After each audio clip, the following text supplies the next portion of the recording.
Today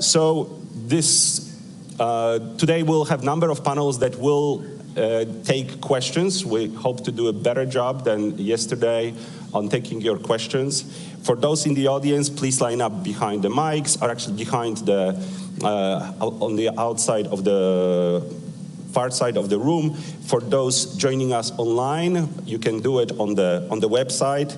For Twitterati in the group, please use the hashtag @NatoSummit on Twitter and Facebook. We have lots of good things happening on the website, behind the scenes, YouTube interviews, so on and so forth. I'm just going to skip through it. Before we start, I also wanted to thank our co-organizers, our hosts, of course, the NATO Public Diplomacy Division, US government, as well as our partners and co-organizers, Atlantic Council, CNAS, GLOBSEC, Hudson Institute, and my organization, German Marshall Fund of the United States.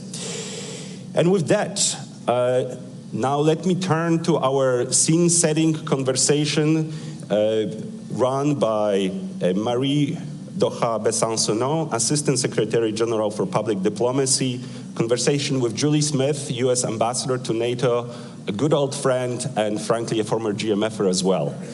Marie, the stage is yours.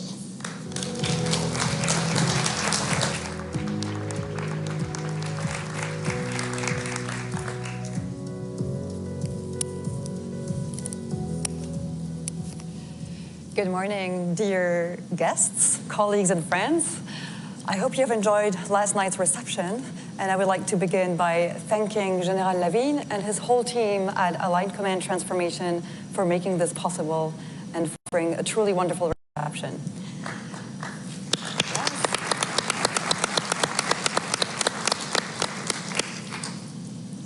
As we open day 2 of our public forum, I would like to thank the United States government for the incredible support and making this forum possible for 2 days. I would also like to extend our thanks to you, dear Julie, for the excellent cooperation between our teams in Brussels, which made this possible. Thank you. Thank you. Thank you very much. But I have to return the thanks right to you, Marie Doha. I mean, you and your team in Brussels, it's just been a wonderful partnership.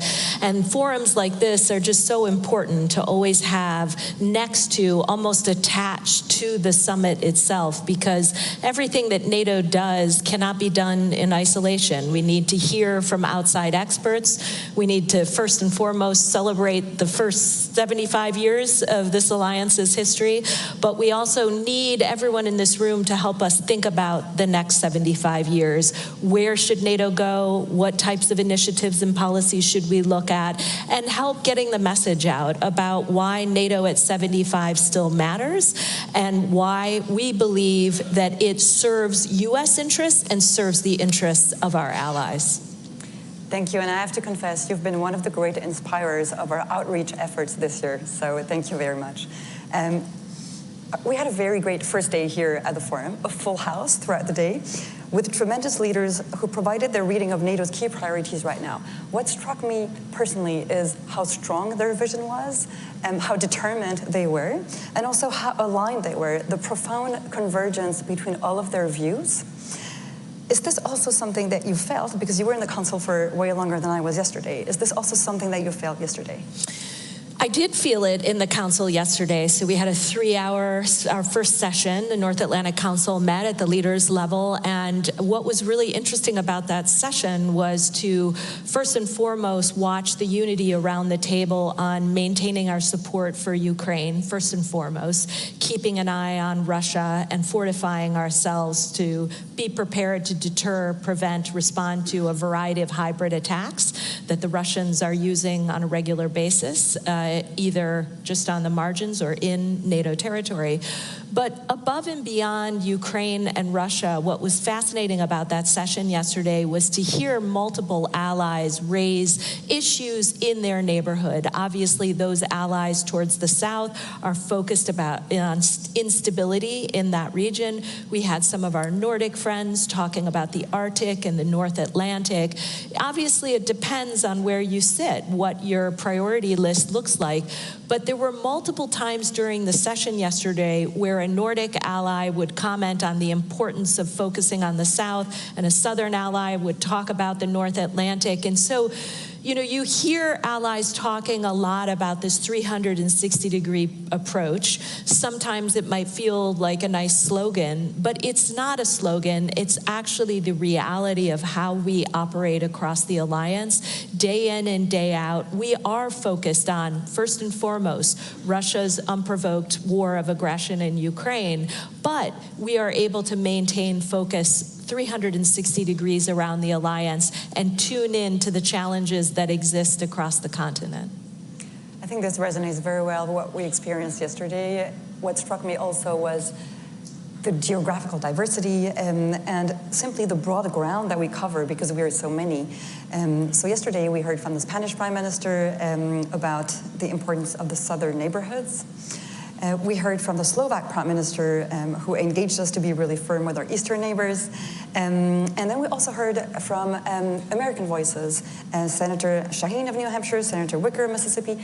Each one of them is really bringing their own views on why NATO matters to their own citizens. So I think it resonates very well. This was also felt in the NAC, right? Yeah, absolutely. You heard one leader after the next talk about the importance of the alliance, the importance of messaging their own publics on its value and utility, and combating the narrative that NATO's time has come and gone. I think sometimes Russia and other actors are putting out these false narratives either about what NATO's doing, or, for example, Russia likes to often talk about NATO is on the ground in Ukraine, which of course is not true, but they're also trying to undermine societies and our public's kind of overarching perspective of whether or not we need NATO going forward. They're trying to sow divisions across our societies. So we heard leaders talk yesterday about the importance of pushing back against those counter narratives, and I think we'll hear more from leaders on that subject, particularly on the subject of disinformation later today.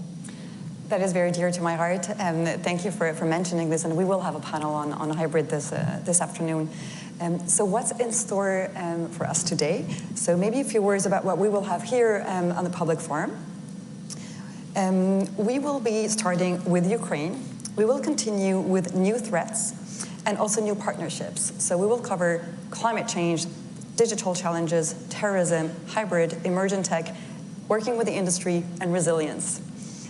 We will hear from the President of South Korea, from National Security Advisor to President Biden, from our Deputy Secretary General, Myrta Jonah, and from the most senior military voices in NATO. And how about your day? What will be covered in the NAC today? So there are actually two NACs today.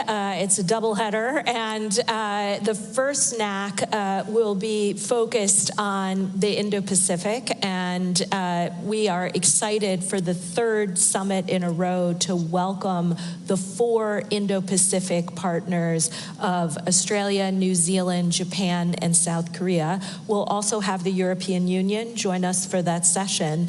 And I think what that does is continue to remind us that many of the challenges that we face, such as disinformation, but I would add malicious cyber attacks, I mean, the list is long of the hybrid toolkit. These are challenges and threats that no longer have any borders. And so we at NATO find great utility and value in sitting with our Indo-Pacific partners and the European Union to talk about ways in which we can strengthen our policies, either individually at the national level or collectively through the NATO alliance, to bring the Indo-Pacific and Europe together to talk about How do you roll out a new cybersecurity policy? How is your country coping with artificial intelligence and other emerging and disruptive tech? How are we all coping with the challenges of defense production? There are lessons to learn kind of across the alliance and with our partners on all of these subjects. So that particular session is one I'm looking forward to, because I think, first of all, our partners enjoy it, and I know NATO allies enjoy having them in the room and learning from their collective experience. Second part of the NAC, the second NAC of the day, will be this new format that we created last year, which is the NATO-Ukraine Council. So we'll have President Zelensky at the table with us this afternoon. And this is just a fantastic way to bring Ukraine into the conversation, to have them, in essence, sit at the table as an equal. We will be eager to hear from them about what the immediate requirements look like, what more we can do for Ukraine, and we will be keen to project unity and get the message out on everything we're doing to build that bridge to membership. You've heard the announcements on the F-16s flying this summer. You heard the air defense announcement at Mellon Auditorium when the president spoke. We are rolling out a new command for Ukraine to help them with modernization and interoperability, and we're working on this new financial pledge that we rolled out yesterday as well. So taken together, plus the language in the Declaration on Ukraine, that is, in essence, a bridge to membership. We're bringing Ukraine closer to the alliance, and today's afternoon session will just be a wonderful, wonderful opportunity to, again, sit down with President Zelensky and talk about what Russia is doing in Ukraine. So very important deliverables today. Yesterday, we also saw the statement. Fewer paragraphs than last year. Yes, deliberately, yes. That was a challenge, and you made it. So maybe a personal question, how was it working as allies on that text? Well, negotiating text at 32 is always a challenge, and let me commend all of the negotiators that down to the last minute were negotiating up until about midnight, night before last. So it's an enormous undertaking, and look, everything that happens at NATO has to happen through consensus, and so you've got to go through every sentence of that declaration. This year it is shorter. Last year I think we had 90 paragraphs. This year I think it's about 39, which felt much more reasonable. But actually, I really encourage folks to take a look at the declaration, read it carefully. There's a lot of very interesting and fascinating parts to the declaration, particularly the nexus between Russia and China, this ever-deepening and evolving relationship, and what these two countries are now doing together. The fact that China is providing these dual-use components to Russia to be used in the war in Ukraine. I would also offer that the paragraphs on resilience, in particular protecting critical infrastructure, and all the good work we're doing on cybersecurity are really worth a read as well. We're proud of this declaration. I think it really leans in. It says a lot about how far this alliance has come just in the last 2 years. And of course, you don't want to miss the section on Ukraine, that irreversible path to NATO membership. Absolutely. It's online since last night, so you may all read it. So because we care about outreach, I would like to highlight 2 projects in this respect. One is about science. Thanks to our chief scientist, who must be somewhere in the room with us. There he is, Brian Wells. Thank you for being here. And because this day is very much about the future, about tomorrow, I would like to recognize 3 young women who are the finalists of NATO's Science and Technology Women and Girls in Science Initiative. I know they're here with us too. So Sandra from Spain, Jillian from the UK, and Liana from the Netherlands. Congratulations, Julie. I know you also care about young female leaders. So congratulations to you.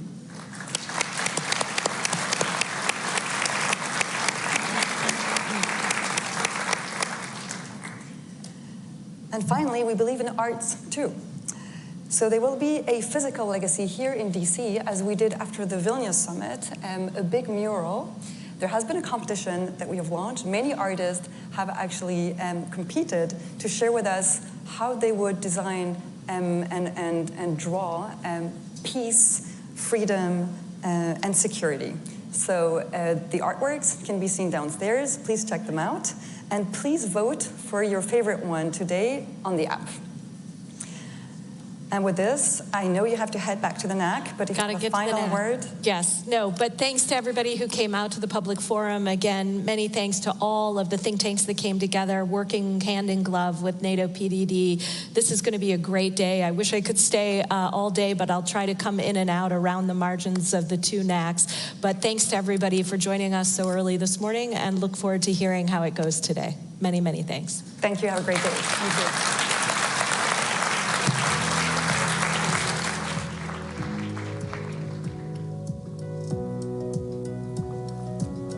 Program. Okay. The program is different. Okay, fine. Thank you very much. Good morning to all of you, and welcome to this session. A very quick session, a conversation with Andriy Yermak, the head of the office of President Zelensky. Welcome here, and welcome in Washington. Thank you, conversation. Thanks. Yeah, thank you. Is that all right? When we first met more than 2 years ago in Kiev, it was, I think, May 2022, so a few months after the full-scale attack on Ukraine, in your office, and we've been discussing about the security guarantees and how Ukraine should sustain. I have to say I was really impressed by the leadership and bravery of the Ukraine people, of President Zelensky and yourself. And thanks to President Zelensky and his team, Ukraine 2 years on is still standing. Thank you for your leadership.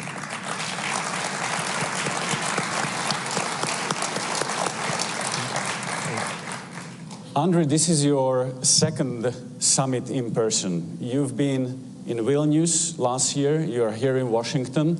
What's your assessment? How did the attitude change? What's your assessment of the summit so far? That you remember our meetings. Yes, of course, a lot of things happened.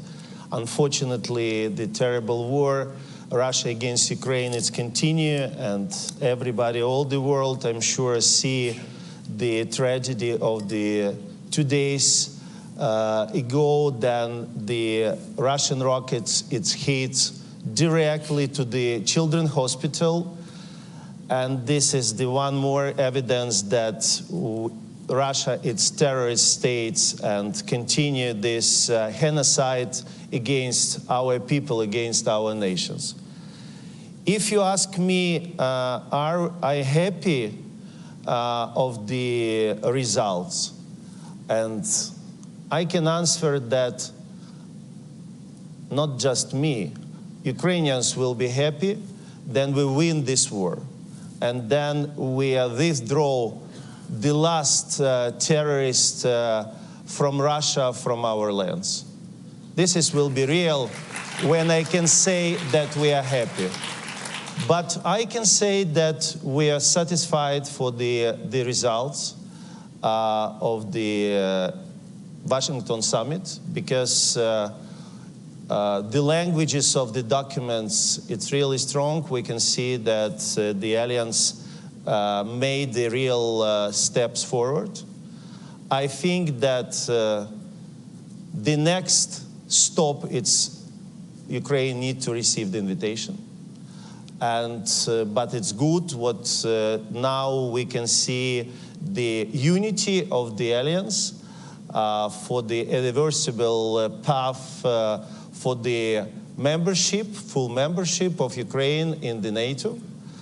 Of course, it's very good that the new systems of the air defense will be delivered to Ukraine. It's critically important to secure our cities, secure our people. It's necessary. We need more. We need more to protect and to prevent that such tragedy which happened 2 days ago never happened, and our children never will be killed by Russian aggressors. Unfortunately, just yesterday, one more child died in the hospital after this tragedy. We are looking for some strong decisions as well today. The summit is continue Today will be the meetings, the special meetings of the NATO-Ukraine, and the work is continue, but unfortunately, and war is continue. And Ukraine showed during this more than 2 years that we're able to win. And our partners, our friends exactly understand what we need for this. So, if I may ask you, there are a lot of talks about getting Ukraine closer to NATO and offering the membership. Well, in Vilnius, you were not offered the membership, but the perspective of the membership. It was said that once you will become the member of NATO, here we are talking about the bridge to the membership. Does the bridge bring you closer?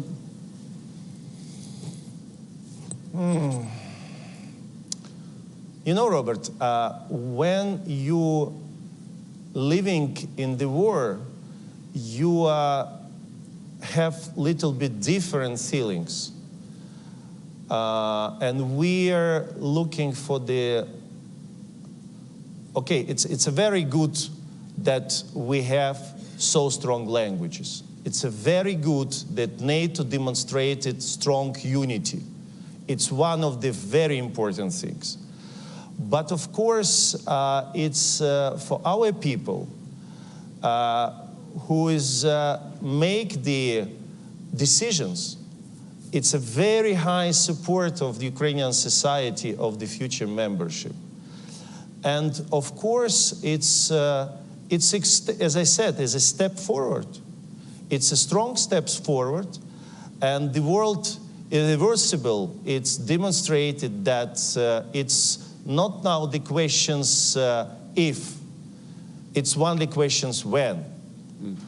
But we still think that the membership of Ukraine in NATO, it's our national interest of our security, but as well is the interest of NATO.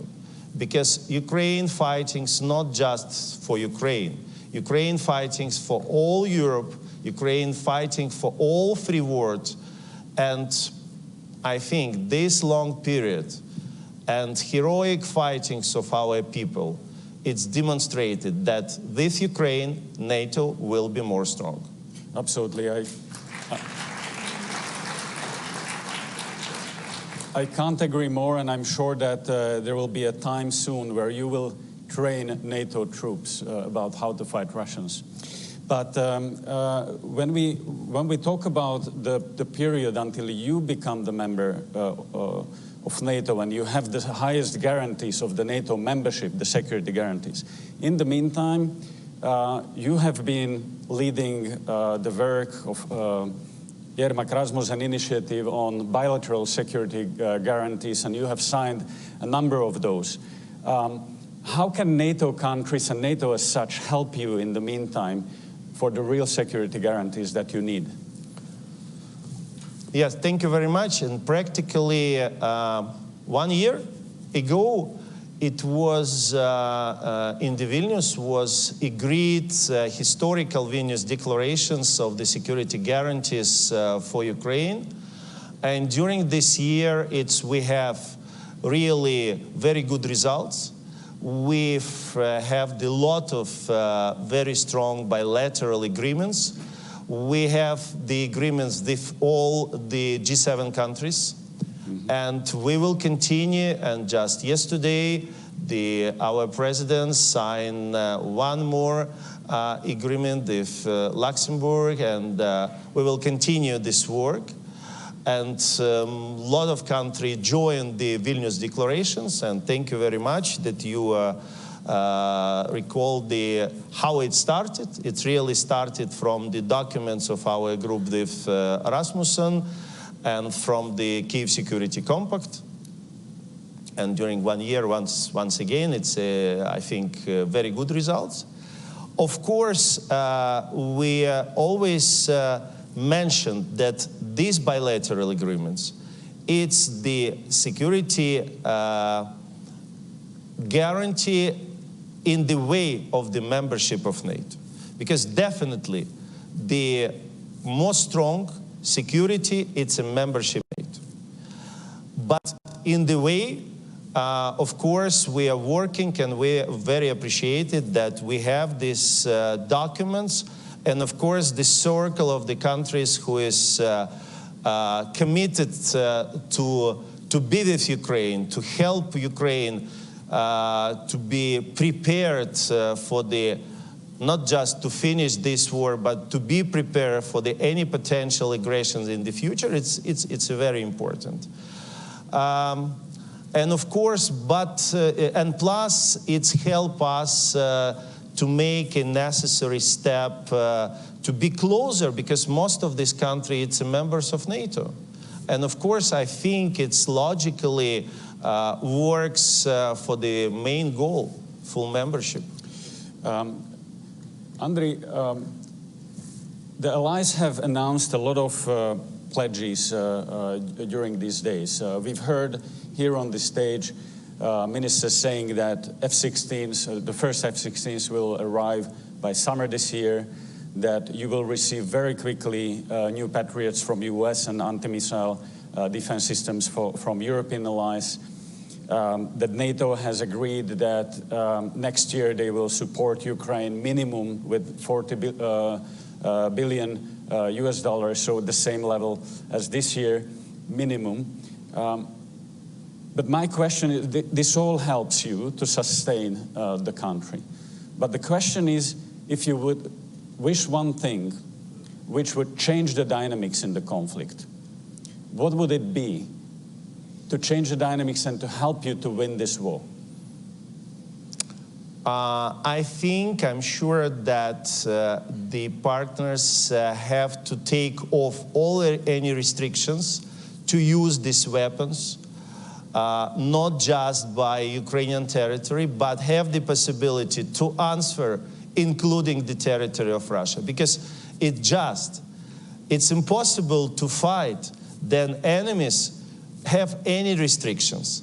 Enemy can directly attack to our civilians, children hospitals, schools, and we have these restrictions. I think that it will be a really game changer, and I hope that our partners understand it and agree these decisions as soon as possible.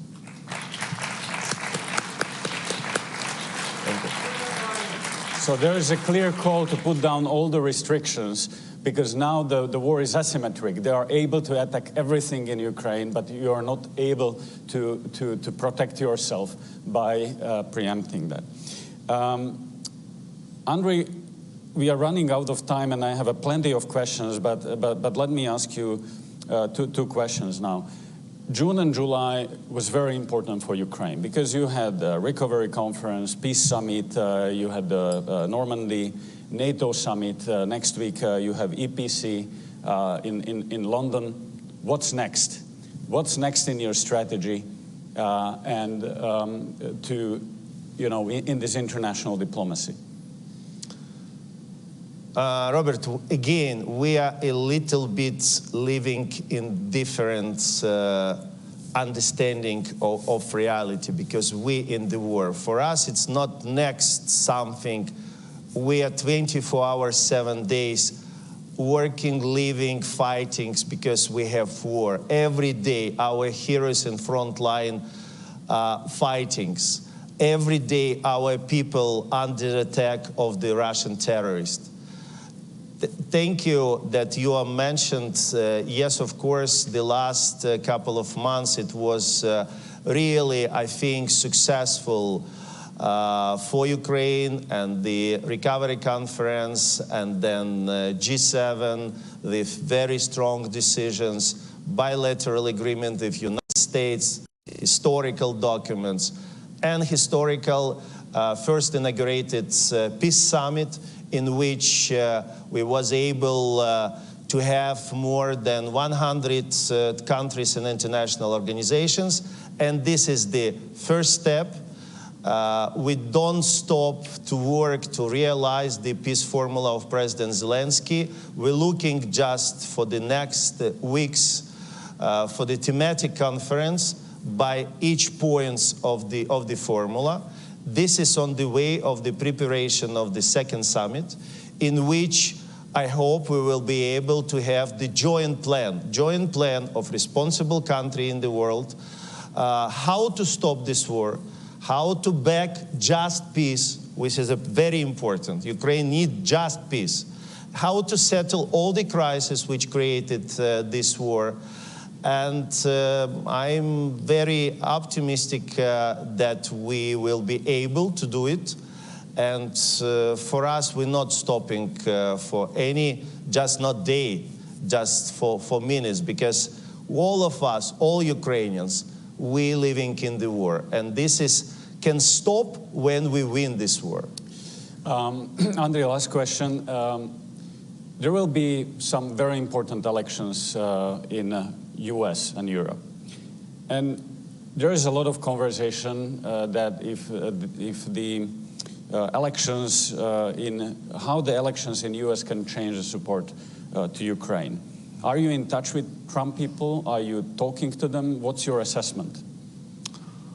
Look, first of all, all the period of time then President Zelensky in his positions, we have very important things. We have bipartisan support in the United States. And of course, we have and continue to have the lot of meetings, especially in Ukraine, and we are very appreciate that the representative of both parties visited to Ukraine and personally to see what happened, personally to feel what happened in Bucha, in Izum, in Irpin. And after this, it's not necessary to explain for what Ukrainians fighting and why we are so strong and why we are so strongly sure that we're able not just to defend but to win. And very important that just during this couple of the days, once again, we feel how strong support of American people.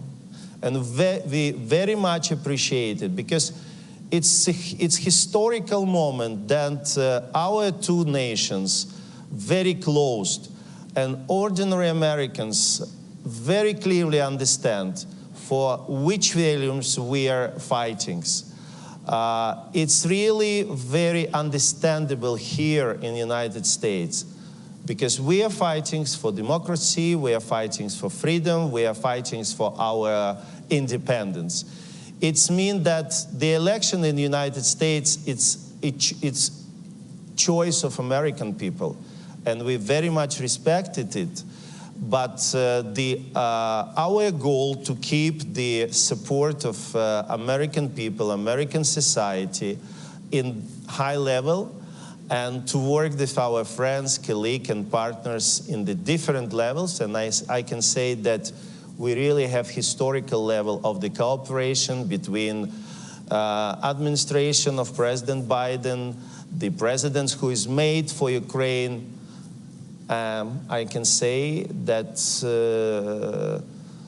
what never made another president of United States.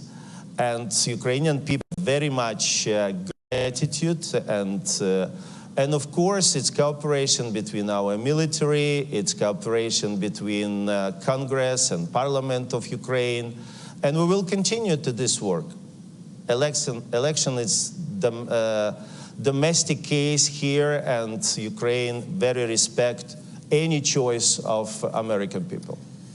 Thank you very much, Andriy, and thank you for fighting not only for your freedom, but for the future of rule-based order and for the future of the West. I'm sure that, and I can see it on you, that the burden that Ukrainian people and the leadership is taking on its shoulders, because the future of the West is being decided in Ukraine and in the East. Thank you for fighting. Thank you. Thank you very much.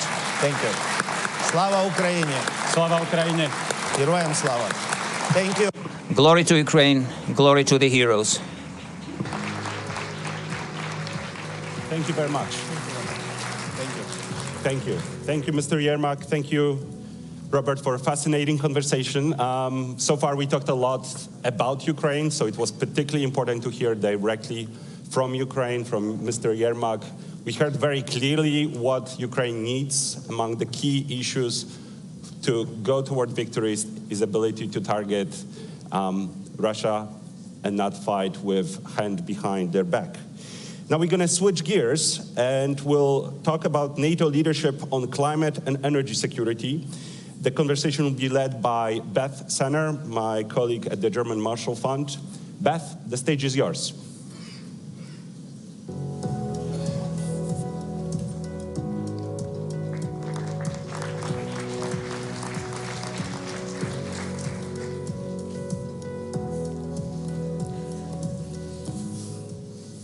Thanks everybody for being here this morning. It was a fantastic day yesterday. We only have 20 minutes, so I'm going to make the intros really short, and then we're just going to dive right in. And I just want to thank our two guests for joining us today on this panel. We have Mr. Podesta, which I think that John Podesta is well known in capitals around the world, including the United States, probably first as Chief of Staff for President Clinton. He joins us today as Senior Advisor to President Biden for international international environmental policy, and during his day job is overseeing the IRA, which is the historic legislation to bring clean energy and technologies to America. And Foreign Minister Bart Eide. The minister is a two-time foreign minister and a defense minister, but he's here with us today because he brings unique perspective as also having been Norway's environment minister up until last year. So let me just kick this off with Mr. Podesta and review for everyone. Not everybody in the room probably follows environmental issues, but NATO has really stepped it up in the last 2 years since the strategic concept in 2022, making the environment a centerpiece of strategic and operational planning. NATO has set up the Center of Excellence on the environment. Thank you, Canada. And just this week released a study, a very good study actually, worth a read on climate and security. So why do you think, John, that NATO should be focusing on climate change? And what do you think are maybe the first, second, third order effects, something here that we're not focused on as much as we should be as a security community? Well, thanks. And I want to start by calling attention to Secretary General Stoltenberg's effect on this space, particularly the Climate Change and Security Action Plan that was developed by NATO, now the third assessment in light of that plan, looking at a range of issues and how climate change is in fact affecting security. If I could take a moment, you noted I was President Clinton, and I was here at the 50th anniversary of NATO. At that time, our senior director on the National Security Staff for Africa, Gail Smith, went into the White House briefing room and said that transnational effects like pandemics, like HIV/AIDS, and climate change were indeed the security effects that needed to be taken into account by the security establishment. She literally was laughed out of the briefing room. By 2014, the National Defense Strategy documents recognized climate change as a threat multiplier. Now I'm fond of saying it is now the threat. Why? Because of its profound effect on human security, the ability to affect everything from water and food systems, drought, floods, extreme weather, displacing people, pushing them into conflict, pushing them across borders. Clearly, both from the perspective of what the security environment looks like, climate change is very much a real security issue, and that's why NATO has embraced as a concept the idea that you have to plan for it, you have to train for it, you have to purpose your mission to anticipate extreme weather events. And U.S. is sort of kind of what's next, what's kind of missing. And I think in that regard, we're continuously learning and need to build both intelligence systems and early warning systems that help us plan for stronger responses, but build more resilience into into societies, into our militaries, into our domains to ensure that we can react to a rapidly changing environment. Thanks for that. You know, I'm convinced, but I don't know if everybody at this conference is convinced. This room isn't as full today as it was for some of our other sessions. And so I want to kind of turn it to this question of competing priorities. There are voices here in the United States who have publicly said, and I think also in Europe, who have said, you know, look, the focus of militaries on climate is coming at a cost to our focus on our core challenges, particularly going toe-to-toe with China and Russia. What would you say to that? I would say that those voices are wrong, and that what NATO is doing is right. People live in the physical world, and the physical world is changing massively because of climate change and biodiversity loss. You know, we have two crises, the climate crisis, the nature crisis.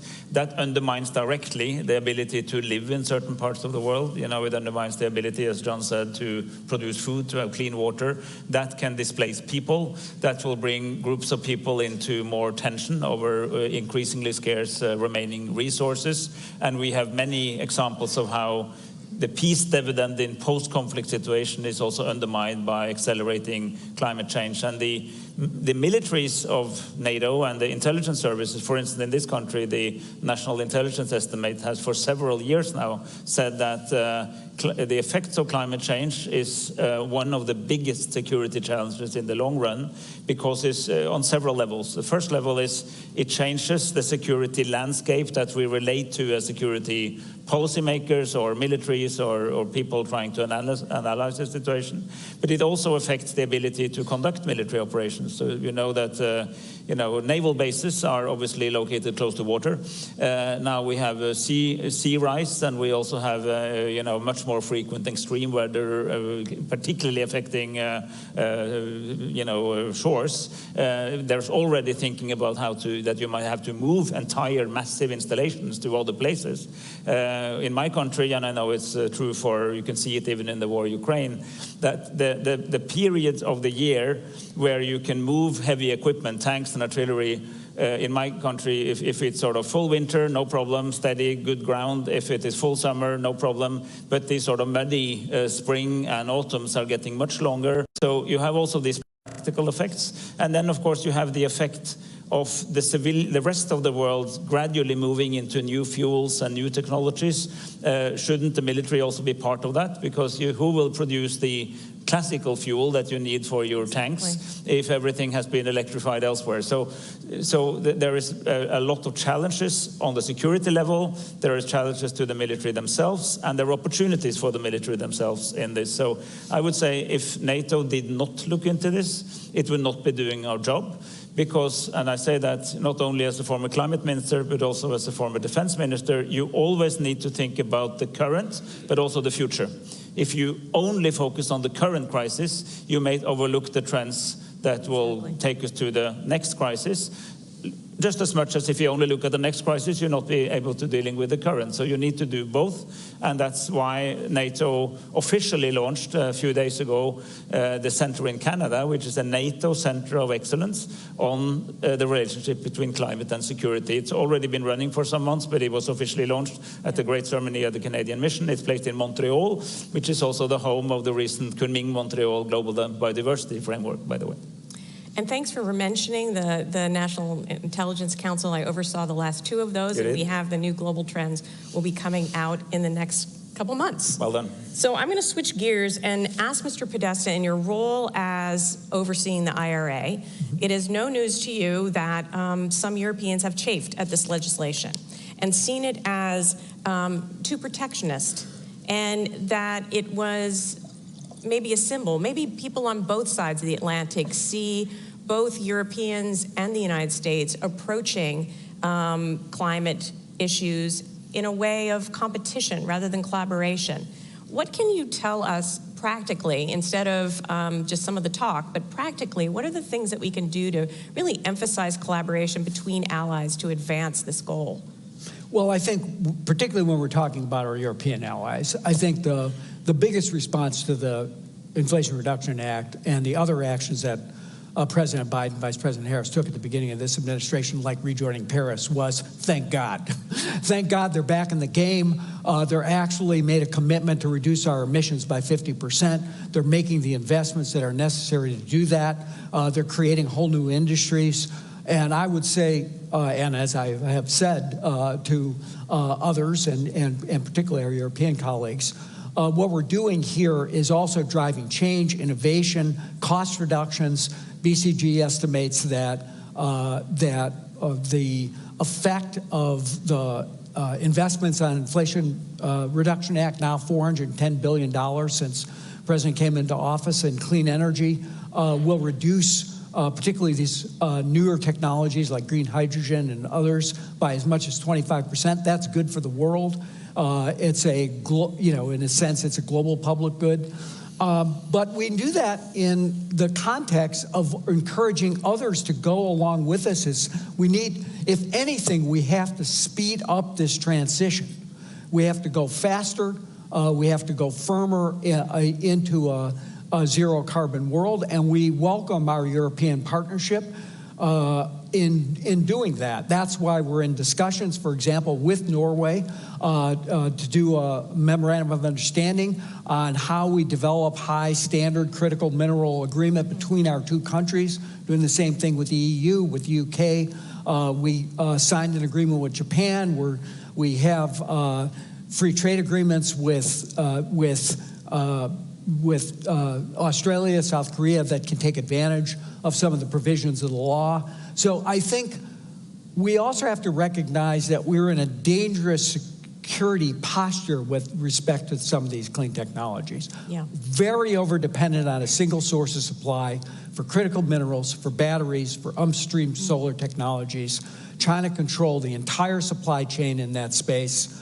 And particularly to my European colleagues, I now can say, look what happens when you're dependent on a single source of supply for your energy needs. We need to work together to develop secure, market-based and responsive supply chains. Yeah. Can I totally agree with John, and industrial policy is back very big time in Western countries. It never left Asia. You know, China is the name of the game, but even our allies in Asia always had a strong public-private partnership. We, for some decades, thought the market would do well on its own. It didn't really, and now we see both in Europe and in North America a massive return to the idea that if you need real, serious, long-term innovation, if you need to change things fundamentally, you need more of a in the market, we need a strong support from the state. That's why many of the innovations we have and which we use, everyone is looking on a cell phone now,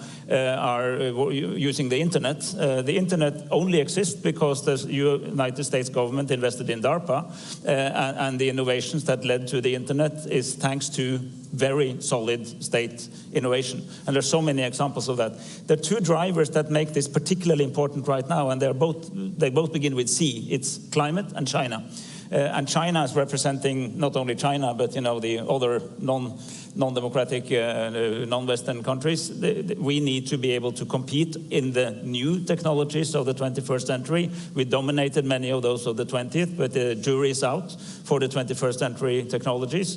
But also because we need these fundamental complex changes on climate. We need, not only to produce new energy sources and new energy carriers like hydrogen and ammonia, we also need to have technology to use it and to distribute it, and that will not, you can just not do that by leaving it alone to the market. So the security, climate, and economic policy is coming together in ways that in a certain sense resembles the early post-Second World War years, actually, but now for a new set of purposes. And yes, we have, the Europeans and Americans have exactly the same goal. It is to reduce more than 50% in this decade and then eventually go to net zero. We in Europe are more leaning towards carbon pricing and these kind of issues. There's more direct support in the IRA, but the goal is the same. So if we just sort out the nuances between us, we can sort of collectively strengthen the West, but also taking the lead in moving to a more climate-friendly economy. So it feels like, NATO's making all the right steps here, but it's nascent. And just this discussion is very overwhelming. There's so much to do. Having everything being a priority means nothing's a priority. In the last couple seconds, what do you both think are the key priorities that NATO should focus on in this area in the next few years?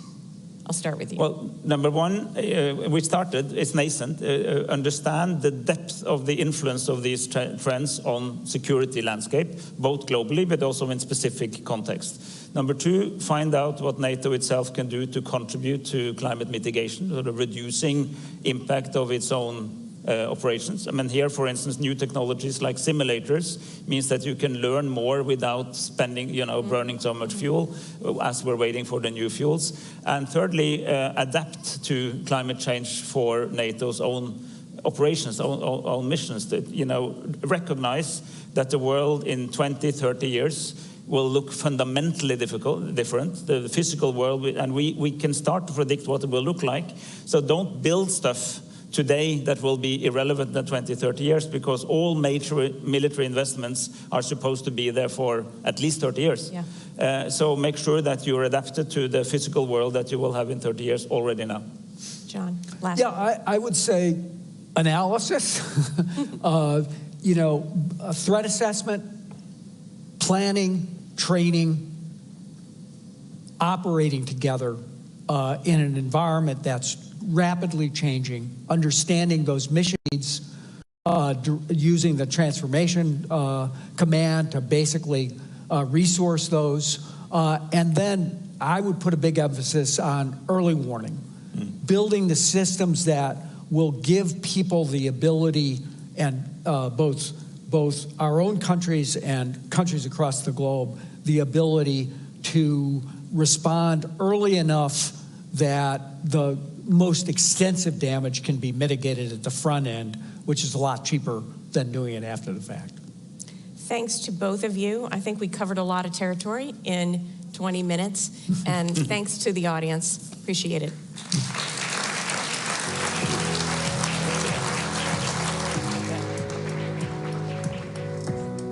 Thank you, Beth. Thank you, panelists, for enlarging scope of our discussion.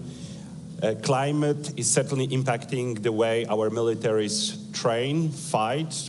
It impacts the context in which our threats develop and the way we innovate. So one area that is most impacted by climate change is the Arctic.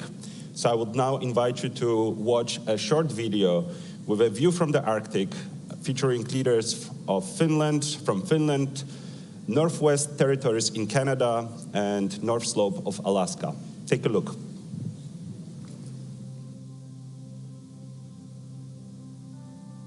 NATO complements Finland's unique concept for comprehensive security in the sparsely populated north. It also brings safety and stability for the northern residents by balancing military powers in a broader Arctic region. The Rangers play a huge role in defense and security, but they must receive financial and capacity support to be competent defenders. Community businesses and entrepreneurs are well positioned to build up infrastructure systems and security workforces. Rovaniemi is the home of Lapland Air Wing and the Jaeger Brigade's anti-aircraft unit. Finland's first F-35 fighters will be stationed at Lapland Air Wing. Additionally, Rovaniemi hosts Western Europe's largest shooting range and military training area. We still have so much to learn about the Arctic. The moon is better mapped than the Arctic Ocean floor. NATO has had a very good record of supporting science over its history. Arctic research is something that is still very, very important for the security of all of our nations. The uncertainty of climate change in the Arctic needs a holistic, indigenous, and Western science approach and understanding of the land and climate devastation. As climate change progresses, natural resources and maritime routes in the Arctic region become more easily accessible, increasing tension in the area. We have to realize that the Bering Strait is really the Bering Gate. Global impacts on the Arctic need global solutions and speedy collaborative efforts to defend and secure Arctic homelands and protect the human rights of Indigenous peoples and Northerners that make the Arctic their home. Thank you for joining us for this video. For our virtual participation, virtual participants, you can now tune in for conversation with youth voices from Ukraine and a conversation with General Philippe Lavin, Supreme Allied Commander Transformation. And for guests here, please feel free to join us for a coffee break, get caffeinated, get some conversation going, and meet us here in 30 minutes. Thanks.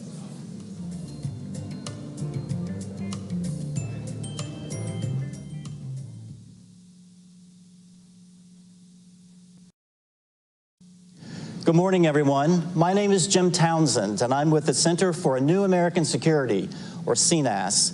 And I spent about 35 years of my life working on NATO and Europe in the Pentagon.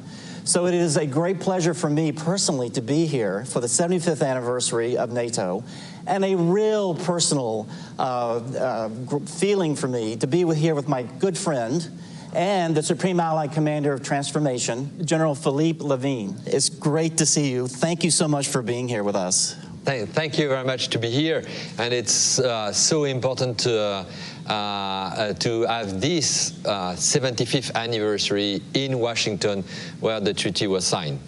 Absolutely, and the weather is pretty hot here, and I'm wondering, back in the day, was it as hot for them as it is for us today?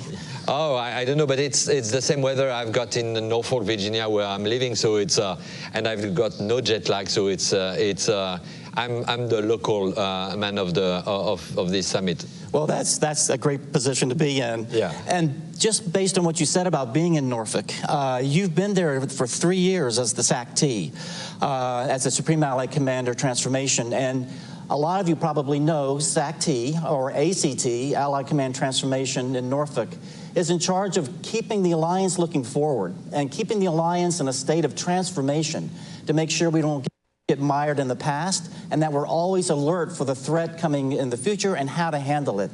So, General, my first question for you is, you've been there 3 years.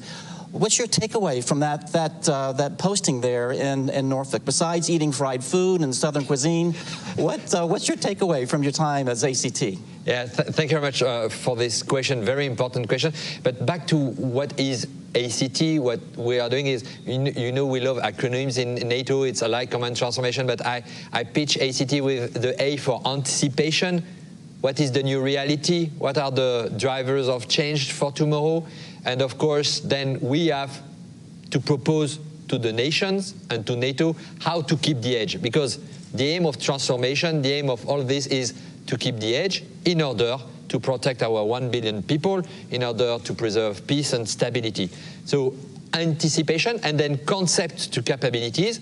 We can talk about cognitive warfare, multi-domain operation, digital transformation, to capabilities, because at the end we need capabilities for our warfighters. And of course, 95% of the capabilities are developed by the nations. So it's why I'm sort of chef d'orchestre, manager of the team, in order to say to each nation, hey, you have to produce this effect.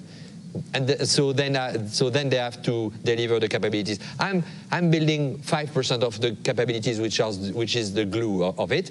And the T of ACT is super important, and is the most important, is the talents. Because we need skills, we need the right skill, we need the right people, we need the people to be trained in and exercised to be able to keep the edge. So 3 years, wow, it has gone so fast. But 3 years, my perception is, when I jump into this job, NATO was strong to have this team, strong to have this type of processes, exercising. But today, NATO is stronger, and tomorrow NATO will be even stronger than today. Why? Because because we have refocused. We have refocused on collective defense, which means more able to deter, be stronger in our defense. Of course, we can talk about, and I'm sure that Chris Cavalier has talked already about operational plan, C2, command and control, and forces. But we are also, we've got plans to tackle the future of the challenge of the future. So we will be stronger, and we are stronger with 2 new allies. When I arrived in these 3 years, I've made 3 military integration: North Macedonia, Finland, and then Sweden. It's fabulous. It's fabulous. It's fabulous, and we are stronger because our nations, our political authorities, are committed on defense and deterrence. They are, and it was said, committed with more defense spending, 23 nations above right. Above 2%. So that's what I'm taking from these 3 years.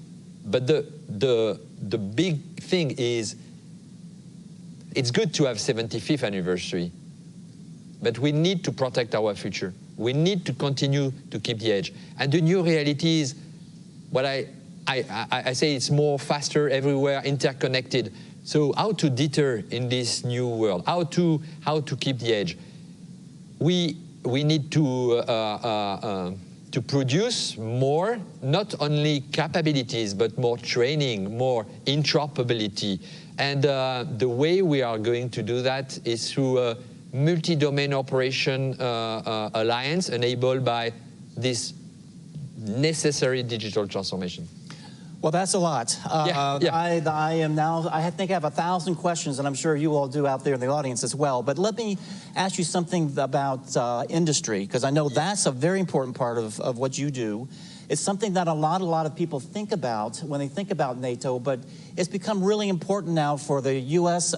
defense industry and those industries in Europe as well to work together to try to help you deliver on the future, develop those capabilities. So as you leave now at the end of your 3 years, do you see the relationships between NATO and industry and the transatlantic industrial relationship? Is that now more cooperative, helping out to try to help us face the future? Are you seeing progress? Yes, I've seen progress, but it's not only this community of interest. We are working with other community of interest, academia, young people, research lab. We've got a MOU with different labs, either in Europe or in US, Johns Hopkins University, MIT, etc., etc. So I think it's all this world has to work more and more collaboratively in order to propose, to help us to get at the pace, but also at the scale what we need. Because, as I say, we need more and faster. And so of course there are. If I'm taking the example of space. Space is, and especially the new space. We need the civilian, the private sector in order to help us to build either our situation, our space domain awareness. We need it for high connectivity, low latency for autonomous system. We need for the new command and control we are going to deliver. We need to work. But how to do that? It's by opening our military exercises, training, experimentation, brainstorming. We have to be all of us around the table. And yes, we have done some progress, but there are so much things to do again. So I'm very confident. There is a way, there is a will, so we will succeed. Well, let me ask you a question about the future. Based on what you just said, you've got a pretty good idea of what NATO still needs to do and the work ahead. As you look at turning over your command to your successor, what would you advise your command about your vision of the future and your vision of what NATO needs to be doing to handle the future, where should the priorities be? What are the characteristics that your successor needs to take into consideration? So I think that we've got already a lot of things on the table, and we, after this, the political guidance we received in 2023 with my brother in arms, General Chris Cavoli, we put on the table what do we need. So it's on the table, and so nations know what we have to do. But the question is how to do it. For example, when I'm talking about digital transformation, data centricity, data is the fuel of tomorrow. I will tell him, well, military, we have to continue to do a lot of things, training, exercising, thinking about the future and translating in requirement. But we have also to work with our political authorities to share more the data in order to be stronger together, for example. I will say him, continue to work with the civilian society because, for example, resilience is, we've got a huge interdependency between military resilience and civilian resilience. If I'm talking about cognitive warfare and misinformation and disinformation, it's an all society approach. So I will say to him, work and be sure that everybody is working together because it's not only a military solution, it's a all society approach we need to have. Well, General, we're running out of time, but I just want to say that what you just said makes me very much want to come back into government and work for you at ACT. But you're going to be moving on, and we're going to miss you very much. I know ACT will, and I know NATO headquarters will. And I look forward to hearing more from you in the future as you go on to your next assignment and take on the future from wherever you end up within the French military. Yeah, thank you so much. Well, thank you. Thank you. It was a great honor, but also, as you see in my face, a great pleasure. And I will keep going to serve and to protect our future. Well, I'll send you some fried seafood next year because I know you'll miss it. Thank you so much. Thank you. Great to see you. Thank you.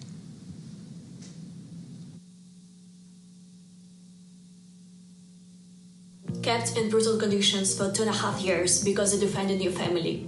Beaten every day, slept standing up, weighted 45 kilograms. That's the reality of my brother.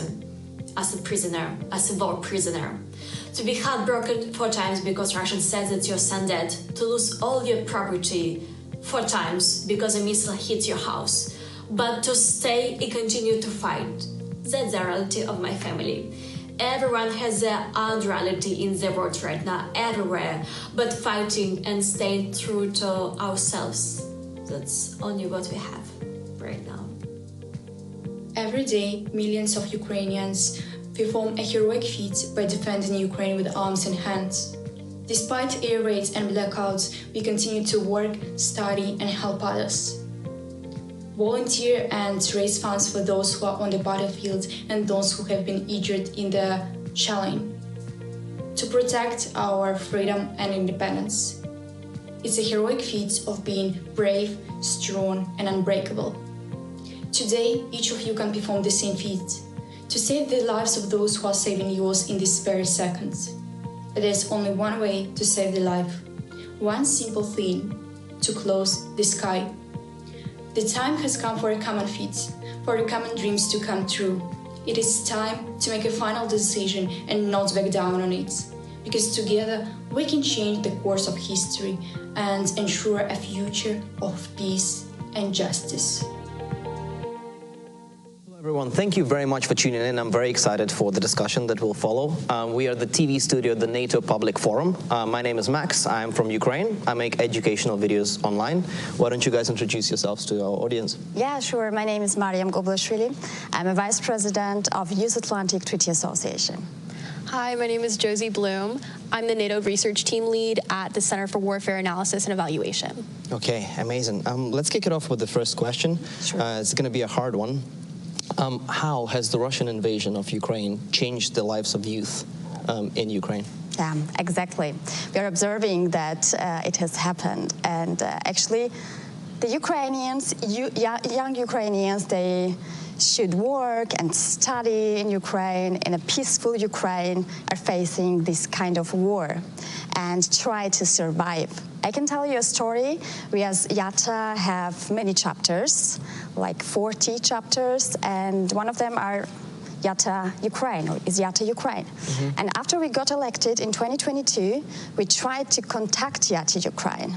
It was very difficult, and after a long time we got an answer that the president of YATA Ukraine is on the battlefield and fighting. And this is the reality young generation is facing. And we as Europeans, we as member of NATO should do everything to support these great people. They try to be helpful for Ukraine against Russian aggression. I think for me, the biggest takeaway was that it really can happen to anyone. And I think while that's scary, I think it's an important thing to understand. I don't know, I grew up at the height of the global war on terror. And I think while I knew things were going on, I wasn't fully old enough to understand all that. And all of a sudden, I'm 18, 19 years old. Even just at home, scrolling through TikTok, I'm seeing videos of Ukrainians making things like get ready with me to go to the bomb shelter, or they're doing days in their life where they get attacked halfway through. And it really honed into me that this can happen to anyone, and that for many people over in Ukraine, that is an unfortunate reality. And I think that while we've seen the resiliency of them demonstrated countless times, I think it's important to understand that this is an absolutely real threat that does happen, and we need to be taking steps to address it. I was actually on the way here, I was on the call with my grandma, I call my grandma every day. And then the connection just cut off because the lights were cut because of the Russian strikes, and she had to go to the bomb shelter. She actually finds it very comfortable. She set up a whole thing for herself there of all her favorite things. As a Ukrainian, I think sometimes it's tough to find a balance between asking for more help, but also being grateful for the support that we get. But if I can address this question to you, the question is, what more can NATO and other international organizations do to help the Ukrainian effort in our fight for freedom? Yeah, sure. I would say that the support of NATO is essential. And I would like to underline that NATO supports Ukraine greatly. But, of course, we should support Ukraine more and greatly. That means that I would wish more financial support, more military support, faster support for Ukraine. Of course, I would also underline that we should support young generation, because the young generation is one who will build the future of Ukraine. From this point of view, I can tell you that I saw during the public forum some Ukrainian friends of mine, and I was very happy that I could meet them here. And this is the right way to have these people here, to talk with them, to involve young generation of Ukrainians with these processes, and to enable them to be active and engaged in this kind of processes. And a friend of mine was also here, and I can tell you that here T-shirt has the title, the sentence like, "Be brave like Ukraine is." And I think that is the message we should take also for us, we as NATO and as European Union, and also as individuals. First and foremost, I echo everything Mariam said, but I think something that we kind of forget sometimes, although it may seem obvious, I think that one of the most important things, truly, is to be listening and hearing what they're saying and really taking it in. I think that while we have the luxury of not being in that situation, that's not a situation that everyone's in, and unfortunately not everyone has that luxury. I just think that it's important that they know, the people of Ukraine know what's going to help. And while it's important that we're giving them things, we've heard talks of F-16s being sent and munitions and logistics support. That's all important, but at the end of the day, I think it's more not we can help you with this and how can we help you. Interesting. I mean, yeah, I think this kind of, because I remember just if I think about my own experience in my own hometown, at the very, very early in the beginning of the full-scale invasion, you know, how our air defense system was not able to deal with the Russian strikes. Now, of course, it's much better thanks to the support of international community, everybody watching the work that you guys are doing. But of course, we do need more, and thank you very much for saying this. I'd like to move to maybe a slightly positive, optimistic conversation. I think, you know, Ukrainians as a nation, I think we are optimistic at our core. I think we always think about the future, think that the future will be bright, which I believe it will be. You know, from your perspectives, given your fields and your expertise, what does the don't even want to say post-war, post-victory future look like for Ukraine? Yeah, that was actually very nice that you said post-war, post-victory. This is essential.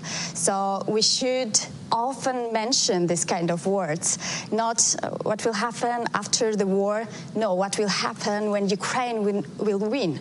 And this is essential. There must be no another scenario than victory of Ukraine.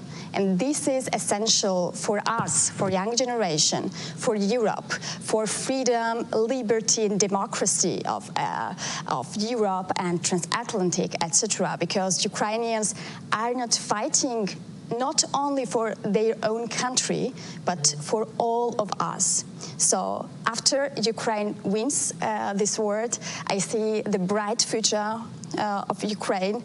I think that after this terrible war, Ukraine can gain the strength, and afterwards we will see Ukraine with better infrastructure, with more European institutions, with brighter success in every field, and I'm looking forward for this day. And I want like to mention also that many people lost their lives during this terrible war, and we all should help Ukraine and support Ukraine in name of these people who lost their lives. And we as youth, we as young organization, Youth Atlantic Treaty Association, are happy to help in this process, to rebuild Ukraine and to support Ukraine and young generation of Ukraine.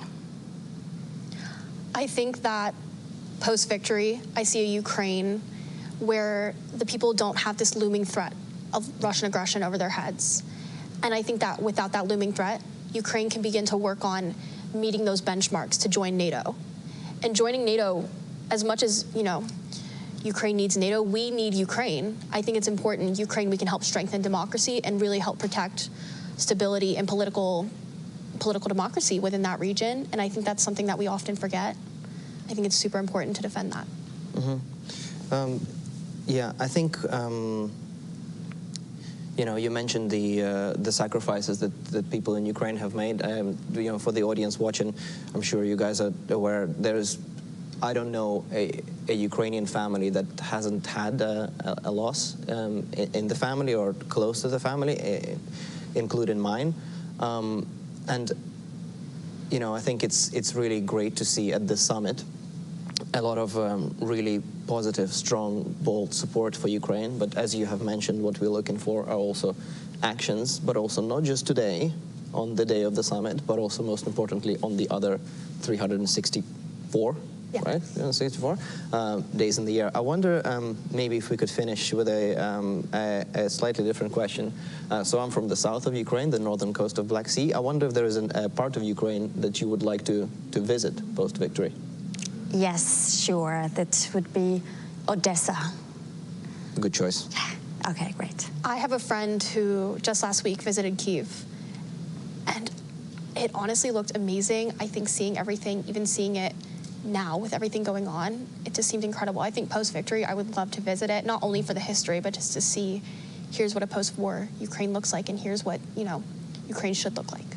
Okay, both of those places, highly recommended. If you do get a chance and you want something maybe, hopefully that will be less busy, it would be Mykolaiv, that is my hometown. We have loads of bridges, loads of rivers, loads of good snacks.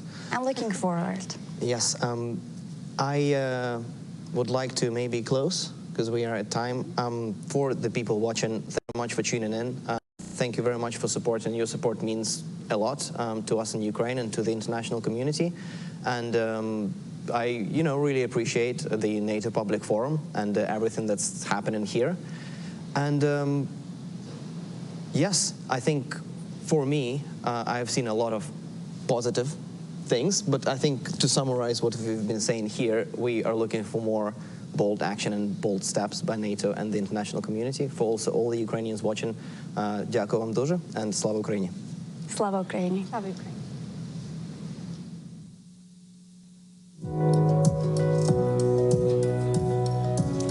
Hello, everyone. We are now resuming our programming with a session on NATO in a digital world. It is my great pleasure to invite to the stage Ambassador Kornblue, Distinguished Fellow at the German Marshall Fund, to moderate this panel. They will be delving into the ways that NATO and its commercial partners are deepening collaboration in order to combat disinformation and safeguard the alliance's technological edge. Please join me in welcoming Ambassador Kornblue to the stage.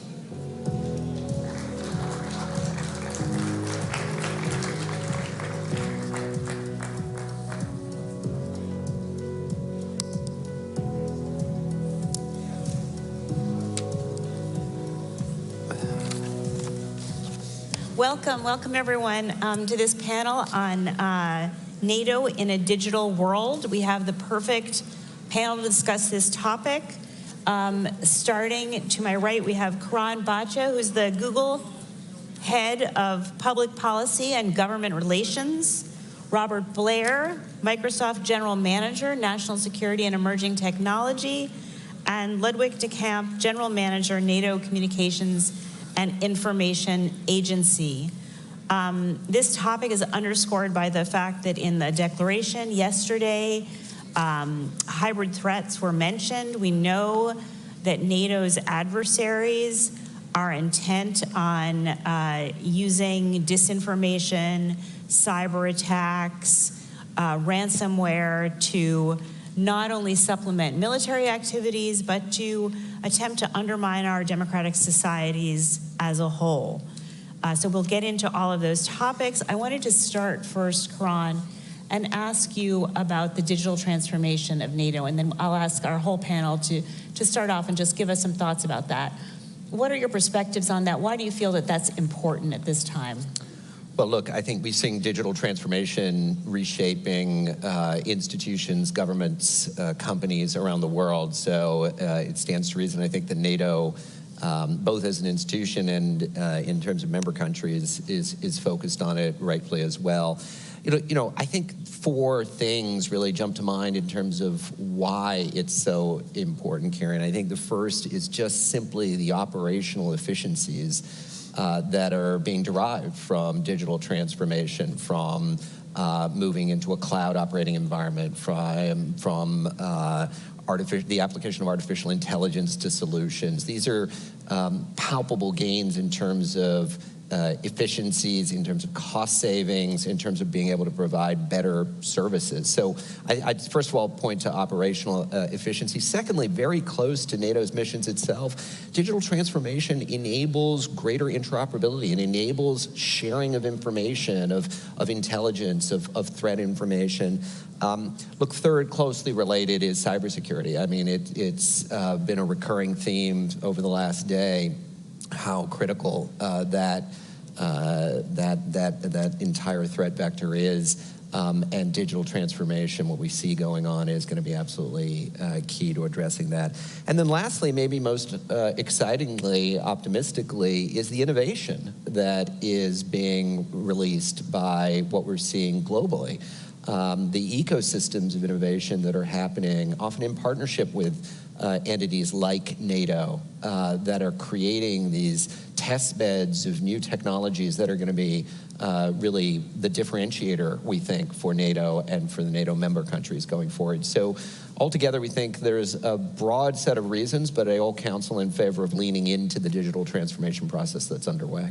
Thank you. Robert, what are your thoughts on the digital transformation and why it's important at this time? Well, I think before I add just a couple things to what Karan had to say. First, thank you for having us up here today. This is an incredibly important topic, and I think that you've really got at least two extraordinarily well-qualified people up here to talk about it. So I think it's important to talk a little bit about the threat environment that NATO's facing, both currently in the cyberspace. It's an active area of operations. We're seeing nation-state actors operate across the world in cyberspace, and we don't see that threat vector going down anytime soon. And just in terms of cyber attacks, we're facing roughly 345 million cyber attacks, Microsoft and our users every day. 345 million every day. And these attacks are not just prolific, they're becoming more advanced. That shows us that the actors that are behind them are seeing significant value, or at least not seeing a lot of cost in implementing these against people like Microsoft and other nation states. Not only that, they're becoming more consequential if they're going to actually succeed. More and more, in fact, we're tracking at this point of roughly 40% of nation-state cyber attacks are against critical infrastructure targets, and we've revealed some in the recent past. These are targeted largely toward civilian infrastructure, not necessarily military infrastructure. So it's incredibly important that NATO begin to occupy this space in order to ensure that we don't cede it to potential adversaries. I think the other one builds upon major lessons learned from the Ukraine crisis. The main reason that the Ukrainian government was able to sustain its control, its services to its people, is that it digitized its economy. It digitized its government. It digitized its services to its people so that when the Russians combined cyber and kinetic attacks in what we're calling a new sort of hybrid warfare, they're able to move those services outside of areas of harm into areas where they could continue. So this is the time for NATO to take a look at these threat vectors. This is the time for NATO to digitize, and we're really proud to be a partner for that effort.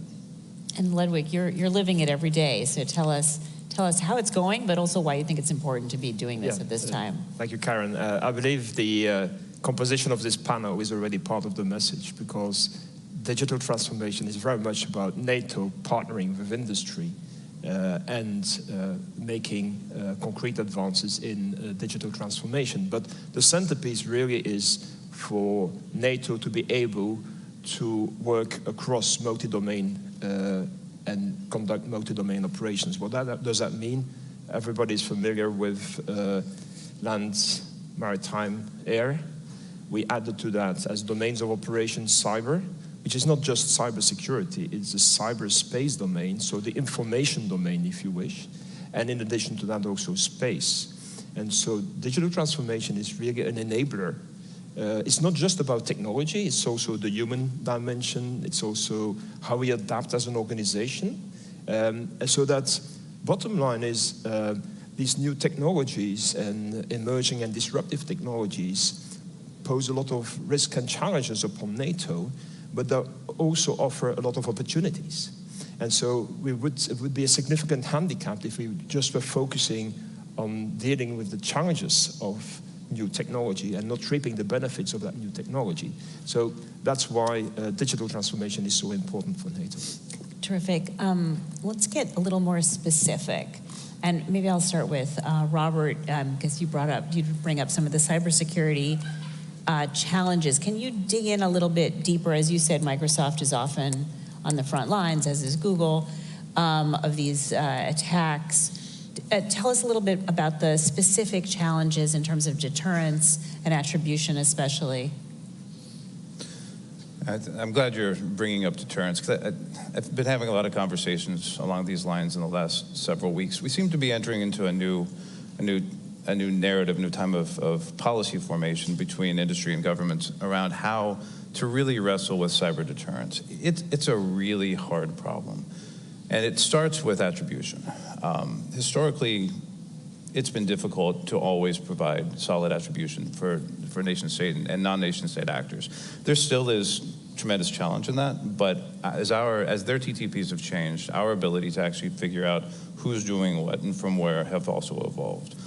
So the attribution challenge now, I think, lies less in can we do it technologically, more in how do we do the attribution? How do we combine forces between government and industry, and civil society for that matter, outside of industry, in order to provide a common voice, not just on specific cyber attacks, but on the potential consequences of those attacks. And not just on the potential consequences of those attacks, but on the cumulative effect of any, what we call an advanced persistent threat actor, somebody who continues to do this sort of thing over and over and over again. We believe it's important for everyone to have a better idea of who's doing these things, what they're doing, how they're doing it, and how we can protect ourselves against it. So first and foremost, I think it's incredibly important that we all within industry, which we're already doing, strengthen our relationships with governments and multilateral organizations and civil society to provide that common voice.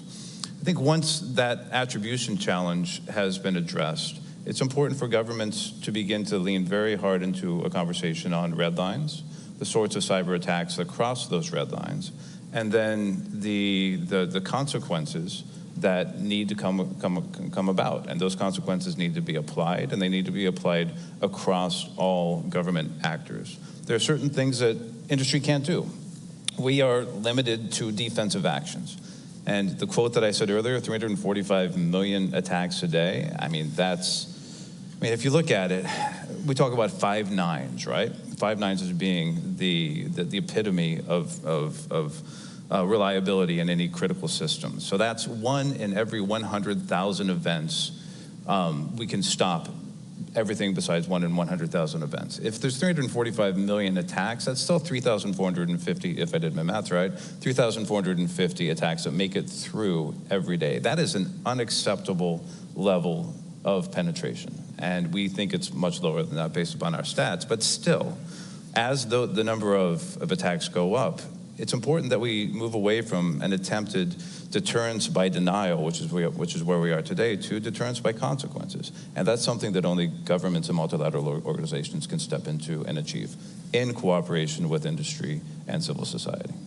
Okay, great. We'll turn back to Ludwig in a second. But Karan, you have released a video and a white paper that I've seen on cyber defense, how to support cyber defenders. Can you talk a little bit about I mean, look, what Rob describes, we're certainly seeing as well. We have, long been, by virtue of our significant consumer set of products as well, intensely aware of this set of threats. We're defending, the personal information of billions of people every day at Google around the world. So it's a threat that we've been acutely focused on for a long time, and certainly see a lot of what Rob is describing. But the paper that you're referring to looks at the potentially very exciting new opportunities that artificial intelligence presents.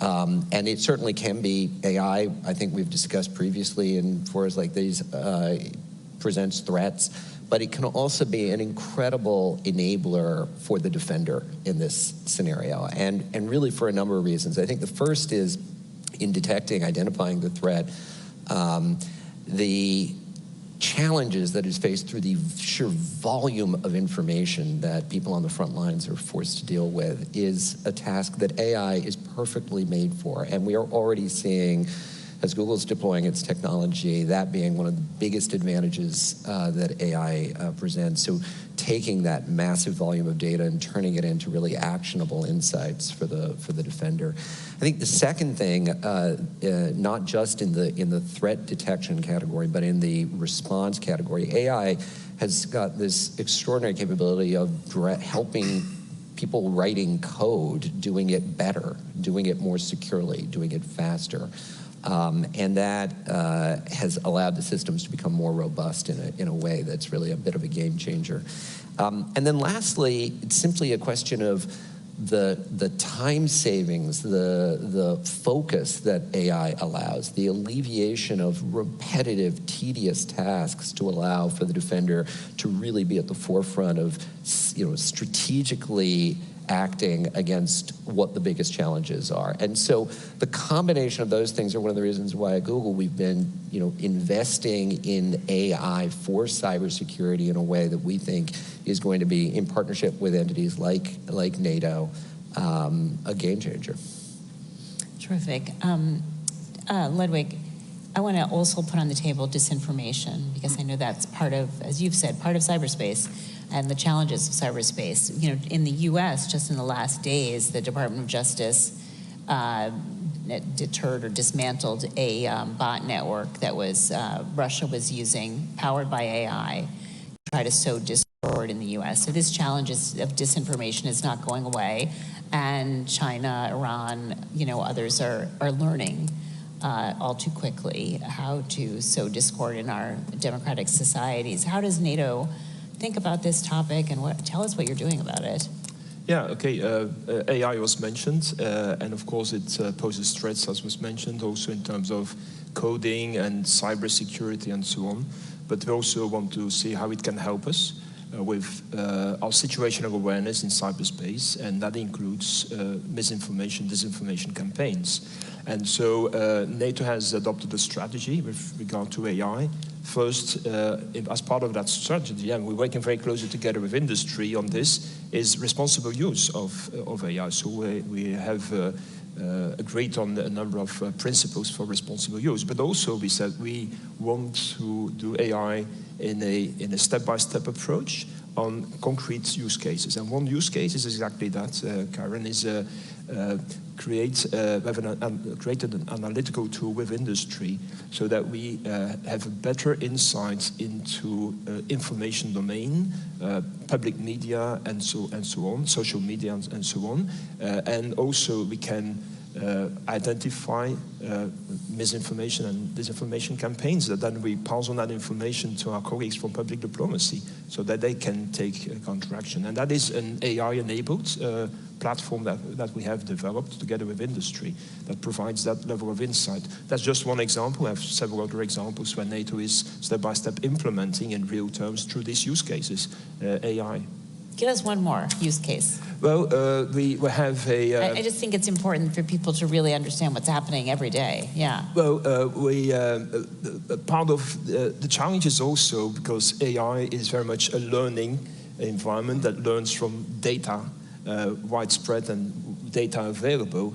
And that's why the computing power and so on is so important, and also cloud is so important. But also we have in NATO classified information, operational classified information. And what we have done is a use case on creating a NATO-owned environment where we can upload up to NATO secret data that allows us then to run AI tools on that data.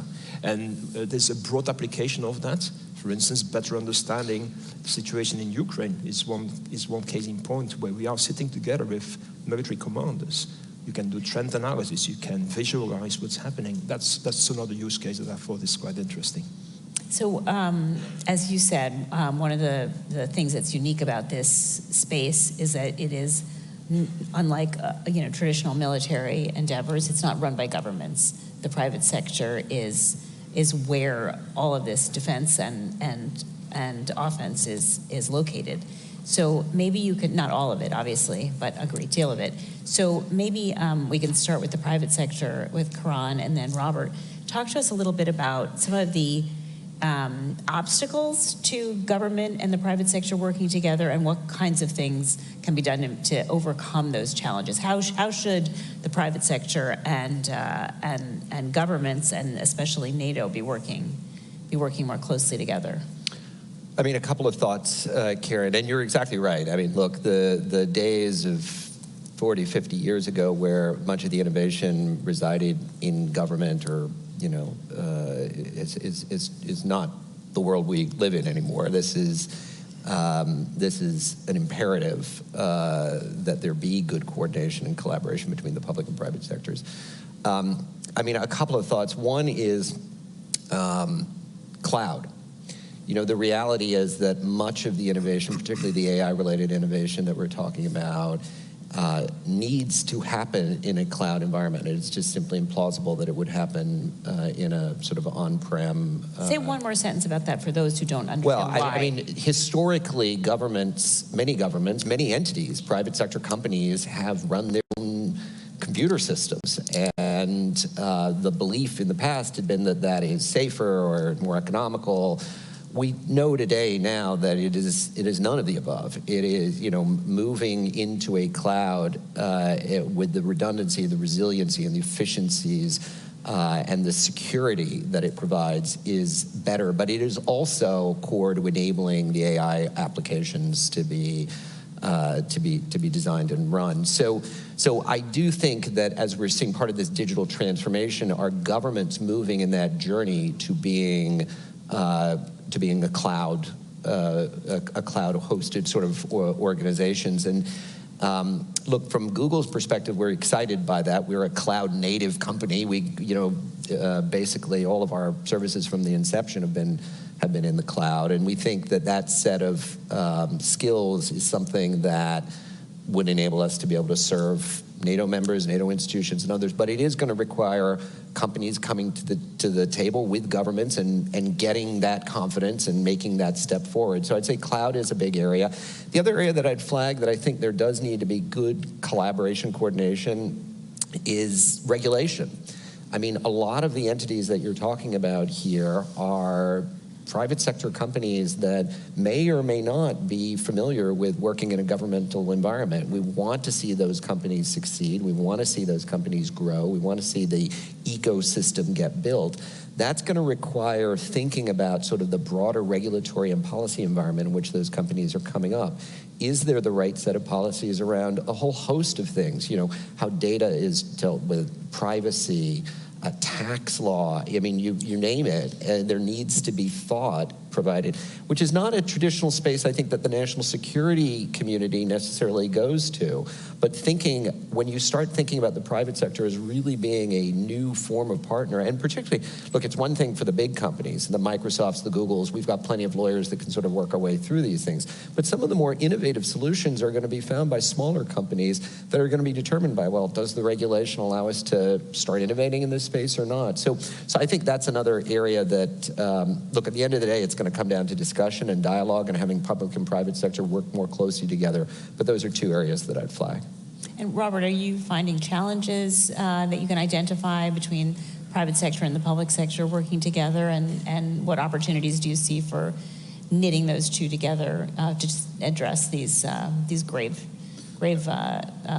challenges that we have ahead of us? Well, first of all, I think that what Kron just laid out is really a masterclass in some of the challenges that we in industry, and I spent 22 years in the government, so I saw it on both sides of that particular aisle.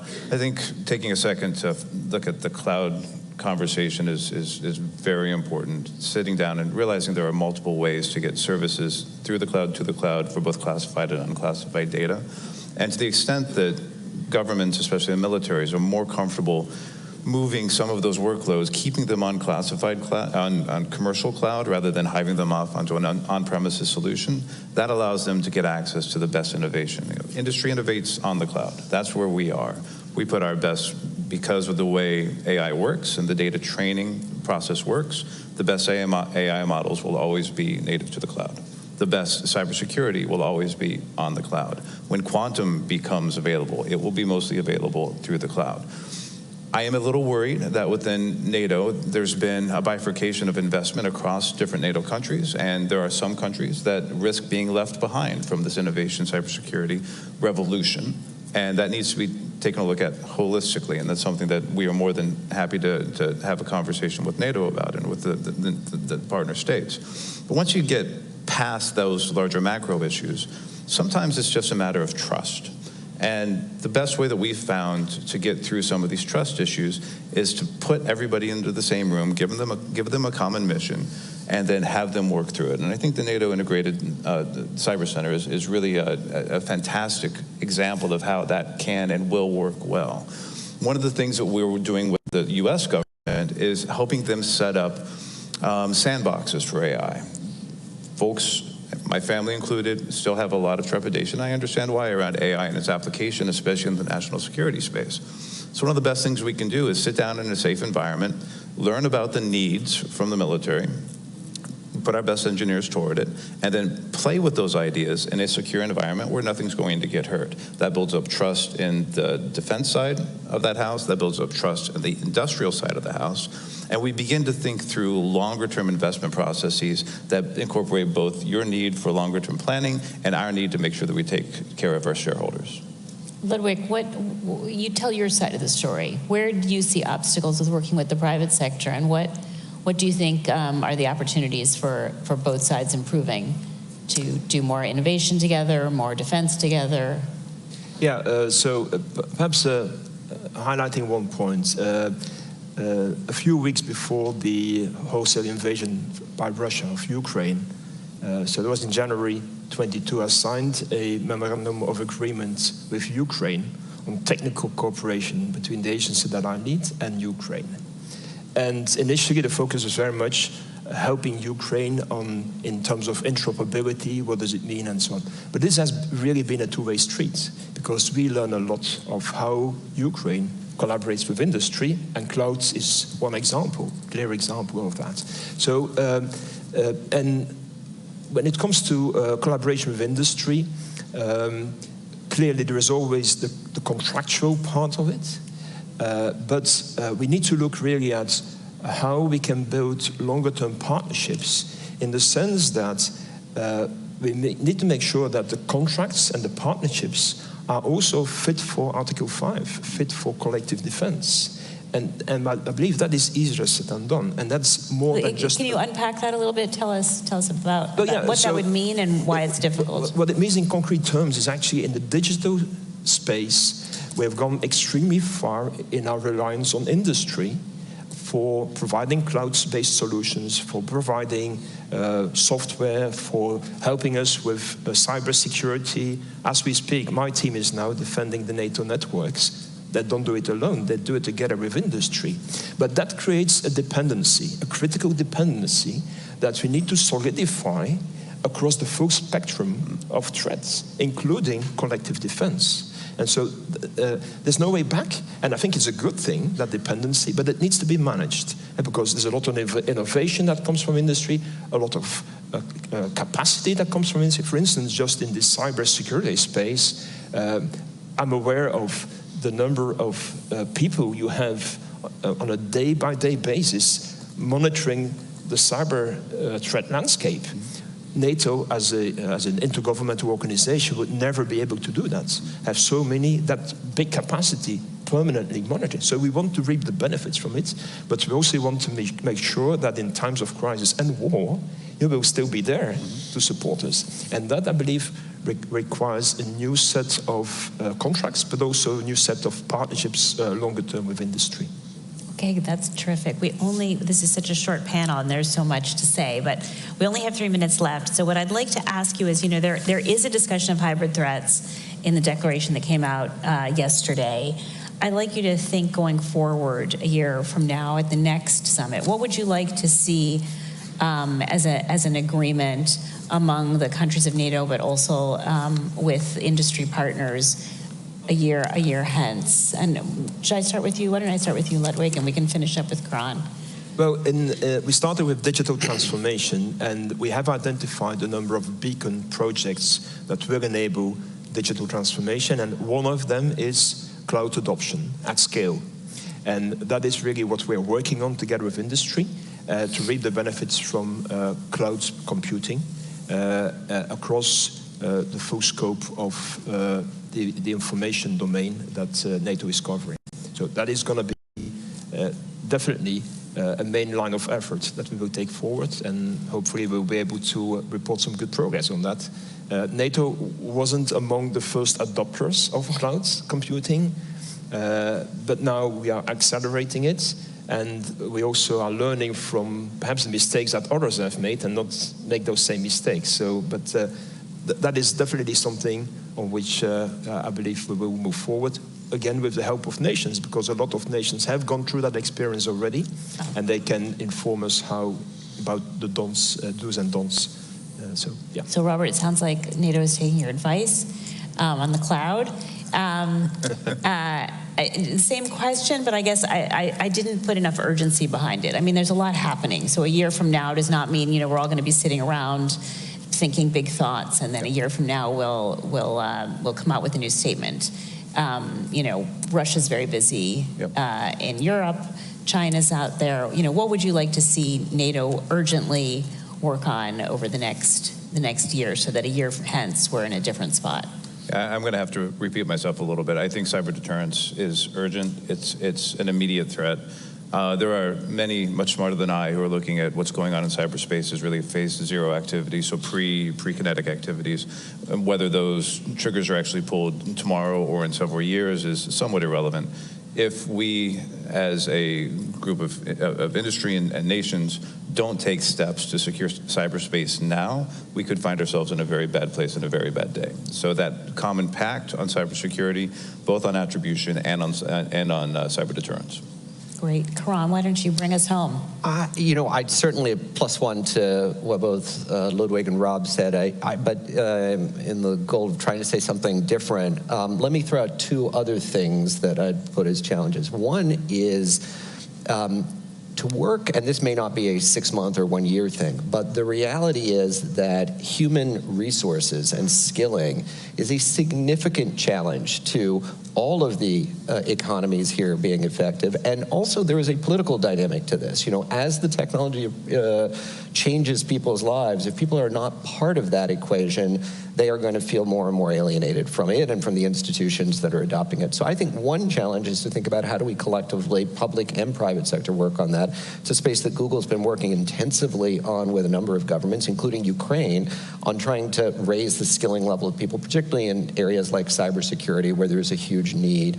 And then the other area that I would just flag is global governance structures, particularly around artificial intelligence, but other regulatory areas writ large. We are at a moment of equipoise as to whether we are going to move towards a unified transatlantic kind of vision of how to regulate these technologies, or whether we will, and I fear, thus far we've not seen signals that that's necessarily happening, so I fear the alternative is we have a very balkanized approach, which is really going to be to the detriment and open up the playing field to our adversaries. So those would be two spaces that I would challenge NATO and the member governments to focus. This has been fantastic, a masterclass, and I think we all have our marching orders, so thank you all very much. Thank you.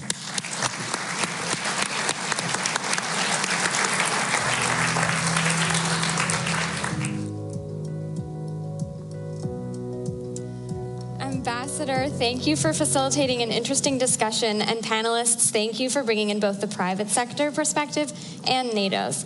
I personally have been covering hacking, disinformation, and influence operations for years, and as I'm sure many of us in the audience know, disinformation, influence, and information operations, along with hacking, have changed and transformed through the years, and so has the private sector response to them. So what a timely and relevant conversation for us today as NATO is adapting to a changing information space. Now we are thrilled to feature today's political scene setter up next. Please welcome to the stage Frederick Kemp, the President and CEO of the Atlantic Council, for the introduction. Thank you.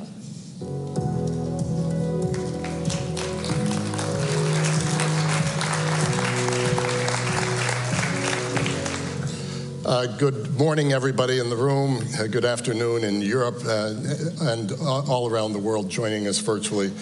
Throughout its history, NATO has stood a major force for good, advancing peace, prosperity, and freedom across the Euro-Atlantic and beyond.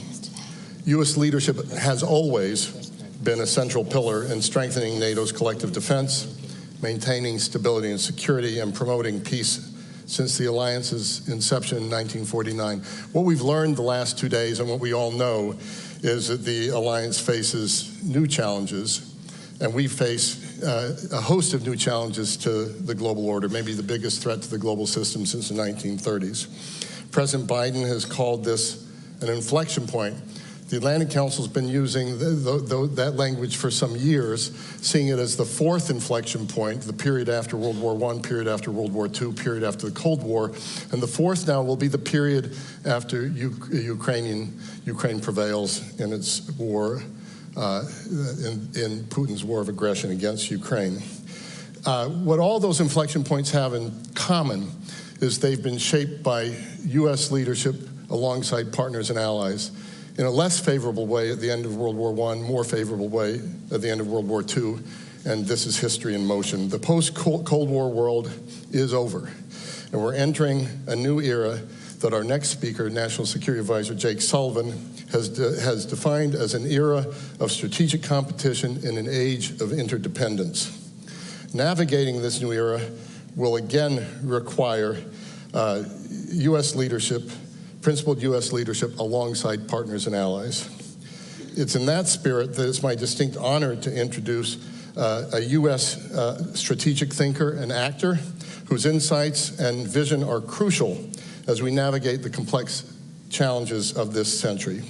His dedication to safeguarding international cooperation and advancing collective security has been unwavering. Jake Sullivan's career is marked by high integrity, intellectual rigor, a deep commitment to diplomacy, strategic thinking, and the pursuit of peace and stability. His leadership has been instrumental in strengthening our alliances, addressing global threats, and promoting a world order based on mutual respect and cooperation. He, like all of us, is navigating wars in Europe, the Middle East, tensions with China. Seldom has a national security advisor dealt with so many challenges simultaneously as has the Biden administration. Earlier this year, the World Economic Forum in Davos, Jake rightly contextualized this inflection point in which we find ourselves today. He said, and I quote, "Nothing in world politics is inevitable. We are in command of our own choices to shape the future for the benefit of our fellow citizens and future generations to come."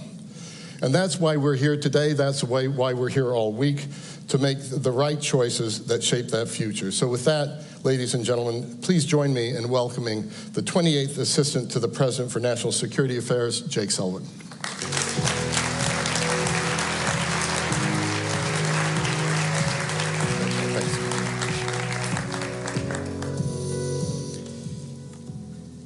Well, good morning, everyone. It's great to be here with all of you, and I really want to thank Fred for that unduly generous introduction. But I especially want to thank the entire team who made this forum possible, because this forum is a critical pillar of the summit. Every think tank, every sponsor, every NATO leader, every partner, every participant, and frankly, every citizen who has participated in this forum, either live or virtually, over the course of this summit. I'm honored to have the chance to be here to just say a few words to such an impressive group. I know that one thing that has been on all of our minds throughout this summit and in the lead up to it is Russia's brutal war of conquest against Ukraine. Where are we and where are we headed? Just a few months ago, the situation looked extremely grim. Security funding for Ukraine was held up in our Congress here in Washington, and we all saw the consequences. Ukrainian soldiers on the front lines running out of artillery shells, literally rationing ammo. Ukrainian families worried that Russian forces would take town after town. And we did indeed see the Russians try to press their advantage, seizing that window of opportunity to take additional territory. And back in April, just a few months ago, there were voices predicting that by the time of this summit here in Washington today, Ukraine's lines would crack, Russia would be making a major breakthrough, and the backdrop of this summit would be Russia surging forward across the front. And to be frank, I imagine that many of the people actually in this room today thought that might be the case as well. But Ukrainian forces stood strong, and President Biden, with bipartisan support in Congress, moved heaven and earth to get the national security funding for Ukraine passed. And since then, the picture has changed considerably. Russia's Kharkiv offensive stalled out. Russia is continuing to throw wave after wave of men into the fight, taking little increments of territory, but at astonishing cost. By and large, the front lines have stabilized. Ukrainian mobilization efforts have improved. Ukrainian units are building stronger fortifications and defensive lines, and day by day they're pushing back. This is due to the people of Ukraine, to their sheer courage and commitment to their country and its freedom. But it's also due to the support of the United States and nations around the world, including NATO allies here gathered at this summit. So this morning, I want to speak a little bit about the picture as we see it in Ukraine and the steps that we are taking to ensure that this war is a failure for Russia and a success for Ukraine. I'll start on the military side of things. The fundamentals of this conflict are artillery and air defense. And over the last few months, we've surged both to Ukraine with the new resources authorized by the Congress. Hundreds of thousands of rounds of .155 ammunition to the front lines to help Ukraine repel Russian attacks. And we've now provided Ukraine with long-range capabilities, ATACMS missiles, which the Ukrainians are employing with good effect in Russian-occupied areas of Ukraine, including in Crimea. And at this summit, we've continued to make major moves. First, allies have committed to collectively provide Ukraine with at least 40 billion euros worth of security assistance over the next year. And that's not just a dollar sign. That is equipment, tanks, armored fighting vehicles, artillery, missiles, the whole range of capabilities that Ukraine needs to be able to effectively fight and win. Next, in partnership with our allies, we will provide Ukraine with 5 strategic air defense systems and dozens of tactical systems that are especially relevant to help protect Ukrainian forces on the front lines. The strategic air systems will help Ukraine as it endures a continued pounding by Russia of its energy grid with Russian missiles and drones, and a continued assault on its front lines by Russian planes. And we saw the horrific reality of Russia's brutality with the attack on the Children's Hospital in Kyiv just a few days ago, and we are working with the Ukrainians to deal with that attack and to respond with force and vigor. From our own production, we'll deliver hundreds of critical air defense missiles to Ukraine over the next year as well. There was a point earlier this year when it looked like Ukraine might run out of interceptors. But thanks to decisions President Biden has taken, working with allies and partners, we will ensure that Ukraine remains supplied with the air defense missiles it needs for all of the batteries that we and our allies are now providing. And together, the United States, Denmark, and the Netherlands have begun the transfer of F-16s to Ukrainian forces, and Ukrainian pilots will be operating in theater with those F-16s this summer. Like I said, major moves. And we're also steeled for the struggle ahead. President Putin thinks he can outlast Ukraine and its supporters, and he's taken steps to put Russia's war industry, its defense industry, in fact, its entire economy on a wartime footing. And with help from Iran, from North Korea, and from the People's Republic of China, he's attempting to undertake Russia's most significant defense expansion since the height of the Cold War.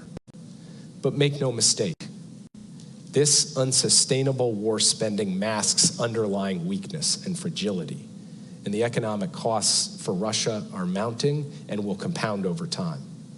Meanwhile, NATO allies have been making historic investments in our own defense industrial bases without distorting our national economies the way Russia has. Yesterday, for the first time ever, every ally pledged to develop plans to strengthen their defense industrial capacities at home. And like our defense spending commitment, these individual pledges are critical to our collective security. They're going to help enable the alliance to prioritize production of the most vital defense equipment we need in the event of conflict and to produce the capabilities Ukraine needs as we speak to fight Russia on the battlefield. These pledges will also help forge new industry partnerships across the alliance, create jobs, and strengthen our economic competitiveness. And they will spur greater investment in NATO's most significant advantage, our technology and innovation. As the folks in this room know very well, Russia's brutal war of conquest in Ukraine is evolving rapidly. The very shape of warfare is transforming before our eyes because of innovations, often deadly innovations, in technology and techniques and tactics. Ukraine's continued success in this fight and our success in any future fight will depend on innovation, on creativity, on entrepreneurship, on adaptability. Ukraine and the Ukrainian people have that in spades, and they've demonstrated that since the war began. But Ukraine will also have help from the collective innovation and entrepreneurship of its Western partners, and no one should bet against our collective advantage in this area. Already, we're working with Ukraine to solve some of the key technological challenges of an evolving battlefield: electronic warfare, drones, demining, and more where that came from as the weeks and months unfold. Now, taken all together, the steps that I've laid out have put Ukraine in a stronger position on the battlefield. But the military side of this equation is only one part of the progress that we have seen over the course of 2024. Ukraine, with the support of the United States and other allies and partners, has made really remarkable diplomatic progress as well. Just look at the last month alone. At the G7 summit in Italy, the United States and our partners reached a historic decision to make Russia pay for the damage they've caused by unlocking $50 billion from the Russian sovereign assets that we froze together. In Switzerland, just a couple of days after that G7 summit, Vice President Harris and I had the honor to attend Ukraine's peace conference to support President Zelensky's vision for a just and lasting peace in line with the UN Charter. That peace summit, attended by more than 100 countries and international organizations, was a remarkable sign of Ukraine's diplomatic strength and staying power, both because of the broad range of countries represented and because those countries spoke with a single voice to say that any peace must be based on the principles of sovereignty, territorial integrity, and the basic maxim that we cannot allow one nation to take another nation's territory by force. In this same time frame, around the G7 summit, President Biden and President Zelensky signed a bilateral security agreement, reflecting a long-term commitment from the United States of America to provide Ukraine the means to ensure its future security. It was genuinely historic. And in a few hours, we're going to make history again. President Biden will convene more than 20 world leaders who've also signed their own bilateral security agreements with Ukraine to launch the Ukraine Compact. This compact knits all of these countries together, and it makes clear that we will continue to support Ukraine in this fight, and we will also help build its force so it can credibly deter and defend against future aggression as well. And after this war is over, all of the countries in the compact will continue to have Ukraine's back, just like we have it now. Over the last couple of days, NATO has come together to announce new measures of long-term support for Ukraine. And the session this afternoon of the NATO-Ukraine Council will put these on full display. This includes a new NATO military command in Germany, led by a 3-star general, who will launch a training, equipping, and force development program for Ukrainian troops. Secretary General Stoltenberg will appoint a new NATO senior representative in Kyiv to deepen Ukraine's institutional relationship with the alliance and engage with senior Ukrainian officials. The alliance reaffirmed in its communiqué yesterday that Ukraine's future is in NATO. This summit, the Washington summit, is about building a bridge to NATO for Ukraine as they continue to implement important reforms. And the steps I've just laid out are the building blocks of that bridge. Together they make clear Putin cannot divide us, he cannot outlast us, he cannot weaken us, and Ukraine, not Russia, will prevail in this war. The landscape of this conflict today is far different than it was in April, when Ukraine was running out of supplies and equipment and Russia was on the move. Today, on the battlefield, Russia is grinding away but not breaking through, and Ukraine is exacting massive costs and attriting Russian strategic capabilities. Diplomatically, Ukraine has concluded a successful peace summit and signed new bilateral security agreements with more than 20 countries, as I mentioned before. And at this summit, Ukraine has secured a historic set of deliverables: air defense, F-16s, additional security assistance, a compact of nations committed to supporting Ukraine for the long term, and the concrete elements of a bridge to NATO. Doesn't mean the days ahead, the weeks ahead, the months ahead are not going to be difficult. They will be difficult. No one knows that better than the people fighting on the front lines. None of the progress that we've seen so far was inevitable. None of it happened by accident. It took the Ukrainians stepping up first and foremost.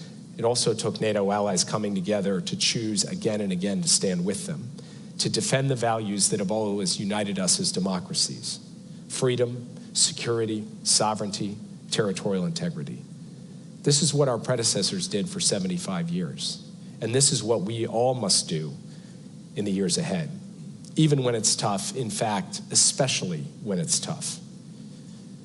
So yes, the road ahead will be challenging. President Putin is determined to keep trying to take over Ukraine, and countries like Iran, North Korea, and China are cheerleading him.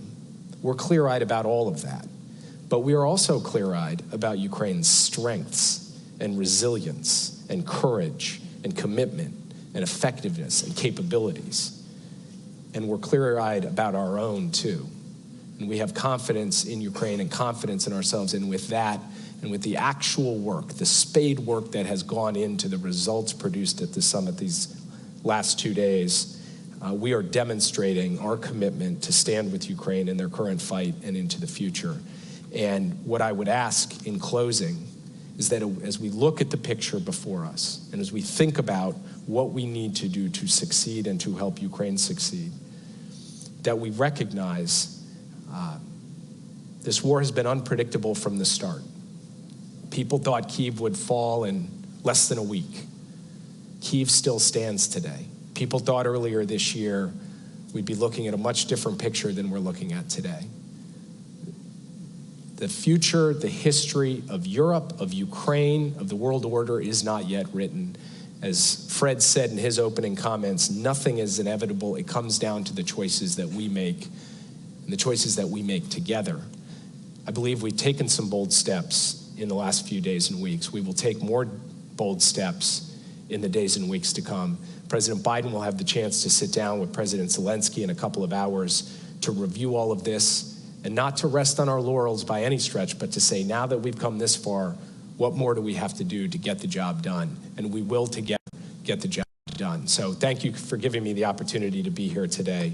And thank you for everything you do every day in service of our common vision for the transatlantic community and a better world for all. Thank you very much.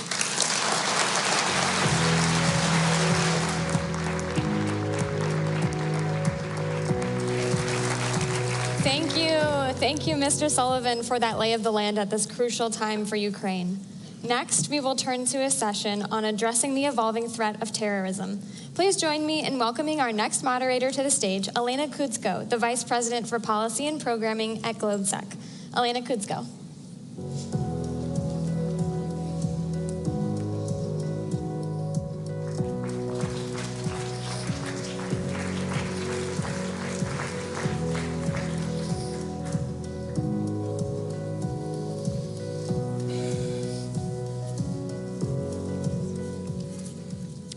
Hello, everyone. Thank you so much for staying with us for this conversation.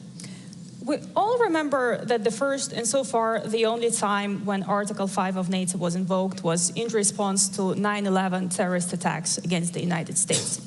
Today, national security frameworks, but also NATO, are prioritizing great power competition in their thinking about addressing security threats. Yet we saw also in the communique that was adopted yesterday that fight against terrorism remains a high priority. It definitely contributes to all three core tasks of the alliance. NATO also endorsed yesterday some of the new updated guidelines and frameworks on how we can better fight terrorism. We're very fortunate today to have two people who are very well positioned to help us understand it all. We have Tom Goffus, who is Assistant Secretary General for Operations and also NATO Secretary General's Special Coordinator for Counterterrorism. Welcome, Tom. And we also have Nick Rasmussen, who is Counterterrorism Coordinator at the Department of Homeland Security at the United States. Welcome, Nick. I want to start us off by having a bit of an assessment of the global threat environment and how terrorism features into it. Tom, I'm going to go straight to you. Can you share your thoughts on how you see the threat environments? Who are the actors, maybe activities and means of perpetrating or preparing the attacks that we should all be most worried about now? Thank you, and thanks for having me on the panel. As you've indicated, NATO looks at terrorism and takes it very seriously. And so we've been looking at the threat environment for a while. And I'd say in general, three big trends that we see. The first one is a more aggressive misuse of technology, especially emerging disruptive technology. Think 3D printing, drones, social media, the use of online to recruit, all of those kinds of things, which mean we need to keep up with that. And use those same technologies to counter terrorism. So the first one is more aggressive misuse of technology. The second trend, I would say, is that the big attacks still happen, but it's moved towards smaller lone wolf attacks, if you will, where they share ideology and inspiration, but they're not directed to by or part of these larger networks. And that increases the challenge in some ways because it's harder to collect intelligence on individuals, and it's harder for law enforcement to have conclusive evidence in order to intervene before an attack happens. So I think this move towards smaller, and we've had big ones and we continue to have big ones, 9/11, we had Paris in 2015, Brussels in 2016, and Istanbul in 2017 that were all larger. But we need to get our minds around these smaller attacks and how we do that. One of the key pieces on that is simply law enforcement, military, and intelligence need to talk more. And then the third and last thing that I'd point out is the move south of the center of gravity. For example, the global terrorism deaths in 2023, 48% of them were in the Sahel. In 2007, it was 1%. So that tells us that things are moving south.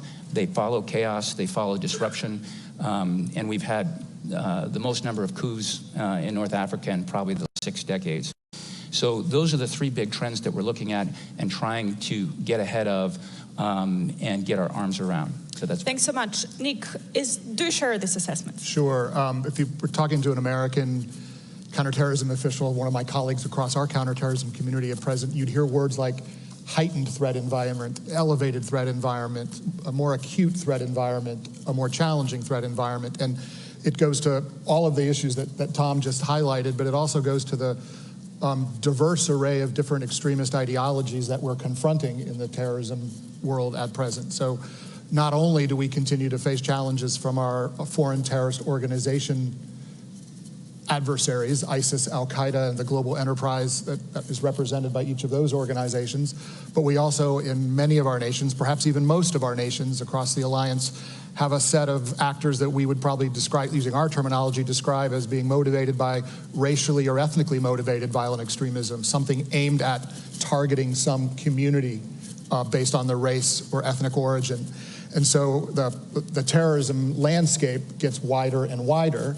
And it's a bit of a contradiction or a conundrum, because I think we could certainly all point with pride to tremendous success that we've had, both as individual nations and as an alliance, in degrading some of our terrorist adversaries like ISIS and Al-Qaeda, and taking some of the sting out of the threat that those organizations represented for most or much of the period since 9/11.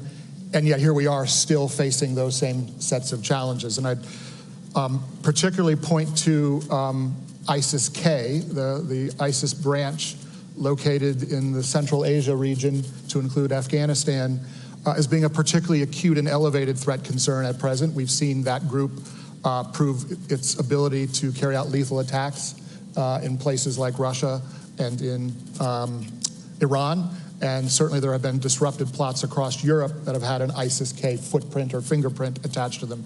So all of that, if you talk to counterterrorism professionals, leaves us in the place we always are, worried, watching, and trying to do everything we can to manage and mitigate risk. Tom, can you help us understand a little bit the interconnection between the great power competition and the terrorism threats? The communique emphasizes once again that, of course, all the threats are interconnected. How are you thinking about the big conflicts that happen either in Europe, in Ukraine, or in the Middle East? How do they fuel motivations or maybe means of actors to commit acts of terror? Great question. And part of it, and we've seen this in places like the Western Balkans, where some of the actors think that we're distracted by Ukraine. Those are exact words that some leaders in the region have told me. And what I do is try to refocus them on what are the biggest threats to NATO. Our number 2 document after the Washington Treaty is called the Strategic Concept, came out in 2022, and for the first time, terrorism was named as one of the primary threats. It's the most direct asymmetric threat to the alliance. And we now have defense plans, both for Russia and for terrorism. We have the most detailed plans against Russia in 30 years, and the most detailed plans ever for terrorism. So we see it, if it's not straight inspiration, it's distraction. And we need to keep our eye on that and what's going on. And I think Nick put it well, the potential for ethnic or racial targeting, terrorism, if you will, goes up whenever they feel like great powers are invested in other places like Ukraine. But trust me, we're paying close attention to it. Nick, do you want to jump in? Sure. I think our intelligence community has began to kind of speak more openly and publicly about what we see in the intelligence world, which is some of our great power adversaries or competitors actively engaged in efforts that have the effect of undermining social across our societies. And those are, of course, the very factors that contribute to extremism and that bring people into extremist narratives and extremist mindsets that lead them down a pathway towards potentially being an operational actor in the terrorism space. So I think that's done in both subtle and unsubtle ways, and I don't need to explain that to most of this audience. We see that playing out across many domains, not just the terrorism domain. The other thing I should circle back to, just to touch on, because we didn't talk about it in the very first question you asked, was the impact of the conflict in Gaza on the global terrorism landscape, I think, is hard to understate. One of my colleagues in our intelligence community has used the words, it's been kind of a supercharging of the global terrorism enterprise, and it certainly came at a time when we didn't need that. And I say that, the global terrorism enterprise, because even terrorist organizations which are not directly tied or connected to the Israeli-Palestinian conflict or the ways in which that conflict might ultimately be settled, are still finding ways to take advantage of that narrative, the narrative that has sprung from events in Gaza since last October, and use it to animate, recruit, expand their reach to certain populations that were beyond their reach previously. And so it's just become an exacerbating factor, something that we didn't need on top of an already complicated threat picture. That's a very wide array of challenges. And Tom, going back to you, of course, NATO cannot address them all by themselves. You already mentioned that there is a family of plans, including a plan for the South, that's specifically connected to the threat of terrorism. Can you give us more insight what NATO is doing about terrorism, what it can do, and maybe a few words about your role to coordinate it all? Yeah, thank you. The NATO, the two documents that you referenced, we have a new policy guidelines and action plan that reflect what Nick has been talking about, the change in the threat landscape. And the idea that NATO looks for as an international organization is, how can we add value? How can we best do that? And these documents help us circle in on three main areas. The first main area is shared awareness. And we do that through many different mechanisms, one of which just met in Croatia. It's called the CT panel, and with sub-working groups, and we share information on the terrorism threat. The latest attacks in Russia, allies got together, shared the information, so that we're on the same playing field in terms of knowing what's going on out there. The second area that we work on, as I talked about the misuse of technology, is our use of technology to counter terrorism. So we're working on counter-drone technology, biometrics, shared battlefield evidence, and technical exploitation. And then the last category, and this is one where we're very active, is capacity building. Specifically, we're focusing, as things moved south into the Sahel, on some of our southern neighbors and partners like Mauritania, Tunisia, Jordan, all have lines of effort that work on capacity building for counterterrorism. With Mauritania, this is what they've asked for and what we can provide, which is maritime domain awareness and the ability to conduct intercepts in the maritime domain if needed. So capacity building is one of the big things NATO does. It's our outreach. We also reach out and engage the EU, the UN. We actually have a capacity building package with the UN to help them train peacekeepers on counter-IED, for example. So those are the three areas: awareness, shared awareness, capacity building, and then capability development. Nick, two things that Tom said, and I want to follow up in depth with you. First one, intelligence sharing. That's a famous, maybe blind spot that we have in the alliance. We have so much of it, and yet we're not that good at sharing it, both between the countries, but also within the countries. Can you give us assessment? Are we making progress? Have we gone better at that? And maybe where do you still see challenges? Sure, it's a great question, and I think let me put that also in the context of a resource environment that looks different today from a counterterrorism perspective than it has looked for most of the post-9/11 period. If you think of most of the post-9/11 period, terrorism or counterterrorism resource requirements would have been at the front of most any line to be met across our various systems, certainly here in the United States. Now, of course, there are a wide array of pressures on the resource pie. Great power competition foremost among them, but other national security challenges we face. So in the counterterrorism domain, we're having to either hold steady or in some cases even make do with less. And I'm getting to the point here because that puts a premium on cooperation and engagement with partners even more so than ever more so.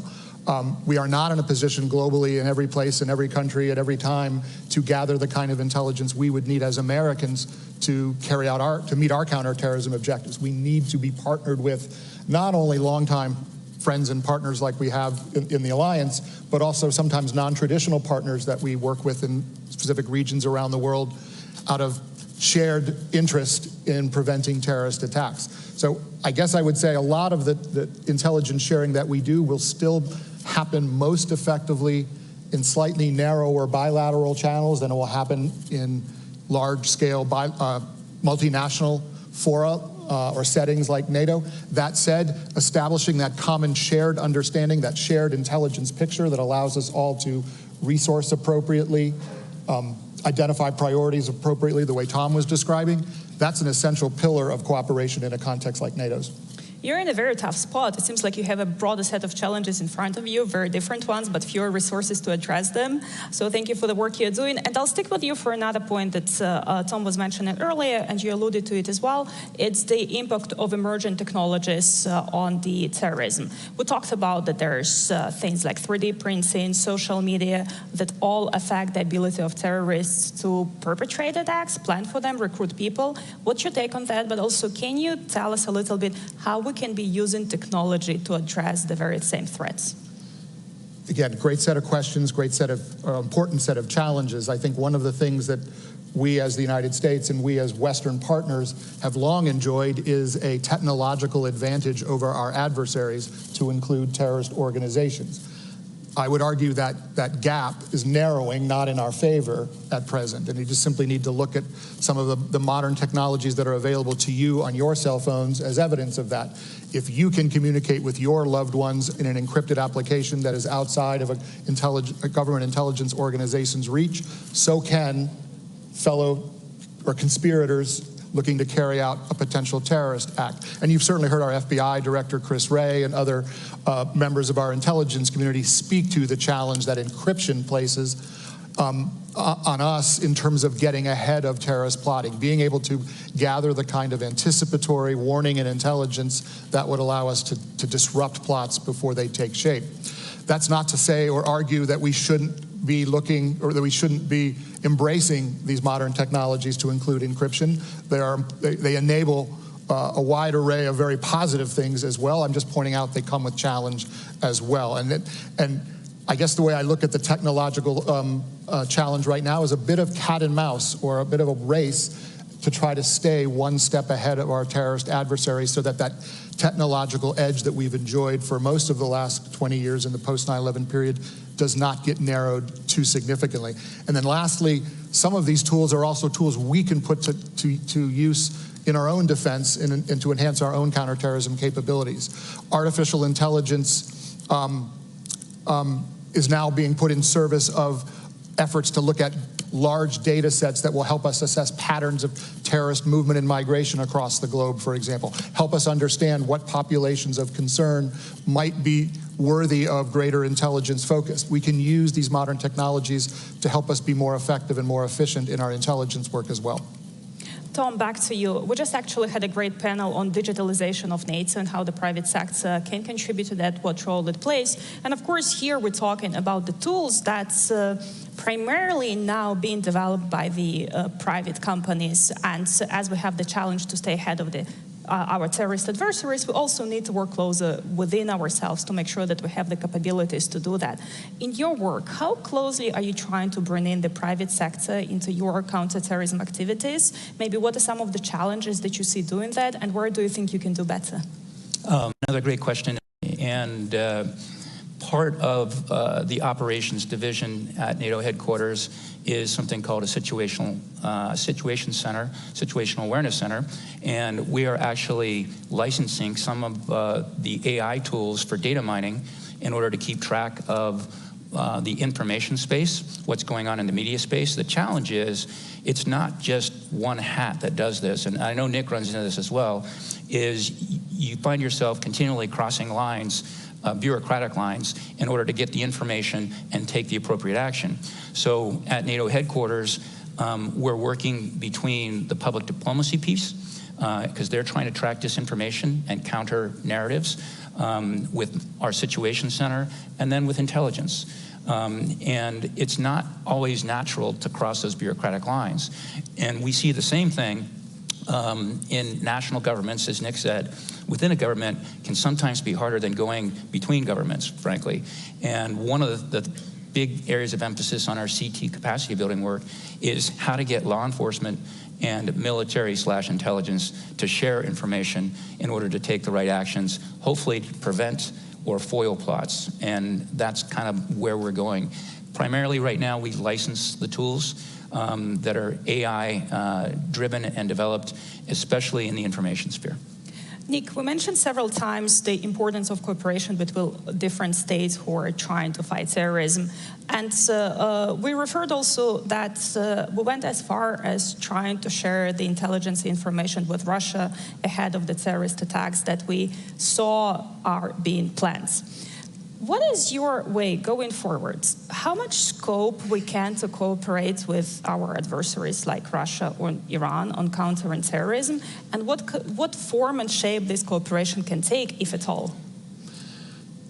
So it's been publicly reported, as you suggest, that information was shared by the United States with Russia in advance of the Crocus attack in Moscow. And that may have been surprising to some observers, but from my perspective, having served in senior roles in government, that was a simple policy matter. It was, we have an obligation when we are in possession of information that will prevent loss of life in a country, even a country with whom we have very difficult or even adversarial relations. And I can think of numerous occasions over the last 20 years where we've been in a similar position, where we've shared, sometimes directly, sometimes through third parties, information that was designed to save lives or prevent a terrorist attack from happening in a country with whom we had very difficult relations.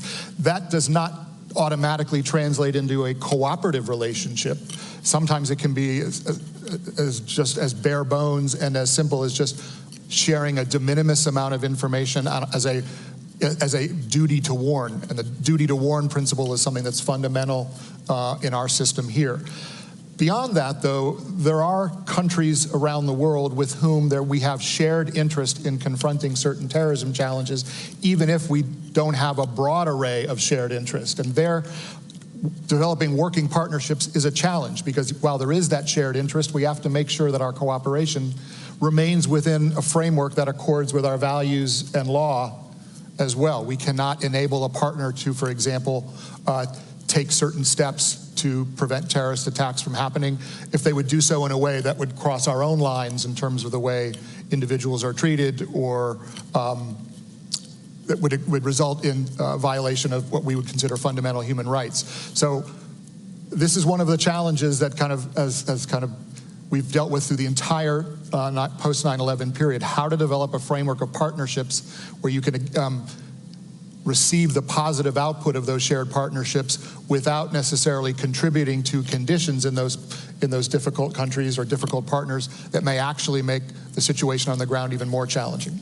Tom, is that a shared approach between allies?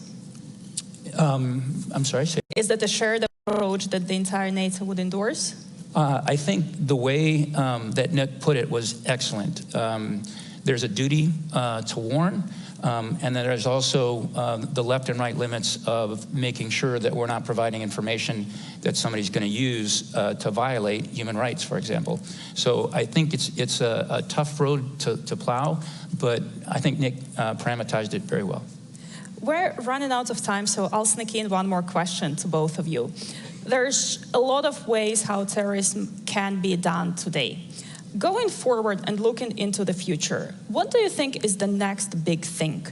What is a blind spot that we might be not paying enough attention to right now? What do you think we should be thinking about more that would be more important in the future but might be not visible that much right now? And Nick, I'm going to go to you first. Sure. I wouldn't necessarily think of it as a blind spot, but something I worry about quite a bit looking into the future is the non-kinetic attempts by terrorist actors to have impact on our societies. We all worry about the kinds of attacks we see today, bombings, shootings, stabbings of individuals or in highly public settings. But of course, we also know that terrorist actors have broader ambition than that. They seek to engage in activities that would target our critical infrastructure, whether that's through cyber means or some other means. And so while they have, to date been less than completely successful at widening their skill set to the point where they can threaten our collective critical infrastructure in that way, that is one of the asymmetries I worry about the gap closing over time. Tom, what are you worried about? I agree some of the non-kinetic pieces, specifically the undermining of our democratic institutions. I really worry about that, and there are a lot of elections coming up.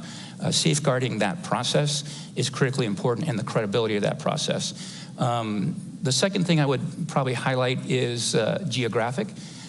Central Asia has the potential, given what's going on in Afghanistan right now, to be a net importer of potential terrorist activity.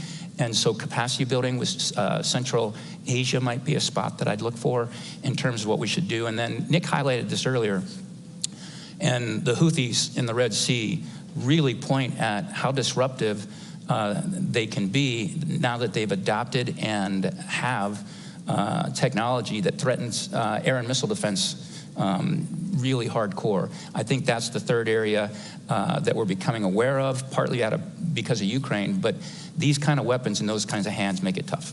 Thank you so much both for taking your time and for sharing your insights with us. Fighting terrorism is the definitely whole of society approach, so we'll do our part to help you do your job. Thank you so much. Thank you.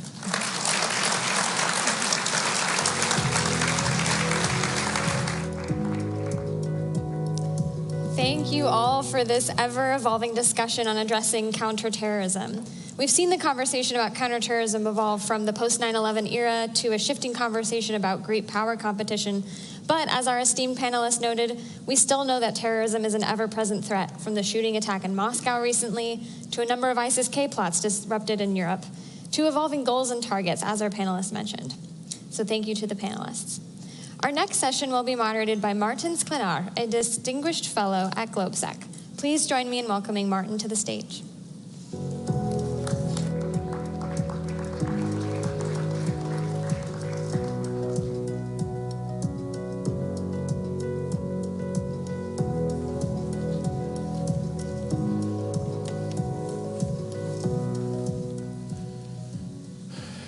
Good morning, everyone. My name is Martin Sklenar from GlobeSec, and it's my great pleasure to be moderating the next panel today on the public forum. And we will be talking a lot about industry, which seems to be appropriate. We've heard a lot about the industry so far in the 2 days that we've been here in Washington during this summit. I'm joined today by three very good panelists, and I hope to have good discussion with them. Please welcome with me Stacey Cummings, the General Manager of the NATO Support and Procurement Agency, as President of Sovereign Cloud at Amazon Web Services, and Stephen O'Brien, Corporate Vice President and Global Business Development Officer at Northrop Grumman. Very happy to have you here, Stacey, Max, and Stephen. Great to have you. Thank you for coming. And we have a lot to talk about. We just heard also from Jake Sullivan, there's a lot of equipment actually rolling from the west to the east somehow, you know, to ending up in Ukraine. So the equipment has to come from somewhere, and let's discuss where it's coming from and how's the capacity that we want to have to produce it. So let's focus first on where we are and what has been done so far. We have seen NATO allies, but also the EU putting more and more attention on the industry, following Russia's illegitimate aggression against Ukraine. We have seen defense budget rise. We have, as part of NATO's defense investment pledge, including the commitment to spending 20% of that, and this is, you know, some large amounts of money that are going into modernization of the equipment. And we have seen orders. We have seen actually orders being placed, significant ones, and we have seen political statements from NATO allies and NATO officials on the need to expand industrial capacity. And as recently as yesterday, NATO adopted the next level of the pledge, which is called now the NATO the Defense Industry Expansion Pledge, with 9 specific lines of effort. So that's the situation where we are. We will see allies developing their individual plans, and let's start there. Allies will let us know what is actually the demand. How do we set this what do we do with the demand now? How do we define it? What is the situation, Stacey? If you want to share with us how did the role of the industry change after the aggression in Ukraine? How is it connected to the deterrence and defense that we talk about so much at the summit? Well, thank you for that question. So the Secretary General has said that without industry, there is no deterrence, there is no defense, there is no security. And so collectively, we of course look at the defense industry as a key partner to be able to enable deterrence and defense. When we look at the changing demand signal, you mentioned increased defense spending and that focus on not just buying to replace the stocks that have been diminished through donations to Ukraine, but also looking at how do we ensure that allies are buying the next generation, the most modern defense equipment that they can, and also with a focus on moving beyond interoperability to interchangeability and commonality. And so as this creates an opportunity for nations to actually work together to buy common equipment so that when they're operating together, they're operating the same equipment, but also designing commonality and interoperability in from the very beginning of the life cycle of a weapon system. And that's where my agency, NSPA, can play a very strong role in aggregating demand, but also in bringing together common requirements and sending that demand signal to industry in terms of a contract, a funded contract, which allows industry to make the investments that they need to increase capacity, and it allows nations to buy together and get economies of scale at the same time, and I'll repeat myself, a common solution that has the benefit of commonality in operations, but also from a supply chain perspective. Great. Thank you very much. And we'll speak about the signals. They seem to be important in this discussion.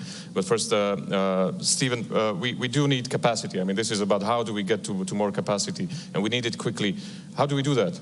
How much has the industry already done? Please share with us. Well, we've invested quite a bit, and I think you've got to be innovative beyond that. For instance, I was at the Ukrainian embassy yesterday, where we have an agreement now for the first U.S. company with co-production in Ukraine. Signed for the first time. We'll be producing it in Ukraine by Ukrainians with the cooperation of a U.S. company, in this case Northrop Grumman. And those kind of innovative approaches not only help Ukraine meet its desire to be part of the arsenal of democracy, but it also expands capacity that we need desperately across the world. So it's not just the capacity we're looking for in the United States, it's those co-productions, co-development, and partnerships that are going to expand capacity across the whole region in the arsenal of democracy, because it's no longer in one particular country, it's worldwide. Great, thank you very much. And well, Max, how do tech companies come into the picture, and how do you add to deterrence and defense in this sense? Well, the kinetic effect is no doubt important, but in today's world, and in particular, as we talk about modernizing, the digital battle space is going to be incredibly important. It proved out in Ukraine in terms of the ability to rapidly collect information, synthesize it, and then get that information to the battlefield. I think what's really important from a tech perspective is that you have technology partners that have worked in the defense and national security space for a good bit of time, and they don't just bring tech, they bring mission experience. AWS, for example, has delivered top secret and secret cloud computing capabilities for well over a decade. And so we understand how to help integrate those different systems to be able to deliver the digital effect. And in fact, just last week, the Australian government announced that they are partnering with AWS to build their top secret cloud capability. So I think that mission understanding is really important, and I think partnership is really important.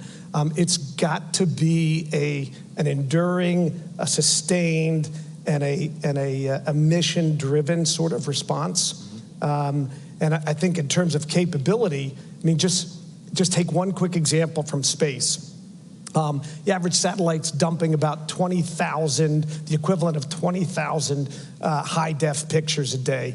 And when you multiply that across all of the collection capabilities that we're talking about here, you've got to have a substantial, a sustained, and a highly capable digital fabric to be able to process and store all of that, but importantly, to be able to share it across all of the NATO member community. But also at the same time protect it from, Security has always been job one. Great. Let's talk on signals then. Stephen, what signals is it that the industry expects from Stacey and the governments? What are you looking for? Well, we're looking for contracts, as Stacey will tell you right off the bat. That's the best signal that you're ever going to get. I'm shocked, I have to say. Yeah. What Stacey's doing is incredibly important. It's not just the contracts. It's the predictability that allows us to have a stable supply chain, if you will, a stable workforce where we're not having peaks and troughs in our production line that makes it impossible to keep the people employed and that talented workforce with us the entire time. And also that contracting mechanism that Stacey has is now streamlined. So no longer are we doing many different contracts with many different countries and many different languages. You have a single contract that Stacey's able to do. Obviously, that reduces the cost to the players, but also reduces the time. You get a stable workforce, and we get investment that industry is able to make by doing that. And it's all made possible by Stacey's team. And I think everyone's a winner for it, Stacey. Thank you. Yep. So, there is one demand signal to industry, and that is a funded contract. And what we would recommend is that nations come together to bring I already talked about commonality and the benefits of commonality, but buying together increases quantities, and this is a commonly known, the more you buy, the more you're gonna save. And so if we can bring together multinational, large quantities with multi-year commitments, with assured quantities, then we can get the best possible price from our industry partners, because they can optimize not just their production line, they can optimize their workforce, they can also optimize their supply chains. And just we entered into a contract late last year for Patriot GEM-T missiles. And we bought at a quantity that allowed industry to invest in not just new capacity, but an entirely redundant supply chain. But you have to have the quantities in order to create the right incentives for industry to be able to make that investment. And we can't be entering into contracts with assured access for 1 or 2 years. We really have to be able to give that assured access in years 3 through 7, 3 through 10, because that way, again, not only are we giving the right incentives, but we're gonna get the better prices that way. And when you get better prices for things like Patriot missiles or Stingers, that means you can buy more. That means that you can fill up your stockpiles, and it means that nations have the confidence to be able to make those donations that we've been talking about to Ukraine. Can you share with us an estimate how much more the agency is now actually procuring from the industry than before the Ukraine happened? Sure. In 2021, we executed 3.6 billion euro in funded contracts. In last year, we executed 10.6 billion euro in funded contracts. So that's significant increase. That's significant. So the signals are there, they're being picked up, the money is on the table. But to make it happen, to fill the contracts, you still need investment. I mean, you have to invest in producing the capacity. And that's where, with every investment, some risks come into play. Let's discuss, who's willing to take the risks? It seems that it is pretty straightforward, right? I mean, the situation is bad. It's not going to get better very soon. So who's going to be taking what kind of risk? Stacey, do you have you're like in the intermediary position between the governments, the most customers, you being a customer as well, but still, how does it look from your desk? Who should take the risk? So there has to be a balance in risk. One side or the other can't take all of the risk. We have to understand the dynamics of the defense industry. That's different than the dynamics of a commercial industry. And so risk is measured in a different way for a commercial company than it is for a defense company. Defense companies have one customer, and that is the government. And so the type of risk that we expect industry to take is different than the type of risk we would expect a company that has a new technology or that is delivering something where you can have the entirety of the market is available to you as a customer. So that risk has to be balanced, but there are tools available. So we can take, for example, a tool in the United States called the Defense Production Act. So the U.S. has specific tools that allow them to make investments, and I see the European Union making those same types of investments in industrial production, creating those incentives to reduce the risk for industry to make those investments in capacity. There are other things we can do around contracts. So we can have contracts with incentives in them. We can have contracts that have pricing based on quantity bands, again, to create those incentives. So the more you buy, the lower your price is. And we can also create contracts with innovations in cash flow.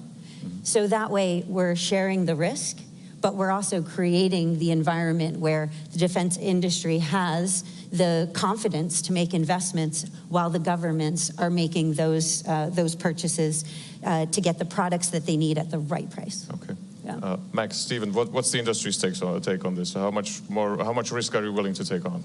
Well, we actually pioneered a slightly different model where what we do is we work on understanding deeply what customer demand is, and then we build in advance to that demand signal. So we just announced 7.8 billion euro investment in Europe to build a European sovereign cloud.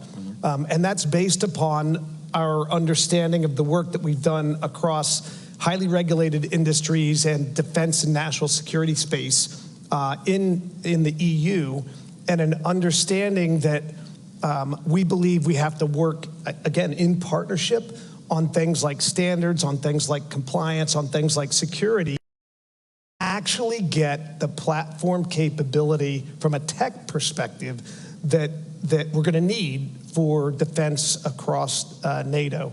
And that includes, in particularly, the ability to interoperate with the U.S., with Canada, and with all of the member partners. So we make those investments in advance, and we anticipate customer demand. That's the only way to really get hyperscale cloud capability. Slightly different than some other industry partners. Yeah, the more traditional ones. Stephen, are you okay with the traditional industry denomination? It is. It's for us, it's about partnership. Stacey will tell you that whether the prior items we were talking about with contracting, or as we put demand in, there is no way we succeed without one another. And governments and industry on that partnership and bringing the business cases that are sometimes difficult for governments to see, whether it's the other companies that are going to invest in with us, other countries that are going to invest on this, all to meet the demand that we foresee it. and lay it in, but we can't have excess demand without a partnership to absorb that extra cost for surge capacity.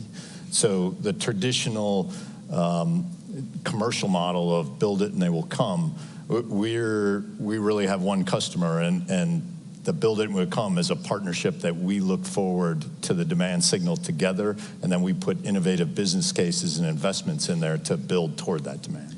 I understand that, and it seems that this is the time now for building it because they will come. I mean, it looks like everybody is coming this way. What is it what is it that you need in like more detail to be able to plan out that investment? Because it's not just to find the customer, but is it time? Is it amount, or what is it that you would be looking for if you could choose? Well, it's the investment that we need, and it's the government cooperation to make it possible, both for our company on the U.S. side as well as the international governments to do that. There are environmental concerns. There are obviously licensing concerns. The only way this becomes reality in that is a partnership between government and industry to make it happen, whether it's international governments and the U.S. government, in this case with our company. That's the path to success.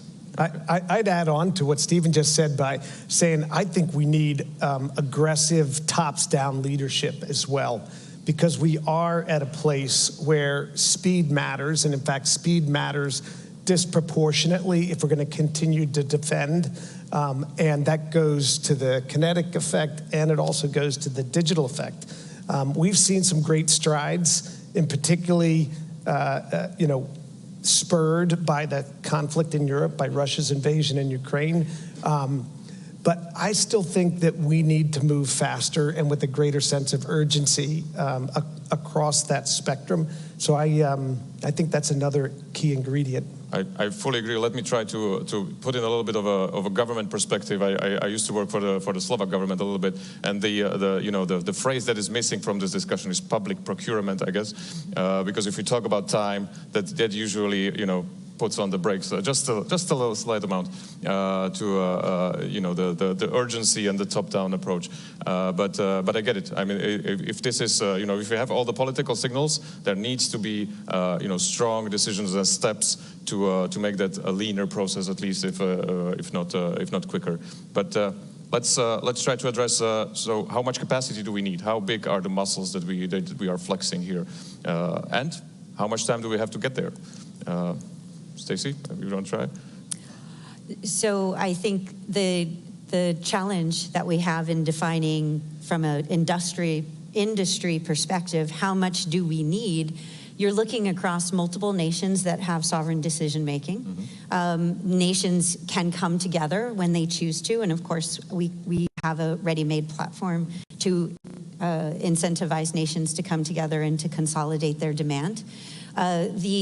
How much we need is based on what is the stock levels that we're looking for, how much have we already donated, what do we need for the foreseeable future to support Ukraine, and then what is the level of stocks, level of systems, defense systems that we need in the future to continue to deter our adversaries. And when you put all that together, you also need to consider that we don't all buy exactly one thing, that we're going to say we need 1,000 of these one things, because we have a lot of different configurations, we have a lot of different systems, and nations do make that decision based on their requirements and based on what's in the best interest for them and the way that they operate. And so the idea that we can say, well, we know we need a lot, so industry should start building it. I do agree that the public sector needs to give clear requirements, and the way we give clear requirements is through contracts. And by doing it together, we can get economies of scale, and we can also create more certainty for industry so that we can fill our stocks, make sure we have exactly what we need, and industry knows that they will be able to continue to support the demand that we're going to have in the future, not just the demand that we have for today. Exactly. I think the other important piece is resilience, and you touched on that, right? By taking that approach, you wound up getting an additional supply line. Right. And so it's both the demand that we need to plan to, but it's also the resilience that we need to think about when we're doing that. Great, Stephen. And you have to innovate. And some of the things, I mean, take 155, right? We talk a lot about it now in NATO and where it is. You know, NATO's 75 years old. Guess what? We're still making 155 the same way we did 75 years ago. And it has a lot of stresses on the supply chain. Forged steel, that supply chain is at its max right now. The automobile industry has gotten away from forged steel. They use Ost-tempered ductile iron manufacturing. Doesn't matter what it says. What it is, a much larger supply chain where you can use that to build the shells that go into 155. We're already doing it on the Navy 5-inch guns. Why not bring it into 155? Another way you can innovate, even on something like 155, just like we did on JDAM, which is an aviation weapon, but 155 is a ballistically guided round of artillery. In other words, it's just gravity fed. It's not as accurate as we want it to be. The simple way is replace the fuse with a guided weapons fuse. You don't have to produce as much because now you have a precision weapon and it hits the target. Instead of using 3 155 rounds, you can use 1 in that. Instead of building more, make it more accurate. Innovate in that way. Much different than maybe Max is using with the cloud, but you can innovate on some of the more basic items that we have out there and reduce the challenges on the supply chain, reduce the challenges on the total number that you have.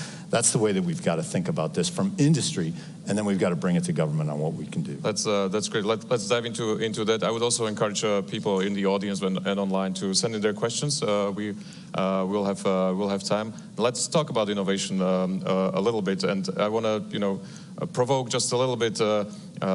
I understand that as a case, but it looks that Russia is using Cold War style equipment to keep this war going. So what is innovation helping us, or is it slowing us down in the quick increase of the capacity? Max, I mean, you've been called on the innovation. I'm sure you've got a great answer. Well, I hope it's a great answer. Thank you. I mean, I just have to say +1 to what Stephen said, right? Our adversaries don't stand still. And that gives us the imperative to innovate. And I think that's one of the places where we actually have an advantage if we harness it right. We have a tremendous set of technical skills. We have a tremendous set of technical capability. We have really innovative startups across all of the NATO member countries, across a very big ecosystem. And I think it's our ability to leverage that and put it to effect that matters. I think you take a look at what we've been able to do with drones and sensors and things like that. And if I can build on what Stephen said, not only is making the munitions smarter important, but actually being able to understand the effect in real time and movement and run the analytics in real time to figure out where the next round goes and the next round goes. So I think we absolutely have to keep the imperative and the speed on innovation, and we need to think about it in a comprehensive sort of fashion. So don't just innovate on the tech. It needs to be innovation across tech, across battlefield commanders, across industry, and I'm excited because we do a ton with Northrop Grumman already in terms of innovation across those platforms. Stacey, how is the NSPA pushing innovation in this? Yeah, great question. So you brought up the term public procurement that kind of has a bit of an attachment to long bureaucratic processes. But as an acquisition professional, I would say that you can innovate across the entire life cycle of requirements all the way through in service for a defense system. So when we look at generating requirements that are more outcome-oriented or operational requirements so that we give industry the opportunity to propose back to us more innovative solutions to meet our requirements instead of saying, I want what I had before, I just want it to be newer.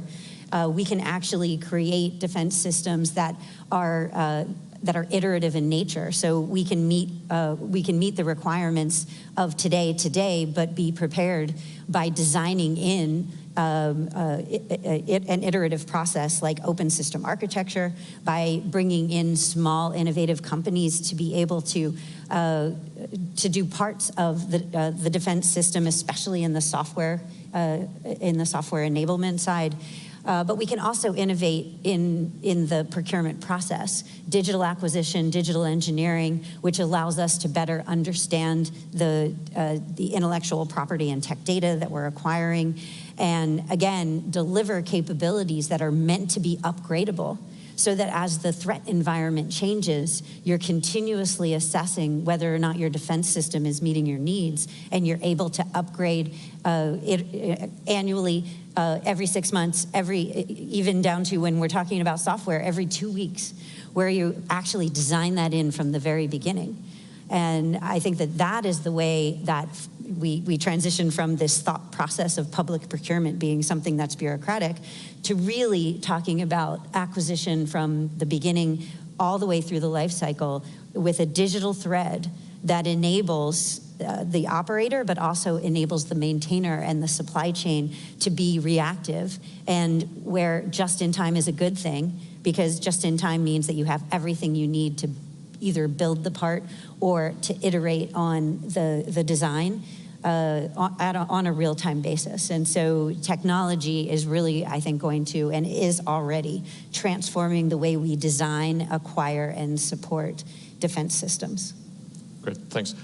Before I turn to a question from the audience, and we're getting some good ones, let me use your presence, Max, here from, I mean, the A in the AWS stands for Amazon, so, you know, I'm going to broaden it up a little bit. Yesterday we heard from Secure that some of the gaps that we have actually in the NATO force are in the enablement and the logistics, department. So how can we put more companies into the defense industry to help us deal with that? Amazon might have some experience there. We do have a little bit of logistics experience, that's true, and we have internally, we call it a one-team approach, where we take a look at customer requirements and we try and bring all of the capability that Amazon and not just AWS has to bear. We do a lot of work with the transformation organization and General Lavigne's organization, including where we have brought logistics skills to the forefront to do pilots on logistics, including where we bring another Amazon company. It doesn't start with an A, starts with a K, Kuiper, which is a geostationary, or a low Earth orbit satellite system. It'll be comprised of some 3,200 satellites to bring communications to bear. So, I think you're spot on. I think many industry partners have strengths that are important to defense and security, and we ought to figure out how to help across the spectrum on that. Mm-hmm.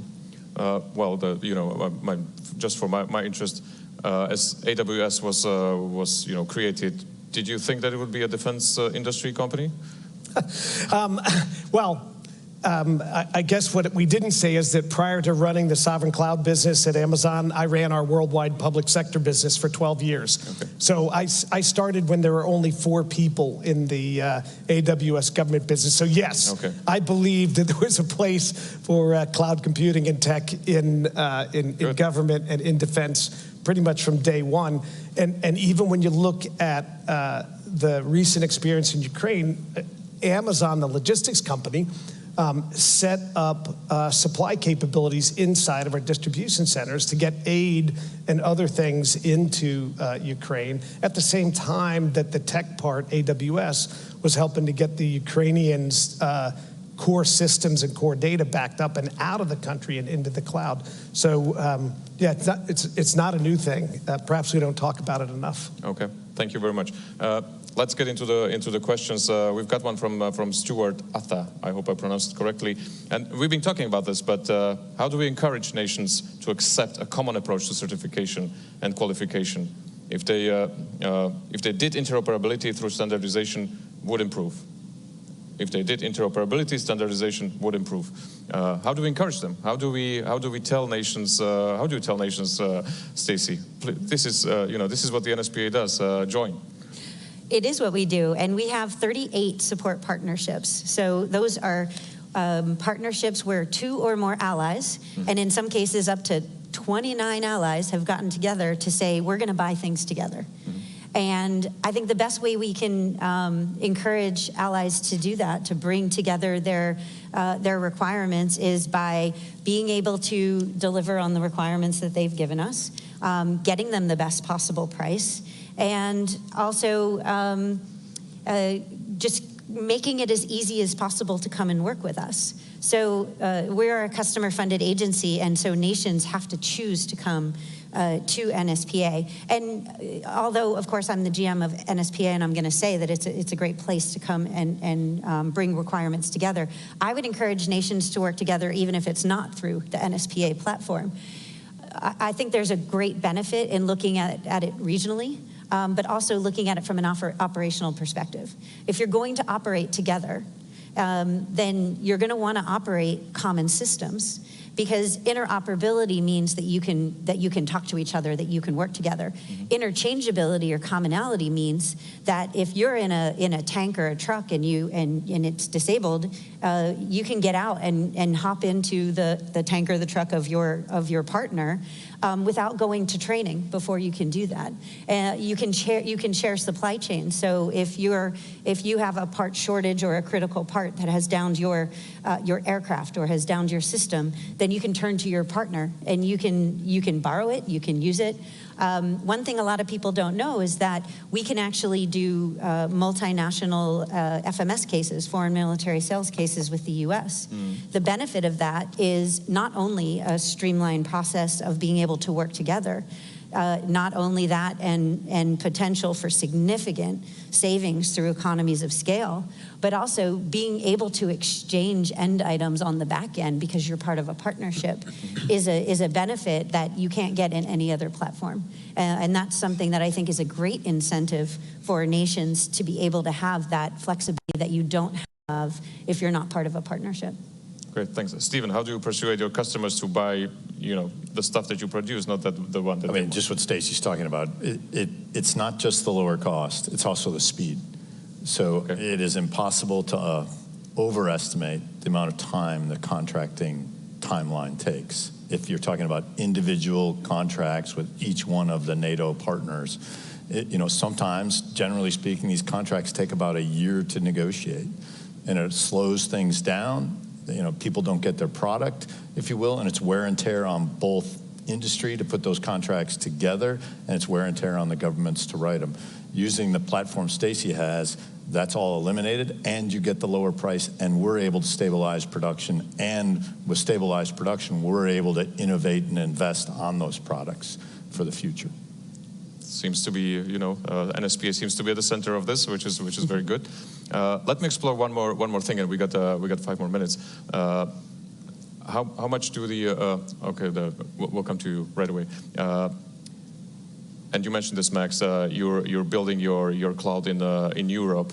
How difficult this is to follow NATO and EU in this? Are they close? I mean, we want them to be as close as possible in the industry. It's usually the same industry, producing very similar stuff. How difficult is for you to move between those contacts? Well, I'm going to piggyback on the standards question because standards are vital. And so we work really closely across the EU on standards, security standards, privacy standards. We're working very closely on something called EUCS, which is the cybersecurity standard for the EU. And we work closely with NATO on those sorts of standards because as important as it is to be able to exchange, the physical dimension on the battle space, it's equally important to be able to interoperate and exchange on a digital fabric. And so standards. Don't create new stuff. There's international standards out there. There are EU standards that are out there. There's NATO standards that are out there. To the extent that we can rally around those things, it makes things faster, less expensive, and more seamless in terms of integration. And that's what NATO can do on this. It can drive the interoperability by setting the standards on a number of these weapons so that you do drive to interoperability and interchangeability that Stacey talked about. That, that has gotten looser over time with NATO, and now you have these different 155 rounds, the different howitzers and where you fire them, and some are not qualified, and others, we don't want to be in that situation in the future.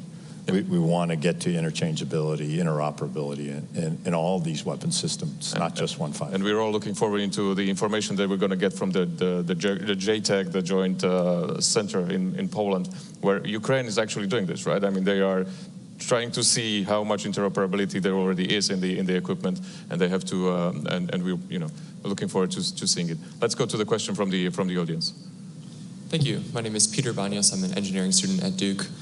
I'd like to pull on the thread of incentive structures and motivations as you're dealing with this private partnerships. You mentioned the difficulty of innovating, even just switching from the type of steel you use. And I wonder if the ultimate reason why there's difficulty with changing and updating maybe these simple solutions is because after a year of negotiating contracts, once that contract's finally signed, there's no more profit maximizing incentive for the contractors to actually change anything and do anything any more innovative after that point. So if that's true, and maybe it's not, are there ways that we could change the way that we write contracts or develop these partnerships so that there still is that either flexibility or direct incentive for contractors to build those new innovative solutions? I'll start. Go. I think that there are examples out there, great examples out there, of where a contracting officer can be as flexible as they need to be in order to get the capability or the outcome that they're looking for. That being said, we are public sector. We need to be transparent. We need to be fair.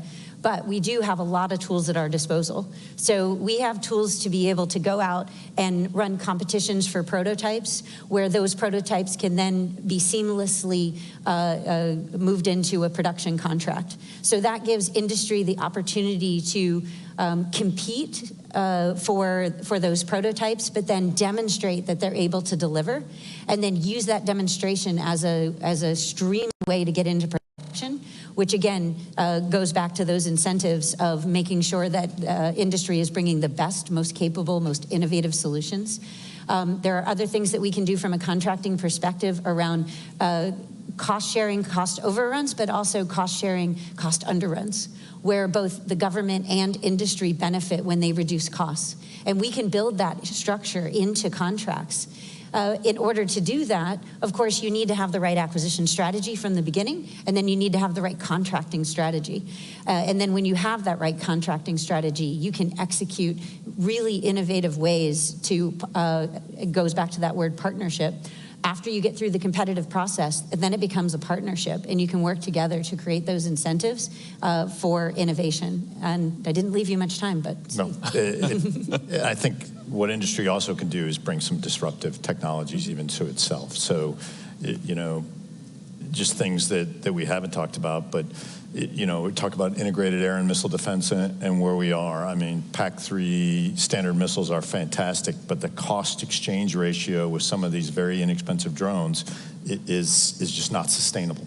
And we're going to run out of missiles, and I think we all get that. So we have to come up with innovative ways to try to solve the problems, working with the U.S. government in this case, or all the governments, in a way that we can do this in a much more efficient manner. Thank you very much. I would add one last thing. When I'm in the early stage of working with customers, I always suggest that they think about an acquisition strategy that includes tech refresh or engineering change proposals. And in fact, a mandatory requirement for the awardees to come back with periodic tech refresh and engineering change proposals. And if the mechanism is in the acquisition vehicle from the start, then you've got a way to actually go ahead and propose new and evolving capabilities, and it could be in scope. Thank you, Max. Thank you for the question. And in the spirit of time, let me just thank the panelists for their very good insights, and thank you very much for the discussion. Thank you.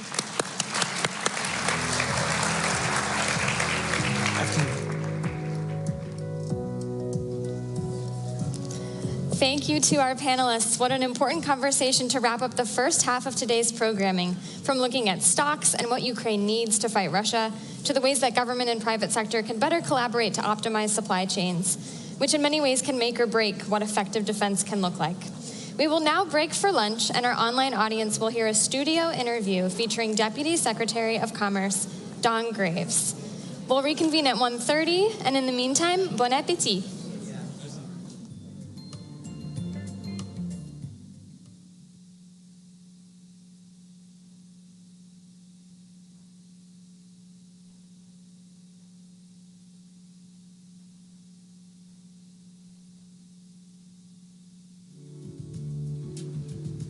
Hello, and welcome to today's conversation on building whole-of-society resilience here at the NATO Public Forum. I'm your host, Shanti Kalathal, and I'm joined today by Deputy Secretary of Commerce Don Graves and Deputy Homeland Security Advisor and Deputy Assistant to the President, Caitlin Durkovich. I'm so glad to be having this conversation with you both. I thought we would kick it off by talking a little bit about what resilience means. I think that's a word that we've heard quite a bit over the last few days. A lot of people have brought it into conversations about security, about people, about communities, and yet we sometimes don't exactly know what that means, especially when we bring it outside of the context of individual resilience. Mm-hmm. So let me ask you both, what does resilience mean to you? How do you think of it in the context of a government, in the context of a nation, and also in the context of a community? So maybe, Caitlin, let's start with you. Great, thank you. And first of all, Shanti, it's great to be with you. Deputy Secretary Graves, always wonderful to share the stage with you. I think resilience really at the end of the day is about how you respond when things don't go as planned. And you can pull that string through all of those different sectors, through government, through society, and through your personal lives. We actually have an official definition that we use in our policy documents now, and it's about the ability to prepare for threats and hazards, to adapt to changing conditions, and to withstand and recover rapidly from those conditions and those disruptions.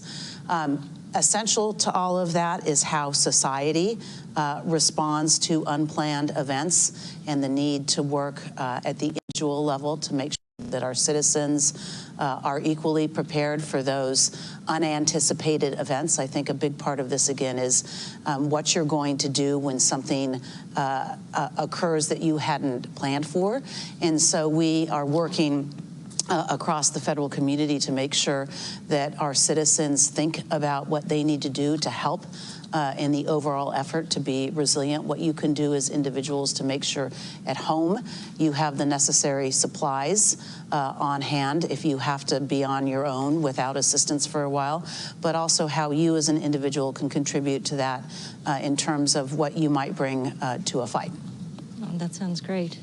And Deputy Secretary? Well, Shanti, thank you for hosting this conversation, and I'm never going to disagree with my friend Caitlin here. I would just add that, you know, the President has said that part of resiliency is recognizing the need for us to free ourselves from the dangerous dependencies that we currently have. We saw what happened in the pandemic when we weren't as resilient as we probably should have been. It's important to continue our having the connections in this very globally connected world, building off of our partnerships, but it's also building our own resiliency here at home and, of course, with our partners and allies. We have seen with the emergence of critical and emerging technologies, there's going to be an even greater need for a range of underlying technologies, the components, the equipment that goes into that, whether that's for our businesses or for people to be able to take care of themselves at home. So for us, it's about making sure that we have access to the technologies, having access to the needed goods, so that in the event that we have some type of challenging problem facing the country or the world, that our people are prepared and that we're not beholden to outside forces or those who might, for more nefarious purposes, hold us hostage. Okay, yeah. I mean, I think we can all agree that the way that you framed it, resilience is a very good thing, but it's one thing to talk about it as a theory, another thing to put it into practice. So from your respective perches, how do you go about putting resilience into practice?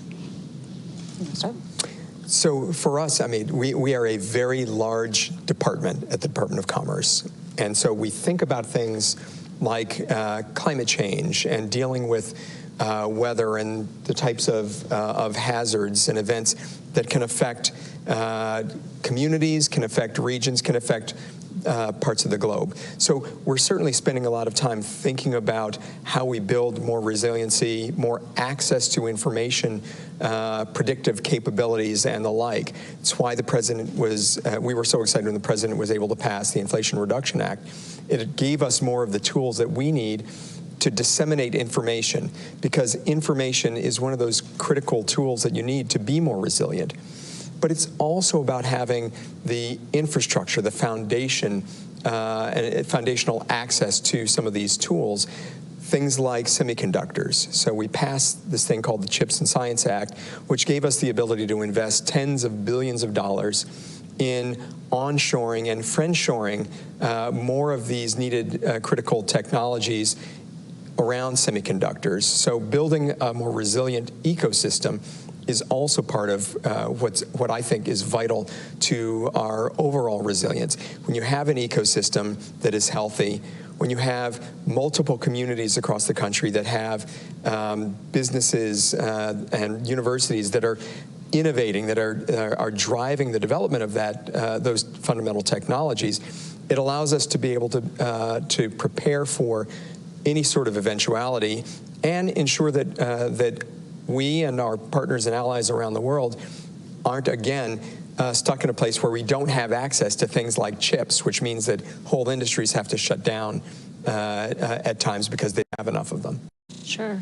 Caitlin. Shanti, that's a great question. And in fact, the President in late April signed out a new policy on critical infrastructure security and resilience, recognizing that the complex risk environment demands that we not only think about how we protect and secure our infrastructure, but that we need to bring that concept of resilience to it. Key to that is the notion that we have to be focused both on today's threats, but we also have to be attuned to what's out there on the horizon, right? That's that anticipatory piece that I talked about earlier. And so as part of the policy, the Secretary of Homeland Security has actually issued some strategic guidance to the federal government, those departments and agencies that are responsible for working with the owners and operators of critical infrastructure to help them manage the risk, about the things that they should be thinking about out in the future. That includes new technologies like artificial intelligence and both the opportunities they present, but how they can be weaponized. It includes thinking about the threat from the People's Republic of China and other nation states, and how we work to address both the cyber threat vectors that they use, but other hybrid threats. It includes thinking about the risk of the climate crisis and what that means for our communities. And then again, our increasing dependence on space and space-based assets and how we factor that in. And so each of the federal departments and agencies that work with industries are responsible for coming up now with a risk assessment of their sectors and then a plan for how we are going to strengthen the security and the resilience of those assets and systems and networks that make up that sector. So it's a whole of government, whole of society approach with a very aggressive timeline, because we, again, recognize that the risk environment that we are in is becoming more fraught and more complex, and it demands that we do a better job anticipating. I'm going to just say one more piece to this. What has really always been central to our critical infrastructure policy is information sharing. It is the cornerstone. It is providing those that are on the front lines with the information, the analytics, the intelligence that they need to make informed decisions about where to make investments. And that's one of the key pieces of this new policy, is the direction the President has given to the intelligence community to treat the private sector as a key customer and to understand what information they need, their intelligence requirements, again, so we can do a better job giving them tools to manage the risk.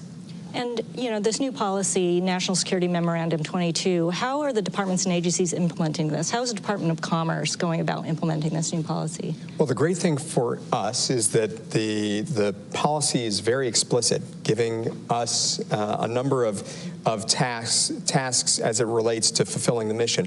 Broadly, it's everything that Caitlin just talked about. It's tackling the latest challenges, potential challenges to our national security around the development of a range of technologies. So we at the Commerce Department think about the development of standards for things like, and guardrails and protections, things like AI. My view is that for us to take advantage of all the wonderful innovations that life-changing innovations that AI can bring to the world, we have to lead with two core principles, and that's safety and security. We have to think about the science as well. So the safety and security, we have to have standards that ensure that that our partners in the private sector know exactly how far they can and should go, and then we're also thinking about how quickly the science will develop. The challenge that we have is that there are a lot of actors out there coming from a range of vectors who are looking to use these new technologies to maybe do things to us that we can't even imagine as of yet.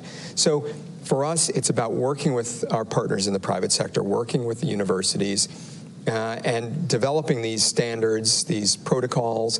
Why we stood up the AI Safety Institute at the Department of Commerce to specifically look at the ways that we build guardrails and approaches that give companies the transparency, the clarity, the predictability that they need so that they can continue to innovate and come up with new approaches that will change our world for the better, but also protects us against all of the potential downsides that technology like AI could bring. Yeah, I mean, I'm glad that you brought up technology, and Caitlin, you mentioned hybrid threats. I'd like to expand on that a little bit more. I think, you know, obviously with emerging technology, that can be a critical asset for us in building resilience, but it also can be a boon for our adversaries, and particularly when we get to hybrid threats, which can attack not only our infrastructure, but really the fabric of our democratic societies, really going after our democratic processes. There's an expanding threat landscape now. So how do you think about these issues? How do you think about this issue of hybrid threats, and especially bringing in this concept of new technology, of AI, and the ways that it can both perhaps help mitigate, but also, you know, perhaps give fuel to some of these new threats? Caitlin, you want to start us off? Yeah, it's a great question, and we certainly have moved beyond an era of where we are, you know, solely focused on kinetic threats. One of the, you know, overarching or primary drivers of the new policy that I talked about, NSM 22, is the reality that our adversaries have actually made footholds into our infrastructure, largely through the cyber threat vector, which will enable, in a time of escalating tensions, for them to disrupt our ability to project force, to cause discord in our society, doubts in our ability to respond. So this is one example of how hybrid threats are playing out, and certainly an illustration that we are no longer protected by the oceans on our east and west, and our partners to the north and south, and something that we have to think about. But increasingly as well, we are worried about how information is used as a weapon to do similar things. And one of the things that I have in my portfolio is actually disinformation and misinformation, something that we worked very closely on. And we have seen how disinformation can impact almost every mission that the federal government is responsible for, from disaster response to now we're in the 2024 election cycle, and increasingly worried not just about disinformation around voting, but also the use of generative AI, or what's known as deep fakes, where somebody can easily manipulate an image, a video, or create a video or audio of a candidate, for example, that is fake. and convey either improper or wrong information, or convey something that may not be true about the time and place and nature of voting. And so these are an example of how hybrid threats are playing out in our environment, again, with the intent of disrupting or preying on vulnerable and maybe unwitting individuals to have a broader kind of strategic impact. Yeah, please go on. And I think the key to this is making sure that we're getting to the points of potential critical failure in our overall system. Our biggest companies and our government agencies spend a lot of time, a lot of resources focusing on the biggest challenges to our critical infrastructure, to their systems.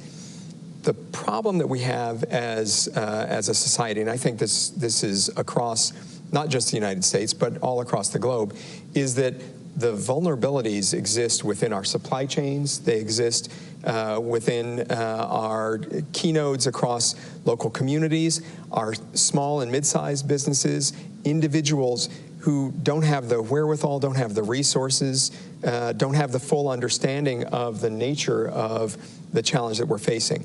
It's why we have our Cybersecurity Center of Excellence, as well as our Institute for Cybersecurity Education, which is meant as a counterpart to everything that the Department of Homeland Security is doing, that CISA is doing, making sure that the private sector and our partners all across the country, as well as American citizens, have the tools that they need to deal with this burgeoning challenge that we face. So it's certainly cybersecurity, but to your point, it's also AI. So more education is needed on all of this so that people are more aware of the threats that are coming at them that they may not even be aware about. Yeah, I think that, one of the points you made, Caitlin, about the threats and deepfakes and new types of information that may be manipulated. One thing to keep in mind is sometimes people may lose faith altogether and stop believing in things because they're hearing so much about these threats that it actually destroys trust in institutions even further. And that's, I think, something that I'm really glad to hear that the government's thinking about. I think we've been talking a lot about resilience from a U.S. context, but these threats that we're talking about, building resilience, it's not something that stops at the borders, right? I mean, it's something with which we should be working with our partners and allies. So talk a little bit about how resilience can be shared, how it can be built collectively. What have we been doing to work with our partners and allies and those overseas to build our shared resilience? Caitlin, I know you've gone through some work on this front recently. If you want to talk a little bit about that. Yeah, let me just go back quickly to the building resilience piece, especially to disinformation. I think that government is not the only answer to this, by the way. This really is a whole of society effort, and that our education system, that our civil society needs, and our partners in all of this, frankly. And for the very reason that you said, there are parts of the public that do not trust in large institutions and governments, and so we have to use every available mean to help our citizenry better understand how this threat is evolving and how we build resilience. And I always say, when I was taught at some point in my life to when you walk into a supermarket and you see a tabloid magazine and some false headline about a famous person having 8 alien children. Well, someone along the way taught you that that was not true, and to question that. And that's the same approach that we have to take when we build resilience to disinformation, but it's not only a government mission or effort. Related to how we are doing this with our partners, I think this is where there is a really good news story, and that we have many our allies and partners that are have been thinking about resilience for some time, and they may be challenged by different threats and hazards. And many, I think, the Russian invasion of Ukraine has also both helped inspire how resilience can be used to counter a threat, but why we need to continue to be focused on building it. I happen to serve as the U.S. senior resilience officer at NATO, and every one of the member countries has a senior national resilience officer. There is a committee that is focused on both the need to drive resilience at home, and so there's some baseline principles that are largely around how we strengthen our infrastructure to enable our society to be more resilient, our economy to be more resilient, but a recognition that a strong national resilience will also mean a stronger alliance. Should we ever have to invoke Article 5 and mobilize forces, that the ability to withstand how adversaries may try and disrupt that force projection and our societal resilience. If we're stronger at home, we're stronger as an alliance. We, in May, actually brought all those senior national resilience officers here to Washington, and we did a series of exercises that were focused on some of the hybrid threats that we were talking about, cyber attacks coupled with disinformation and how we would respond, and had conversations about both the strengths that we have to address and mitigate those threats, but where we had gaps nationally, but also collectively where we could work together. A big piece of this is the communication piece, right? And thinking about upfront. And I'll give you an example. One of the things that we work on collectively together is the threat of what we call space weather. But that's the sun emanating solar flares, and we're in a kind of period of enhanced solar activity where we've actually seen a lot of space weather. We know more and more about how a strong storm could impact the functioning of our infrastructure. And it's changed over time because we have become such a digitized and electrified society. Well, instead of waiting for the big storm to happen and then trying to figure out who's going to be the expert and what our messages are going to be and how we communicate to the public about what a solar event or a space weather event is and isn't, we're trying to do all of that work on drafting the messaging and identifying who our experts are going to be now. So when we're in the thick of a response, we're not trying to pull all of this together. And I think more and more how we communicate and message to our citizenry is really important, and we have to put a lot of time and effort into thinking about it, given the very kind of fractured information environment that we live in. What were some of the findings that came out about information sharing and communication among allies and partners from that exercise? I mean, you both have mentioned that that's really of preeminent importance. Were there any interesting insights that came out from that? I think, you know, one of the takeaways, and this often happens in, I shouldn't say often, but in most exercises, everyone agrees that we have to do a better job sharing information. And I think this is where NATO has a strong history of doing that on the defensive front, and we need to think about how we build that same kind of institutional capacity on the resilience front. One of the things, though, that we remain concerned about is, and whether it is a weather event, a solar event, or our adversaries disrupting it, is what happens when you don't have reliable communications. And that there is intermittent or disrupted comms. That is going to challenge all of us, and it is something that we are working on here in the United States to build resiliency and to think about, all right, if commercial communications isn't available, how are we going to function and operate in a degraded environment? But we also have to do it with our partners and allies overseas. I couldn't agree more. I mean, the way that I think about this, and I know the president has long said this, NATO has been the bulwark in the defense of democratic values for 70 years. And that's really what this is all about, is thinking about how we ensure the protection, the uplift of our shared values. Some of that is on the kinetic side, the national security side, but some of that is also on the infrastructure side and on the economic side. And one of the best examples of the ways that we can make this work more effectively going forward is what we did, as Caitlin mentioned, with the unwarranted invasion of Ukraine by Russia. we were able in very short order. I mean, I remember having the video calls with my counterparts in the EU and across the globe, where we were able to pull together in a matter, it felt like just a number of weeks, a coalition of partners that took unprecedented action, imposing export controls and sanctions on Russia to prevent Putin's war machine from doing even more damage than it's already done. He's paying a very heavy price, continuing to lack the access to the most advanced technologies.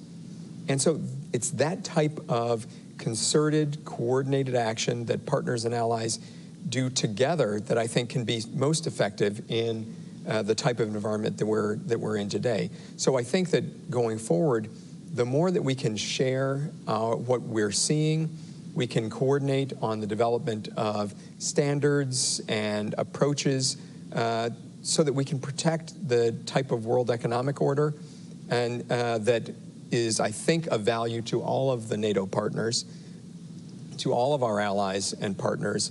It allows us to have the type of security and resilience that will protect all of our people, whether it's from kinetic harm or from the type of hybrid types of attacks that we're seeing much more of in recent years. And I know we're running out of time, but I did want to ask one last question, which I think gets back to the title of this session about building whole of society resilience. So how do you envision that the private sector can work with the U.S. government, with other governments to help build that whole of society resilience? And also, how do you bring society into this? How do you bring civil society and publics into this question so that you do get to this whole of society piece? So it's exactly what we've been doing. And I think this applies to the work that we do with our partners and allies, but I'll focus here at home. When we're implementing the bipartisan infrastructure law, for instance, we have a Internet for All program that is building resilience so that, going back to the pandemic, you're not in a place where your kids can't get access to the education that they need because you don't have high-speed internet, or your parents who may be elderly and need to get access to telehealth don't have the ability to reach their doctor. That's a sort of investment in infrastructure that is going to be absolutely vital for our long-term resilience. But we can't do that ourselves. This is one where we are investing in and with the private sector. We're utilizing civil society to help us develop the approaches to build coalitions so that we're getting this just right. It has to be a whole of society approach because when any of these various actors try to go it alone, invariably you're going to miss something. So for us, we have to make sure that we're communicating, that we're sharing, that we're getting feedback, we're taking that feedback in, and then we're acting accordingly. And I think that's the approach that's going to be very successful in building our resilience for the long term. Thank you. This is where I think we have a good news story in this country, and that the private sector has been part of this critical infrastructure partnership since the very beginning of our policy, our national policy around critical infrastructure protection, which was first promulgated when Bill Clinton was president in 1998. And they are essential to how we think about the security and resilience of our infrastructure, because at the end of the day, they own and operate most of it, and they manage the risk. And so that partnership, that voluntary partnership, has been, again, instrumental to how we have, over the course of the last 25 years, helped develop a strong and robust and reliable infrastructure ecosystem that has powered the economy and the world that we know today. I think increasingly we recognize that the voluntary aspect of it may have outlived its usefulness, and that we do need to do more to drive standards and regulation, especially in those sectors where there isn't it. So we make sure that there is a minimum baseline of security and resilience practices that industry is following. We are bringing a lot of the lessons learned of our critical infrastructure partnership to NATO and having conversations about how we actually bring industry to the table, much like NATO has on the defense side, how we think about it in the resilience context, and bringing, again, those key captains of industry to the conversation. I will say that is part of the exercise that we did in May, and I think this is one of the most important things that we can do, is that we have to be clear-eyed with the public, with our citizenry, about what is out there on the horizon, and that is part of what will help build resilience. And that's not just government at the federal level, but at the state and local level. That's our civil society leaders and faith-based organizations. We are I think, being forthright about what we're anticipating to happen here at the federal level in the next 3 to 5 years, and we have to make sure that our citizens understand that, and that that message needs to be consistent across partners and allies, and that is what will help drive resilience. If we are open with the American people about what we see out there on the horizon, I think that will help drive societal resilience and what we expect of them in a time of crisis. Well, this has been a great conversation. I'm sure we could all talk a lot more about this subject, and I anticipate that the themes of resilience are going to echo throughout the rest of the discussions here at the Public Forum. But I'd like to thank both of you for joining us here. It's been a great conversation. Thank you very much to the NATO Public Forum, and thank you very much to the online audience for joining us.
Good afternoon. Welcome back from lunch. Come on in, come on in, come on closer. Have a coffee with you if you can. This is going to be exciting. Second part of the day, we are starting with a conversation between Andrea Kendall-Taylor from CNAS with Deputy Secretary General of NATO, Mircea Joana, a longtime friend of many of the organizers and co-organizers of the forum. So come on in, close the doors, join us, and yeah, get ready for the second part of the day. Andrea, the floor is yours.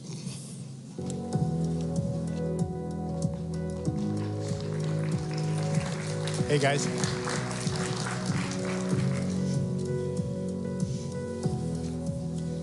All right, well, it's wonderful to see everyone, and Deputy Secretary General, it's really wonderful to see you again. I've been looking forward to this conversation for some time. I wanted to start maybe with a more reflective question. You stepped into your role as the Deputy Secretary General in 2019.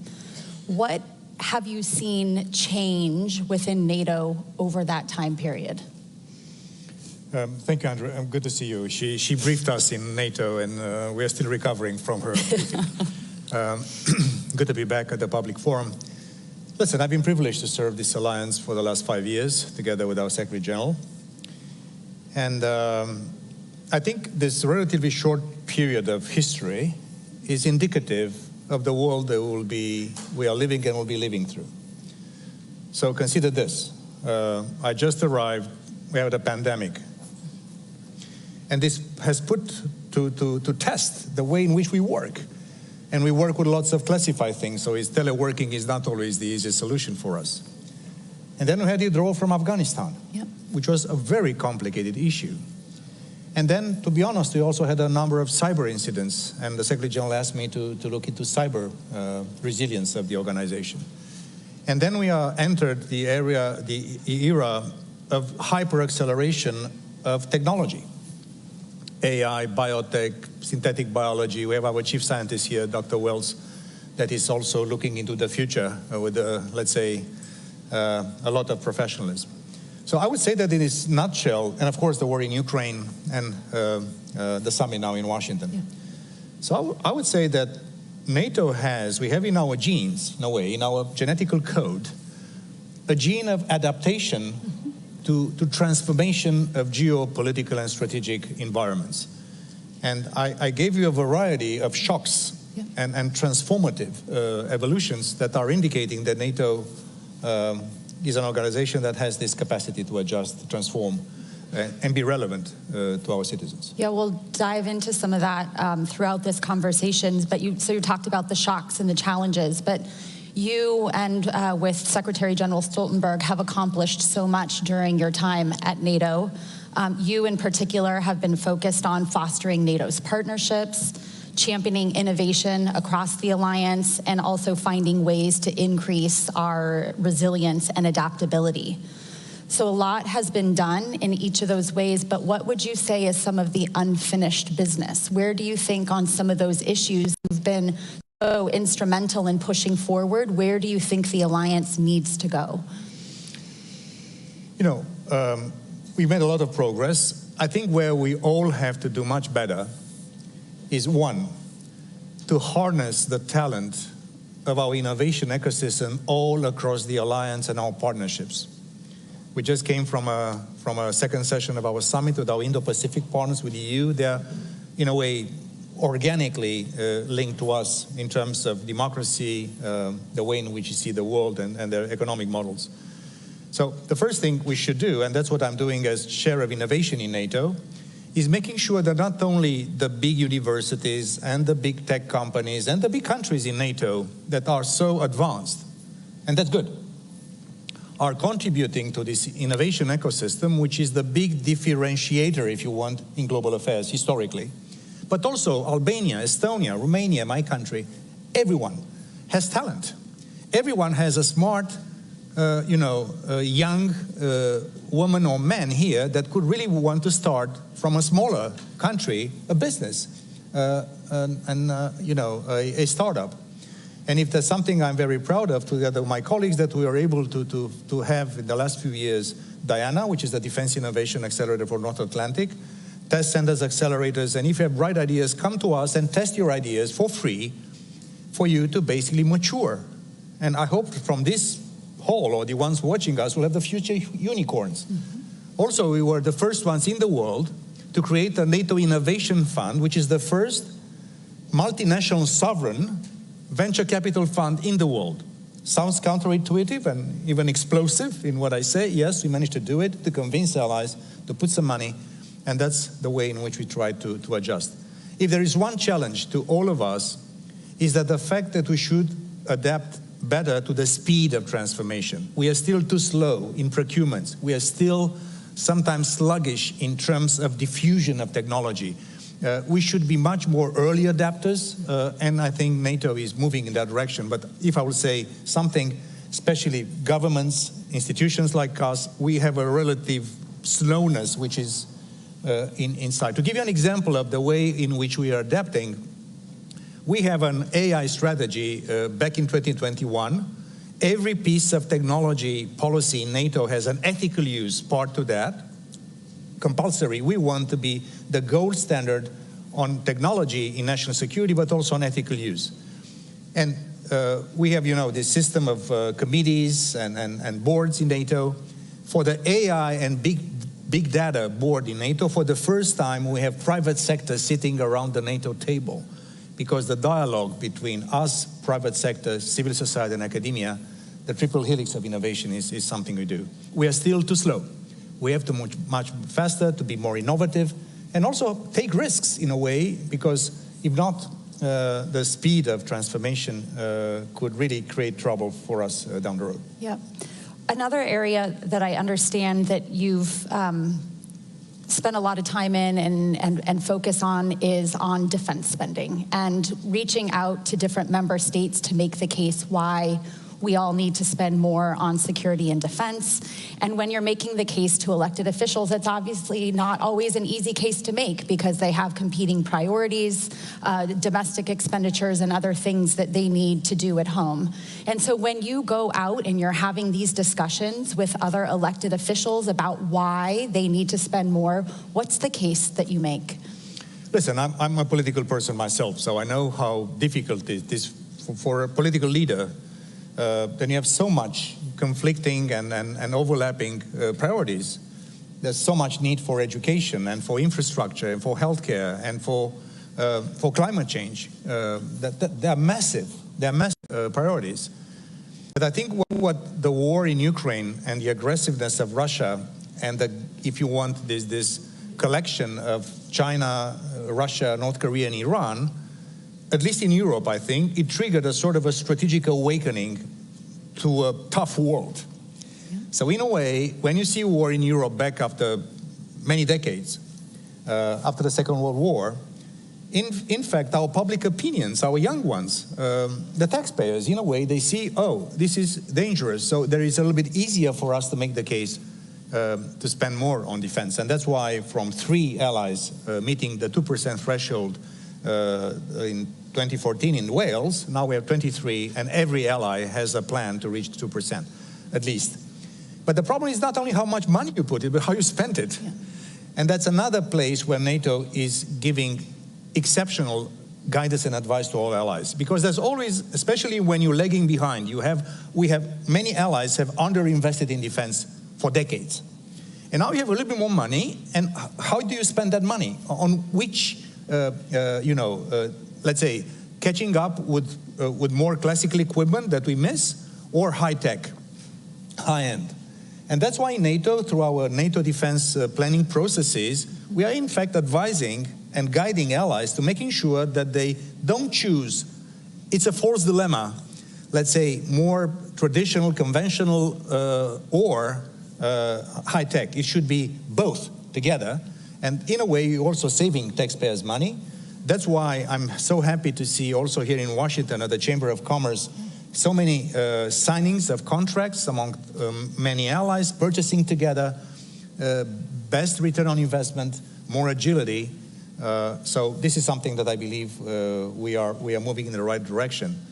Let me also give you an example, especially for the young ones here in this room.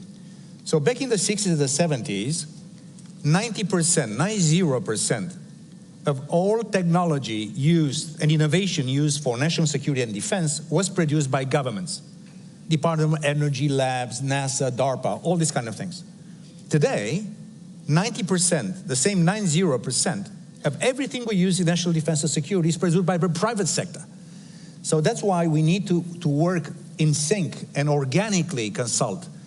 And if this pendulum that was basically going far, probably too much towards the government some decades ago, now it's going, as it should be, to the private sector, we have to find a right balance and a sense of collaboration and understanding that between economy and security there is an interdependence which is felt not only in defense, but everything we do has an economic and security aspect. So security economy. And something that we are very much working on together with many allies, and that's why we welcome the arrival of Finland and Sweden into our alliance, not only because they are, high-end, sophisticated, strong democracies, strong technological nations, because we are probably one of the best in the world in terms of societal resilience. They know how to absorb shocks. And if there is disruption in your society or economy for whatever reason, the idea now is not only to go back to the status quo ante, so just to restore the functions of government, but to use a crisis to move to the next level. So that's why societal resilience is something that we work very much, and that's why more on the resilience on a defense side and resilience on the civilian side is something that we do. Well, you raised such an important issue on this resilience because, as we talked about when I was in Brussels, there is a significant uptick in Russian efforts to undermine the alliance using these hybrid threats, and everything from the GPS jamming to the news today about an alleged assassination plot against a German defense manufacturer, blowing up the weapons depots, et cetera, et cetera. There has been a substantive uptick in what Russia is trying to do. Is NATO prepared and equipped, and how is NATO planning to respond to these types of threats? Because the risk is that if it's just Latvia's problem or just France's problem, that those costs are manageable from the Kremlin. So how is the alliance thinking about taking this issue on? Our defense ministers, just a few weeks before the summit, we adopted that ministerial a beginning of a more concerted response from NATO to a concerted policy of aggressiveness by Russia against our interests across the board. Cyber attacks against water plants in America, assassinations, espionage, sabotage, risks to our critical infrastructure, things that disinformation, misinformation, meddling with our election campaigns.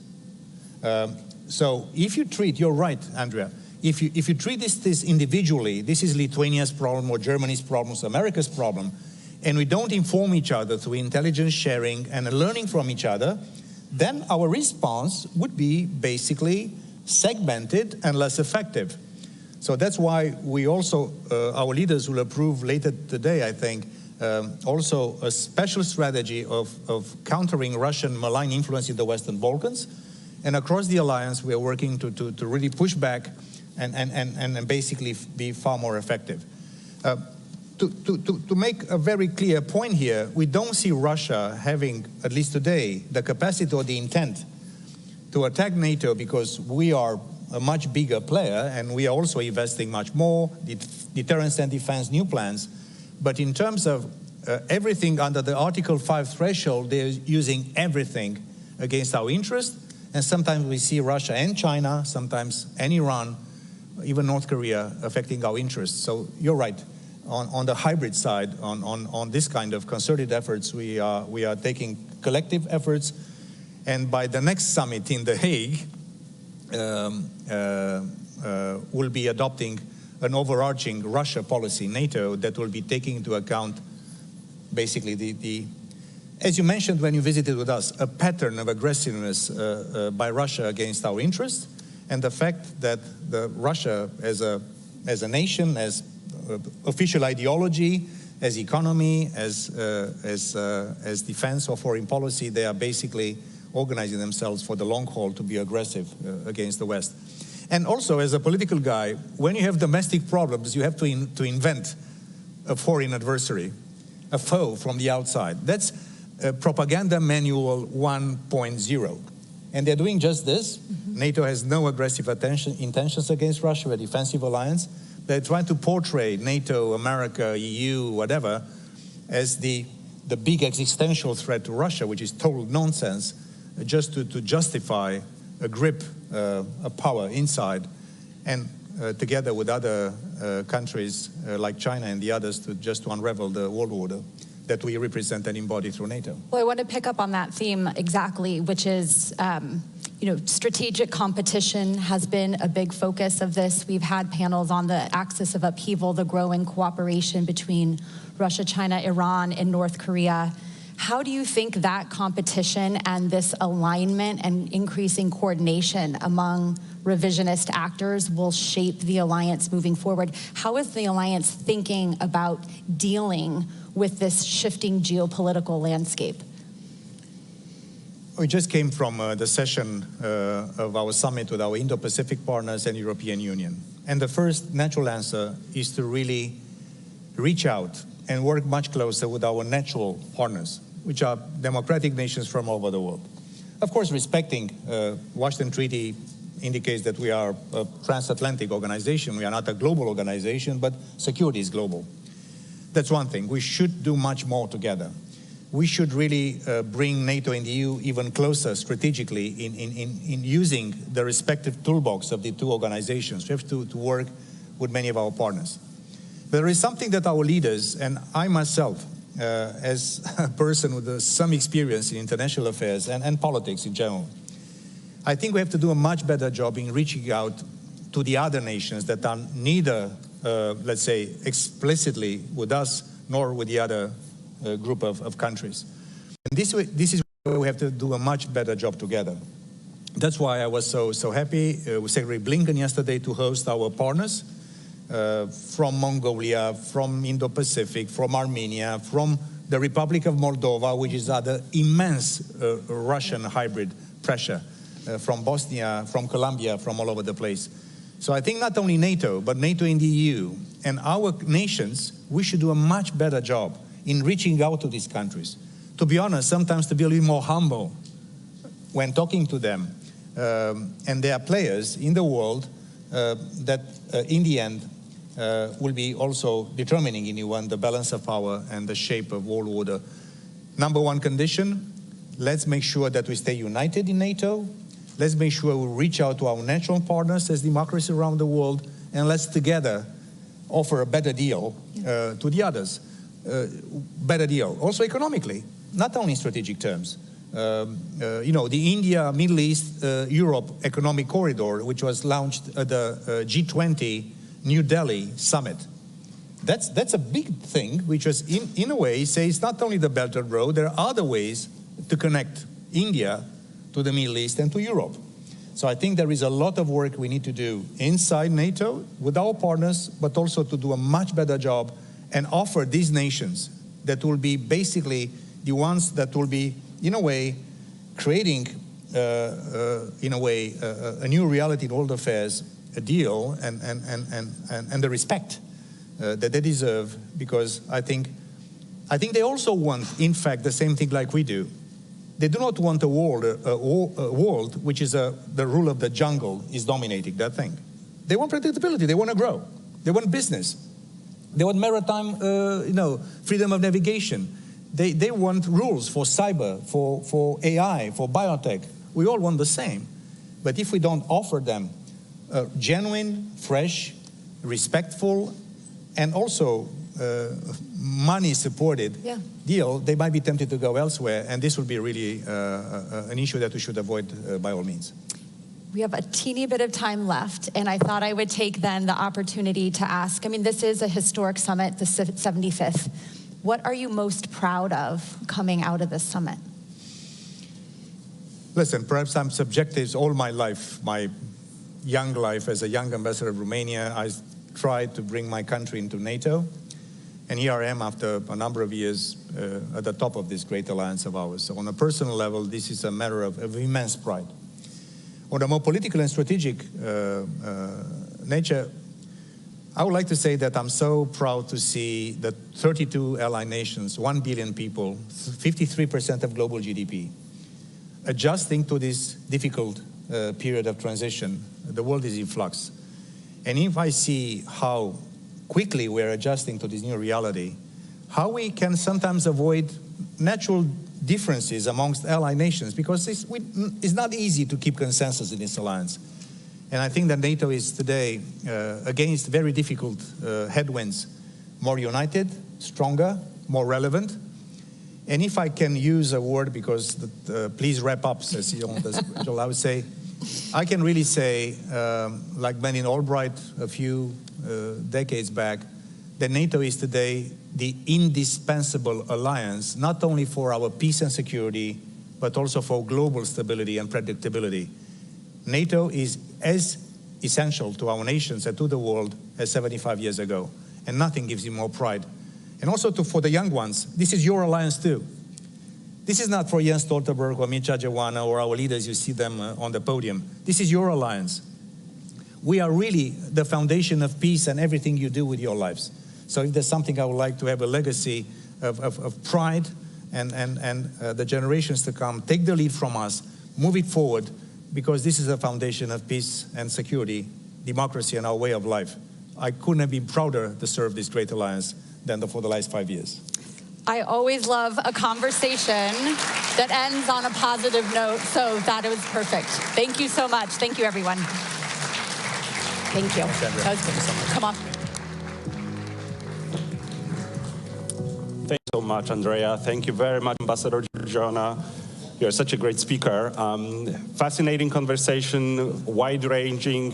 I see that some of you are escaping, but it actually is a good time to stay in your seats for a very special video that we have prepared. Well, actually, not exactly we, but that NATO has prepared for the heads of states and governments that was run earlier this week at the Mellon Auditorium, where the North Atlantic Treaty was signed 75 years ago. Before we go to the video, I want to remind you that the next session will be with our partner from one of the NATO partners, President of South Korea, that will require translation, unless your Korean is very good already. And those translation devices are in the back of the room. But for right now, tune in to the special video. Please take a look. The day of days for America and her allies. Celebrations throughout the country at the end of the greatest war in history. In April 1949, 12 nations came together in Washington to sign the North Atlantic Treaty. The Russians had not demobilized. They retained overwhelmingly the largest force in Europe. From Budapest come the first pictures of the battle which has shaken the world. In Berlin, bricks, mortar, wire make up what decent people call the Wall of Shame. More Russian troops were on Czechoslovak soil than were Americans in Vietnam. It appears military forces are crossing the border. A platoon of troops deployed this morning around the main airport in Crimea. President Putin ordered atrocious acts of aggression against innocent people.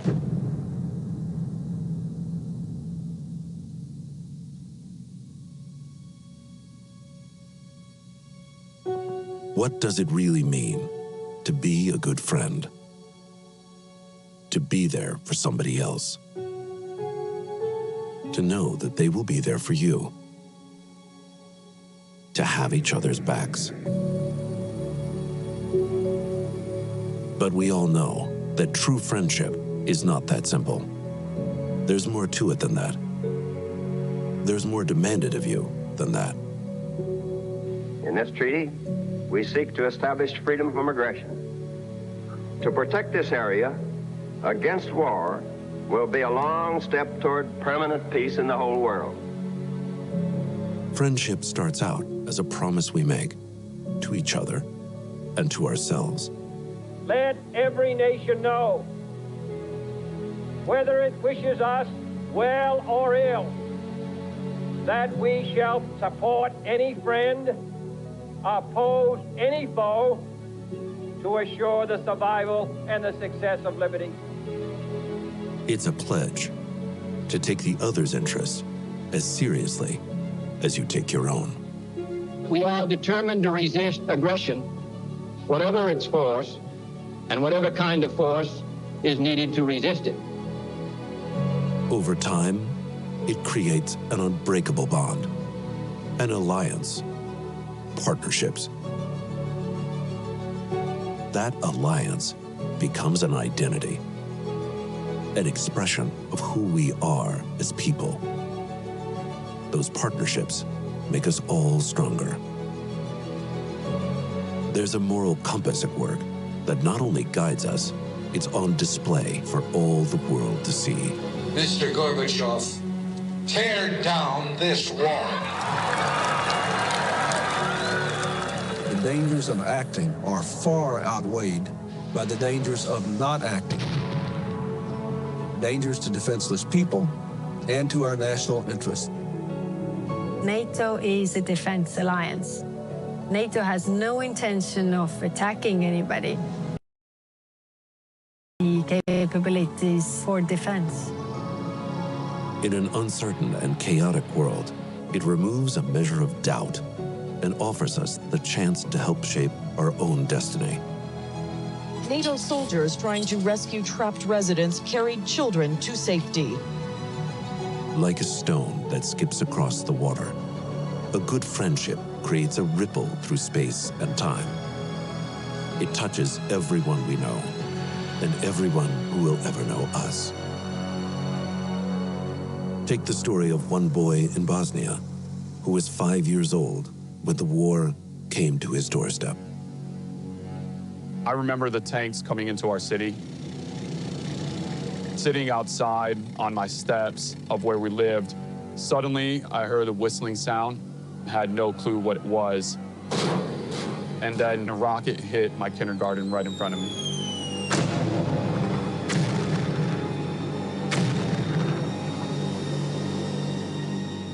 Byro Bazaiko also remembers the day the Allied forces helped liberate his city and returned his father from a concentration camp.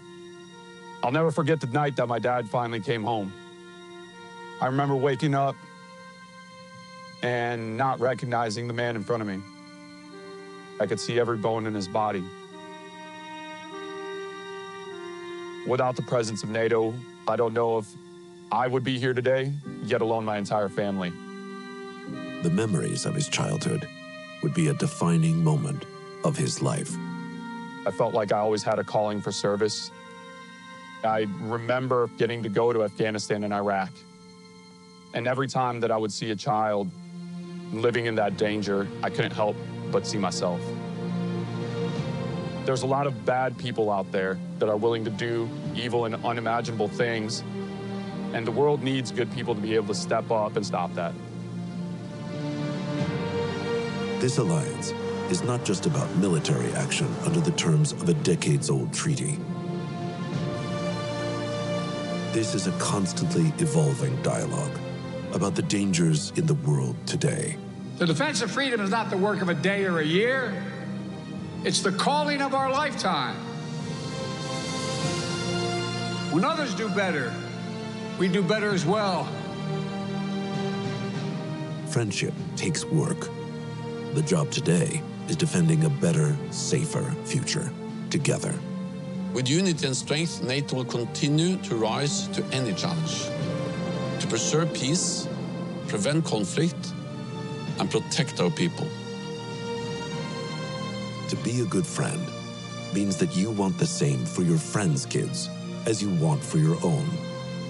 The chance at a better life.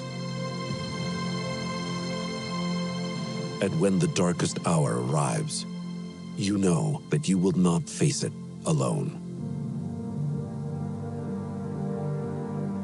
In the wake of the 11th September attacks against the United States of America, it shall be regarded as an action covered by Article 5 of the Washington Treaty, which states that an armed attack against one or more of the allies shall be considered an attack against them all. NATO guarantees our security and prosperity. Together, we work to prevent conflict and preserve peace for 1 billion people. True friendship is more than a promise, more than just signatures on a piece of paper. It's a way of navigating life. And when you show yourself as worthy of true friendship,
President Yoon's efforts to transform Korea into a global pivotal state include significant assistance to Ukraine, expanded global aid, deepened engagement with the global south, including through the recently completed Korea-Africa Summit, which followed on last year's Korea-Pacific Island Forum, and deepened engagement with NATO as one of NATO's Asia-Pacific 4 partners.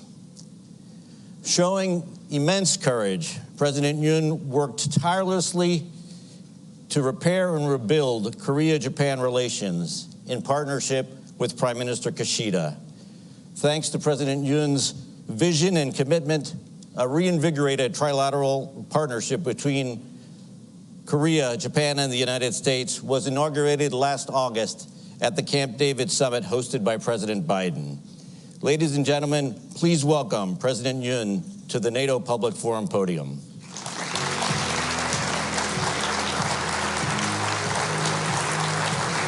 Thanks, President.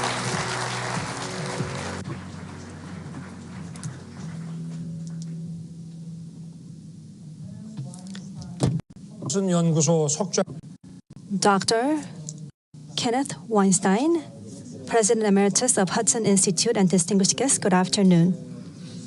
It's a great pleasure to be here in Washington, D.C., where NATO was founded 75 years ago. President Harry Truman, who launched the Marshall Plan and championed the creation of NATO, once said that the United States had an obligation to protect all free peoples and that NATO was a neighborly act to fulfill that obligation. After 2 world wars that inflicted immeasurable pain and suffering upon mankind, NATO was established with a solemn promise that such tragedy would never be repeated. However, in 1950, just 1 year after NATO's founding, the Korean War broke out on the Korean Peninsula with a surprise invasion by Soviet-backed North Korea. The communist totalitarian power had begun to show its expansionist ambitions extending beyond Europe to Asia. At the time, 10 of the 12 NATO member states stood together under the banner of the United Nations. With the blood that they shed fighting alongside us, the Republic of Korea was able to defend its freedom and prevent the communization of the Korean Peninsula. On behalf of the people of the Republic of Korea, I extend my deepest and heartfelt gratitude to the NATO family for their willingness to sacrifice for our freedom. In the aftermath of the Korean War, recognizing that the Cold War could easily turn into a hot war, NATO began to expand its membership and build an integrated response capability to meet the evolving challenges and threats of changing times. Today, NATO stands as the world's largest security alliance with 32 member states. Ladies and gentlemen, 35 years after the end of the Cold War, we find ourselves facing new and challenging forces. These forces reject an international order based on universal values and norms. They incite their own people to harbor hostility towards the external world, disguising this as patriotic nationalism. Autocratic regimes maintain their power by restricting the freedoms of their own citizens and subjecting them to constant surveillance. The collusion of those who advocate for altering the status quo through force directly challenges the peace and prosperity established by the free world. At this moment, the security of both Europe and Asia is simultaneously under threat. This is why IP4 countries have attended the NATO summit for the 3rd consecutive year. It is said that freedom is never given for free. The only way to block and thwart the attempts to change the status quo through coercion is for our allies and friends to stand together and united in overwhelming strength. It must be also made very clear that any reckless challenge will not only lead to failure, but also result in greater suffering on their part. Ladies and gentlemen, with the support of the free world, the Republic of Korea has miraculously risen from the ashes of war, achieving growth and prosperity through liberal democracy and market economy. Today, we proudly stand as a prominent member of the free world. Guided by the Indo-Pacific strategy, which is anchored in the three visions of freedom, peace, and prosperity, and the three cooperation principles, which are inclusiveness, trust, and reciprocity, the Republic of Korea will stand firmly with its allies and friends to uphold peace and prosperity in both the Indo-Pacific and Atlantic regions. The 74-year-old UN command, with the participation of countries in the Indo-Pacific region and Europe, bolstered by a strengthened US-ROK alliance, stands as a robust foundation for neutralizing the North Korean nuclear and missile threats and safeguarding peace on the Korean Peninsula and throughout the region. The navies of the Republic of Korea, the US, Japan, Australia, New Zealand, and Canada in the Indo-Pacific region, and the UK, France, Germany, Italy, and the Netherlands in Europe work closely together at sea to monitor the enforcement of the UN Security Council sanctions against North Korea. The war in Ukraine and the Russian cooperation with North Korea have actually further strengthened the Republic of Korea and NATO's cooperation. The Republic of Korea will continue to neutralize and block the illegal military and economic cooperation between Russia and North Korea through the ROK-US alliance, trilateral collaboration between and with the US and Japan, and close coordination with NATO members. We will also continue to provide comprehensive support for the end of the war in Ukraine and peace and reconstruction of Ukraine. Through the ITTP, or the Individually Tailored Partnership Program signed with NATO in Vilnius last year, Korea commits to addressing complex security threats of cyber, information and psychological warfare, and AI digital, while actively pursuing flagship projects with our IP4 partners. Ladies and gentlemen, the Republic of Korea will continue to act responsibly for a free, peaceful, and prosperous Indo-Pacific and beyond. Together with NATO and our partners in the Indo-Pacific region and all of you here today, we look forward to building a safer and brighter future for all. Thank you very much.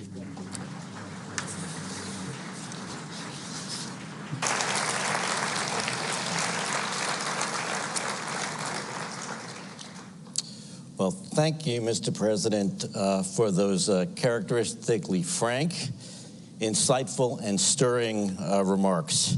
Now, you mentioned you just came from the IP4 summit. North Korea's alignment with Russia is of growing concern here in Washington, in Seoul, Tokyo, and in Europe. How do you see this alignment affecting Ukraine? To what extent will Russia and the DPRK cooperate militarily and economically? And what impact is this going to have on ROK policy with regard to Ukraine, Russia, and North Korea?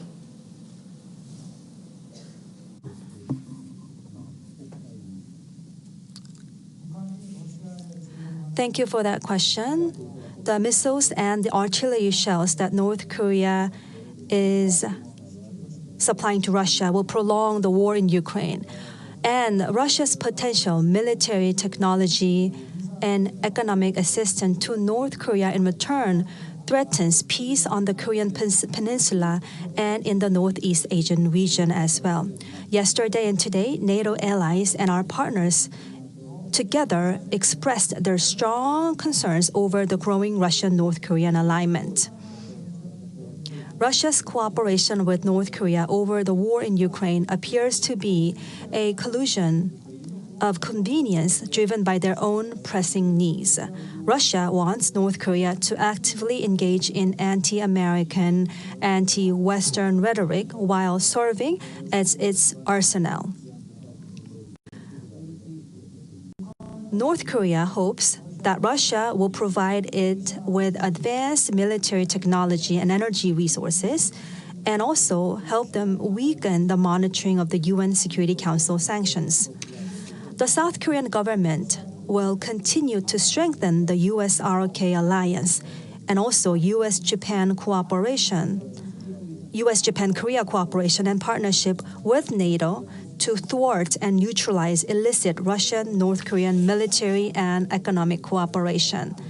We will also closely analyze the potential impact of Russian, North Korean cooperation on the security of our country and international peace, and we will take steps to devise corresponding countermeasures. With NATO, we will enhance information sharing on North Korean weapons that have been deployed on the battlefields in Ukraine. Now, to support Ukraine, which we will continue to do so, we already have the comprehensive assistance package that we're already providing to Ukraine. We will continue to expand that package, working closely with our NATO allies and IP4 countries in this process. We will build on the Ukraine Peace and Solidarity Initiative announced in July of last year in Kyiv and expand our security and reconstruction assistance. Thank you, Mr. President. The NATO alliance was formed 75 years ago, as we all know, to face the Soviet threat. How would you compare the U.S.-Soviet relationship during the Cold War with today's U.S.-China relationship? Should parallels be drawn? Because particularly against this backdrop, the Republic of Korea and the People's Republic of China maintain high-level communications. You hosted a successful Korea-Japan summit on May 27th. I happened to have been in Seoul at that time and caught the very positive news reports. Where do you see Republic of Korea-China relations going and policy going? Thank you for that. Yes, in the past, the U.S.-Soviet Cold War did exist, and it was a political system that were completely different, and they wanted to, they were competing, and that was the situation in the time. At that time, the trade volume of the U.S. and Soviet was very minimal, less than 1% of each country's GDP. So at that time, it was basically, the economic situation was very different. But nowadays, unlike the containment policy in the past, the trade volume to and with China have grown substantially, and U.S. and China, in fact, I would say, be in a very difficult situation without the economic trade. So in the past, I would say that the U.S.-Soviet Cold War was a military confrontation that assumed even an all-out war, including nuclear war. The U.S.-China rivalry of today is more like a strategic competition, which involves technology and hybrid competition involving information warfare and high-tech economic warfare, using also media, fake news, and etc. So the situations in that ways are quite different. So there's a gray area that are actually the main battlefield of the rivalry today, which makes it quite also difficult to respond to today's rivalry between U.S. and China. Now, for a long time, Korea and China have had a long history of economic and social exchanges. However, we have a different system for sure and different institutions between the two countries. But we will continue to communicate on a strategic level with China, and based on the mutual respect, reciprocity, and international norms. We're going to continue to have that relationship with China. But at the same time, for the peace of the region and also to focus on the agenda of the global world, we're going to also continue to have that conversation and communication with China.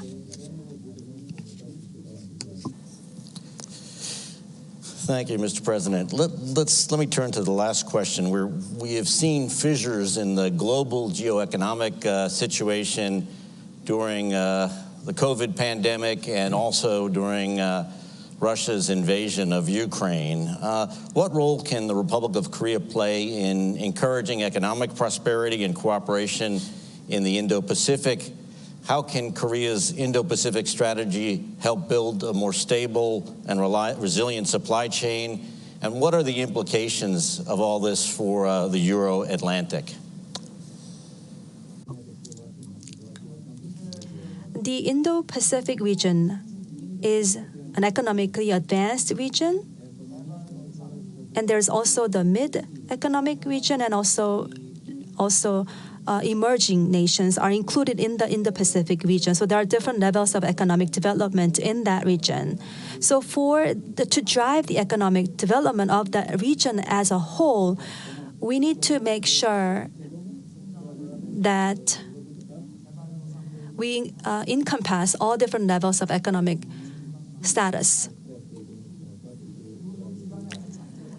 And because Korea had such a compact and successful economic growth over such a short period of time, we can share our own experiences with those countries in the Pacific region. And we are strong in manufacturing industries in Korea, as you all know, and we have amazing talents with great technological prowess. So our prowess is once again in manufacturing and also human resources. We can actually have a very practical collaboration with Indo-Pacific countries. As for the resilience in supply chain, multilateral platforms are very critical, and then we will do our best to be a leading role in the expanding multilateral platforms. In fact, MSP, which stands for the Minerals Security Partnerships, and also IPEF, Indo-Pacific Economic Frameworks, we could use those kind of platforms to really strengthen the resilience of the supply chain globally. In fact, we're the chair of the APEC next year, and we can utilize also this kind of platform to lead regional discussions on trade and investment of the Indo-Pacific regions. Again, this could be a great opportunity for trade, investment, innovation, and digital economy. We can share our experiences to the countries of Indo-Pacific region. That's what we will do. Well, thank you, Mr. President. It's been a real privilege to be here with you, and I'm sure that the NATO Public Forum feels the same way. We wish you the best of luck in future endeavors, and thank you for your leadership.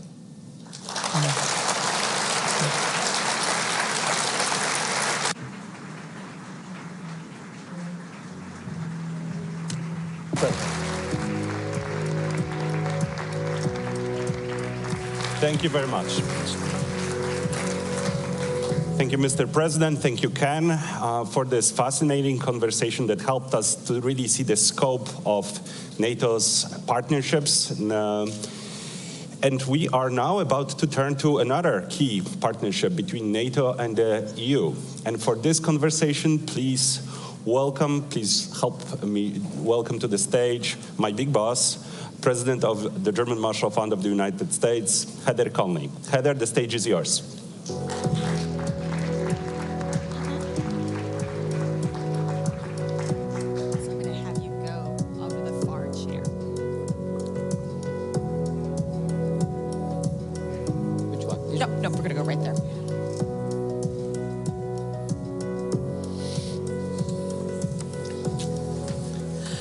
Well, good afternoon. It is my great privilege and honor to welcome the High Representative for Foreign Affairs and Security Policy of the European Union, Vice President Commissioner Josep Borrell. Thank you for joining us. Yes, please give your warm applause. Thank you. Thank you.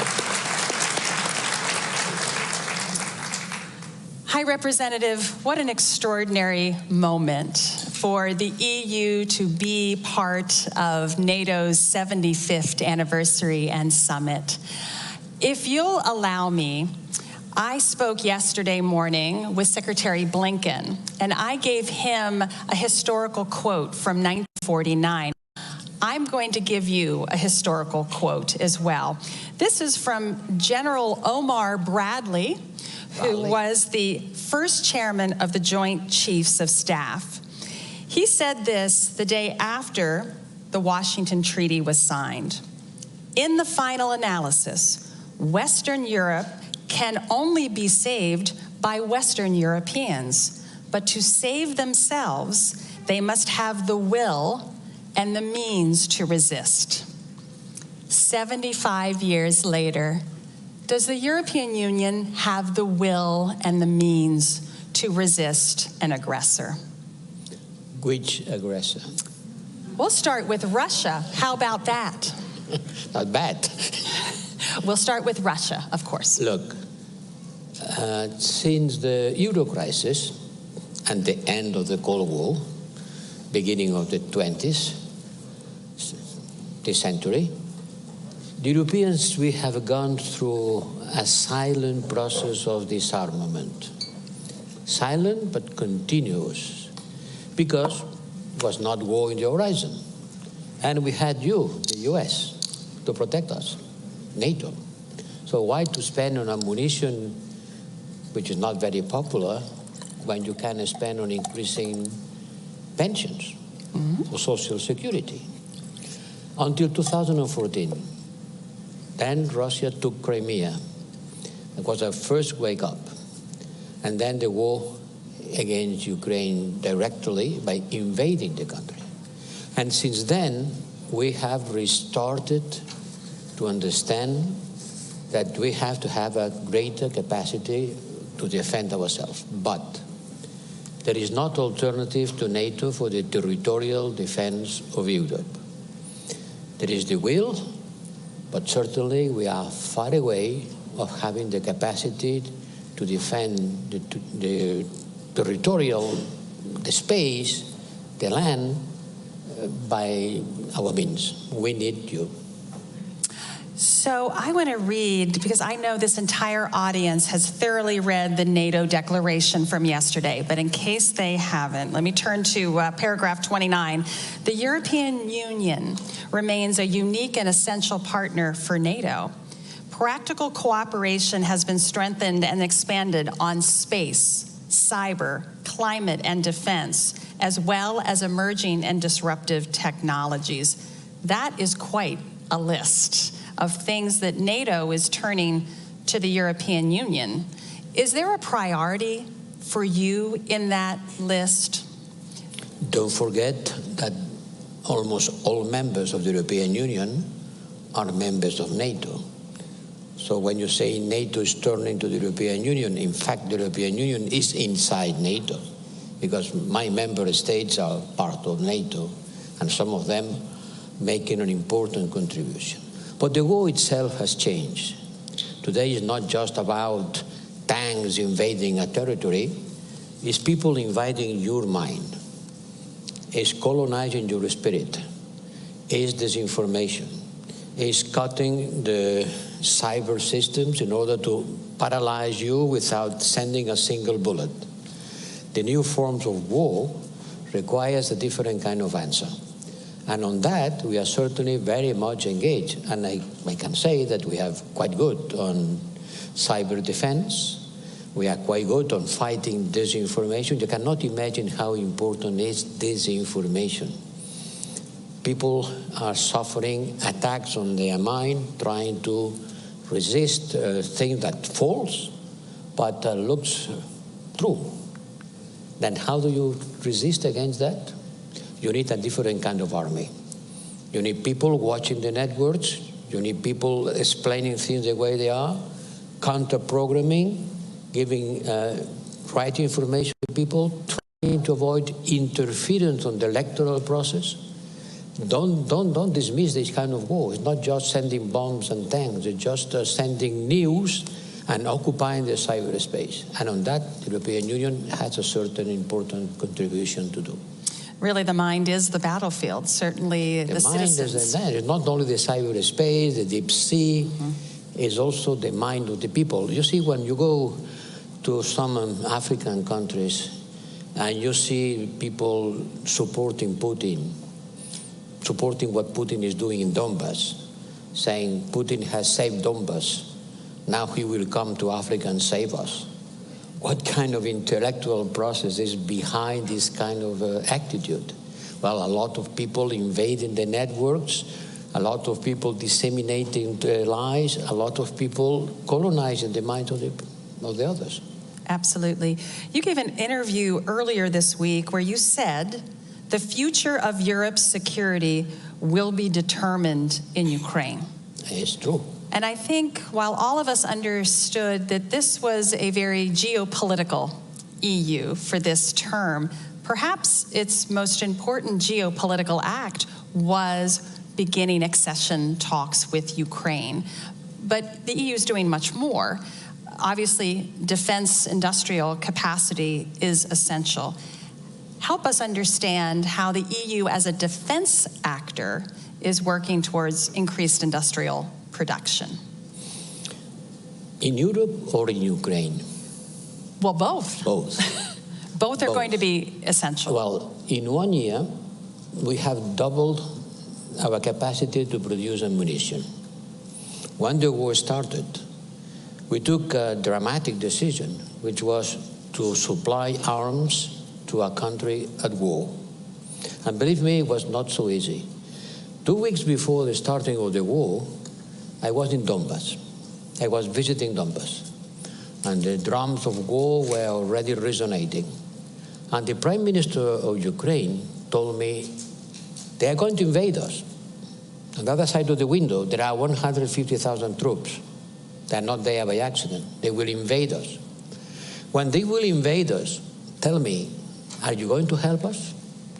I don't expect you to send your young people to be killed to defend Kyiv. I don't expect that. But are you going to give us the arms that we need in order to resist by ourselves? And to this dramatic question on the eve of an invasion, I couldn't give an answer because I was not so sure. But later, the European Union took the decision of, yes, we are going to send you arms. And by the time being, the US has contributed to the defense of Ukraine, if I can say, with more money than the US. Not only military, but if I add up military expenditure, economic support, support to the refugees, humanitarian, economic, financial, we are at about 110 billion euros spent to support Ukraine. 40 billion of military support and the rest and all kind of support that a country needs in order to continue working. Increase our capacity, produce more, produce quicker, and we have started giving the Ukrainians financing for them to develop their own industrial capacity to produce arms. And believe me, the Ukrainians are very good. I was in Kyiv, and I visited a factory where they produce drones. Drones like a pizza, this size. They produce 500 drones per day. These drones can transport an explosive charge of 4 kilograms, enough to kill a tank. And they are being driven by a joystick, the one that my grandson uses to play. And they fly 30 kilometers, they look around the front line, they identify a target, and boom. They have been doing that by their own, quickly. And there are more than 200 factories producing this kind of new arms, but they need financing. And that's what we are already giving to them. And part of this funding comes from the frozen assets, Russian frozen assets. You know that we have $300,000 million on frozen assets. Well, we are taking the revenues of these assets in order, revenues, not the capital, in order to finance the industrial development of Ukraine. This thing is very important because the war will not stop tomorrow, unhappily. So they need to be prepared on the medium term in order to have the capacity that they didn't have at the beginning, neither us. So we are increasing our capacity and supplying them with financial and technological capacity to increase there. But they are very good on doing that by their own. If you go to Kyiv, ask them to show where they are producing the arms of tomorrow. And you see young engineers and young people working on the production lines. And thanks to that, they have been able to resist. No, it's quite remarkable what the Ukrainian defense industry is producing, and hopefully Europe can produce additional weapons because to fulfill NATO's regional defense plans, the capacity needs are great. You need capacity for everything. Let me make some arithmetic. On the new development plan that NATO is cooking, NATO needs to mobilize, to be ready to mobilize about 300,000 new troops coming from the member states of the European Union. 300,000. Today, our armies, 27 different armies, we have about 1.5 million troops. But only about 10% of them are operational, let's say 150,000. In order to mobilize 300,000 more, it means that you have to multiply by 2, double your capacity. But these people need to be armed, need to be trained. They don't send people to the front line empty hands. Can you imagine the amount of resources that we need in order to reach this level of preparedness? This is a target for the industry. We have to mobilize our capacity. We have it, just it needs to be mobilized. And to try to do that, not in a fragmented manner. You have a Pentagon. You are a state. You have an industrial sector that doesn't make a difference if it is in Pennsylvania or in Miami or in Alaska. They're Americans. And there is someone who is taking the lead and organizing the buying of arms for a single army. Now imagine 27 different armies with 27 different industrial sectors, with 27 different national interests.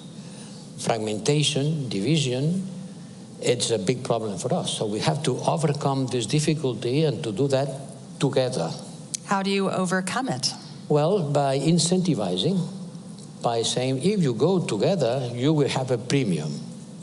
Instead of having 25 different types of tanks, let's look for a 2 or 3 in order to concentrate the capacity and avoid having dispersion with all the logistic costs that it represents. This means having financial resources in order to implement a policy which is not to substitute the 27 different armies, but to build interoperability among the different armies, to avoid pitfalls, to avoid duplications. Maybe we have too many of the same asset, and we don't have another kind of asset, which is critical. This is a kind of a puzzle. How do we go from 27 completely different and isolated to still 27, but sharing resources, being able to work together, mobilize troops and capacities, to make that an ammunition used by the German army can be used exactly for another European army. This is something that allies logistics, technology, organization, to overcome the national differences. The purpose is not to build the European army. It's utopical, it's not going to happen tomorrow. But to make our armies to be able to work together, sharing capacities, being interoperable, and being ready to mobilize resources all together at a certain moment. Not to substitute NATO, there is not alternative to NATO, I want to repeat this idea. But in order to make NATO stronger, if the European Union is stronger, if the member states of the European Union are stronger, certainly NATO will be stronger. So what you are describing is a European defense in NATO. That's what you're describing. You can call like this an European pillar inside NATO, being able to make NATO stronger and at the same time being able to face our challenges when NATO will not be mobilized, because NATO will not solve all the problems that we have. I don't see NATO going to the Sahel, for example. I don't see NATO going to Sub-Saharan Africa. Why not? Because it's not the scenario for which NATO was imagined, no? And we have a lot of problems there. We have a lot of problems, security problems linked with migration, linked with the military coup d'etat, has destabilized all these kind of regions. So the Europeans should be able to face by their own capacity, their own problems, and to make a stronger contribution to the common defense. Mr. Borrell, one last minute. I know we're going over time. We've been saying thank you to NATO Secretary General Jens Stoltenberg for his leadership, but let me have a moment to thank you for your leadership as High Representative. Can I ask you, what was the, yes, thank you, please. But I'm going to stick a question in there. What was your highlight, what was your low light of your tenure? In 1 minute or less. The highlight, your most favorite moment as High Representative, and maybe your lowest point as High Representative. I have to ask. Well, that's a hard one. No, I remember very well. The highest moment was a Sunday afternoon. I was in my house in Madrid, 1 week after the invasion of Ukraine, when by phone I start talking with all the colleagues and to tell them, why don't we use the European Peace Facility to supply arms to Ukraine? Oh, we have never done such a thing. Well, that's the moment to do it. And we agreed in a couple of hours that we could use this money in order to supply arms to a country at war, something that has never happened before. It was a revolutionary idea, and I am very happy to be able to tell you that we managed to do that very quickly, because everybody understood that the occasion was to break taboos and to do things that we have never been before. Okay, this is not a reason for not doing it now. This was the most important moment, the worst moment. Yes, that deserves it. Well, I tell you what, I don't want to end on your worst moment. I think I want to end on your highest moment. Maybe I will reframe the conversation. Maybe we end on a high note, unless there was a moment you want to share with us. Well, this one, it was the high moment. Okay, let's stick with the high moment. And let's again thank the High Representative for joining us and for a strong European Union defense posture. Thank you.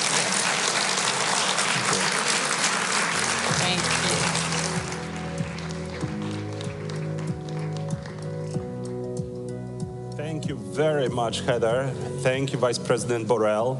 This conversation clearly showed us how European Union and NATO work hand in hand. We finished with European Peace Facility. For those Americans who don't know what it is, look it up. Revolutionary instruments. And it really made a big difference for European support for Ukraine. So for our online audience, please join the conversation with Congressman Connolly, led by my colleague Christine Berzina of German Marshall Fund, and another conversation with Javier Colomina, Deputy Assistant Secretary General for Political Affairs at NATO. And for all of you here, feel free to get caffeine, lots of coffee, lots of tea. We have one last piece of the NATO Public Forum with a surprise visitor at the very end that at some point we'll be able to tell you who it is. And for now, enjoy a coffee break and see you in half an hour.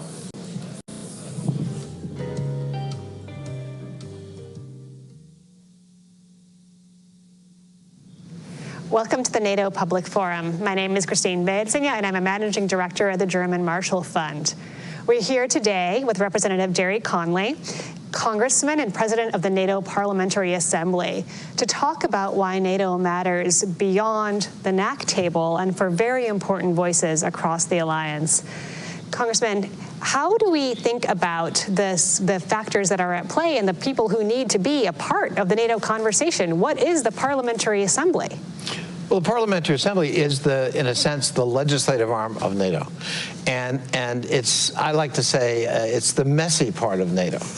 But what I mean by that is, unlike NATO meetings in Brussels, where you'll get, say, 32 defense ministers, when we meet, we get 300 parliamentarians, and they're from all different parties. They're not just the governing party. So we have to forge a consensus with a very disparate and diverse group of elected officials in North America and Europe. And that's kind of thrilling and also terrifying at the same time.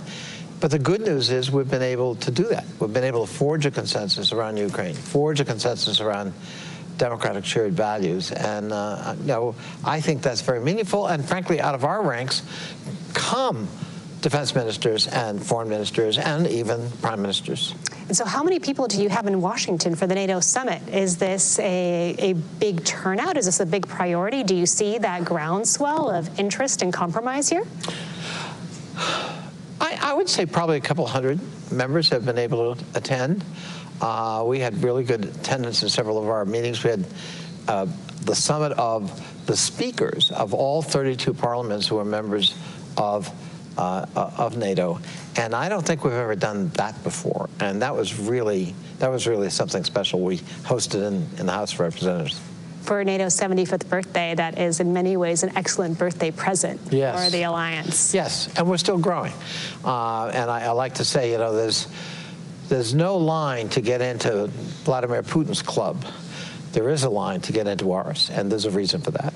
So what about our club? What are the things that NATO should be working on that NATO isn't? What is NATO about right now? So for me, we need to actually operationalize our verbal commitment, which was enshrined in our original charter 75 years ago, to share democratic values. You got to move from verbal assent to that to operational, functional commitment. And God knows we need it if you look at the world we live in, right? So we need a actual center. We need to create architecture in NATO itself to advocate for, be a resource for, defend democratic shared values, democratic norms, democratic forms of government. There are NATO members who can use that and take advantage of that. There are partners we've got all over the world who should and could use that. And then there are putative would-be members like Georgia, Moldova, Bosnia-Herzegovina, and of course Ukraine, who also could avail themselves of that as a resource. So I think it's long past time, after 75 years, that we actually create that architecture within NATO headquarters itself. And the terms we think about for this, democratic resilience, you have proposed a Center for Democratic Resilience. What does resilience mean for those who are watching? What does it mean to have resilience of democracy? Democracy people more or less understand. What does it mean to make it more resilient? Well, I think resilience can be, you know, an all-encompassing term. I guess for my purposes, it is a democratic function that is able to defend itself with alacrity, define itself in a meaningful way for the public to want to support, to be able to point to results, and in a sense to also fight back. When we think of resilience today, we've got to think about it in the context of cyber attacks from Russia and China and Iran and North Korea. We've got disinformation campaigns that are designed to undermine democratic structures and to poison public attitudes with misinformation or outright fabrications. So resilience, how do we fight back? How do we protect ourselves? And in fact, how do we be proactive in anticipating those threats and thwarting them before they ever become real? Are you close? Is the alliance on board with getting to the Center for Democratic Resilience? How do the allies feel about this, and how do the members of the Parliamentary Assembly feel about this? So that's an interesting question. When I first put this forward a few years ago, the reaction was, well, that's kind of quixotic, and, well, we all subscribe to that. We don't need to prove it. The European Union can do that. Some think tank like the German Marshall Fund, they can do that.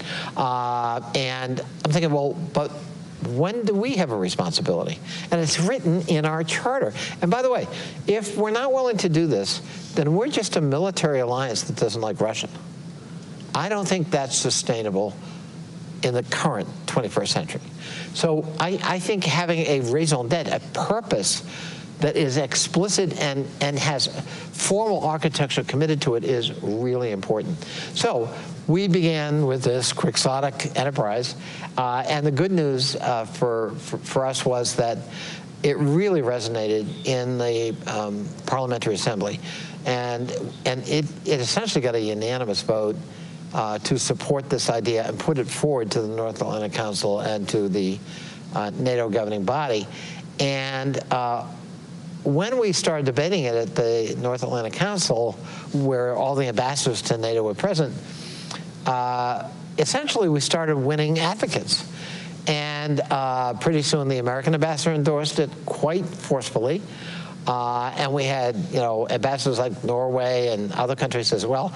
And suddenly we got, 20 ambassadors, and then we got 25. And I'm pleased to say right now we are at 31 of 32. There's only one holdout in NATO against this idea of creating a formal Center for Democratic Resilience. That's tremendous progress. And it's great progress, but we can't let one nation block what has almost universal support. And essentially, this is not a nice thing to do.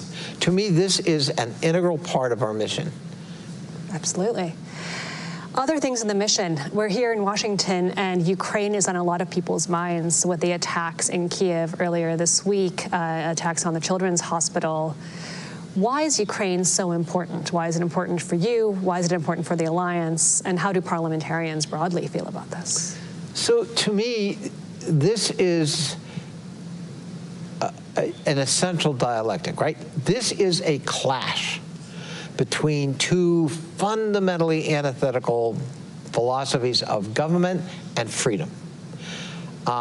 We've demonstrated the potency of our version of autonomy and freedom, and it is expansive, it is expressive, it enables and empowers individual autonomy as well as societal, collective exercises of free will.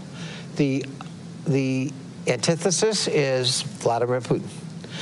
It is the suppression of the human spirit, artistically, culturally, economically, religiously, politically, you name it. By definition, it's in the DNA of authoritarian and fascist forms of government and philosophies to actually suppress that because it's dangerous and threatening and they're insecure. We're the opposite. We'll take our chances on expanding your freedom. And so being guardians of that philosophy and that form of government, which I believe is on the ascendancy, not on the decline, makes the stakes in this battle in Ukraine very high. It's so much more than a battle about sovereignty, though it is that. And it's so much more than a battle about territorial expansion or retention, though it is that. It is about this clash, this fundamental clash between two very different philosophies of, I think, human nature but certainly governance and societal structures that allow for you and me to flourish or not. And so I think the stakes are very high, and NATO absolutely has to be in this effort and this endeavor. And the good news is I think we've acquitted ourselves pretty well. And combined with the courage of the Ukrainian people and their resilience and our supply and equipment and solidarity, the Russians have been thrown back on their heels. And they're not 10 feet tall, after all. They're about 3.5 feet tall. Thank you for that explanation. I think what you are showing us is the societal view, the parliamentary view, NATO not only being about what air defense systems NATO has, as important as that is, but NATO being about the values it represents, the commitments we make to each other, and how we make sure that Ukraine can grow into part of that. That's right. In the future is really remarkable. And thank you for putting attention on that. It feels like the 32 at the table need to make sure the air defense piece works. That's right. But I think having you and the Parliamentary Assembly think about, well, what it really means and what are we fighting for at the end of the day is so tremendously important. Absolutely. And I'll tell you, the diversity, including especially among new members, of both our Parliamentary Assembly and NATO itself. So you don't have to explain to the Baltic republics what the threat is from Russia, or Romania, or some of the other former Soviet satellites. They don't need any explanation of the nature of the threat, nor are they going to rationalize it away. And unfortunately, it took this war to help many of our allies stop their magical thinking about Russia and Putin. He is a depraved sociopath, and you just saw it this week with a children's hospital. And so we're moving in the right direction. And thank you for pushing and making sure that there are voices from across the alliance that can keep pushing that. Absolutely. And thank you all for listening. We're having more programming from the NATO Public Forum. And of course, your voices and your interest, much as the parliamentary assemblies and everyone who is a part of NATO, is profoundly important.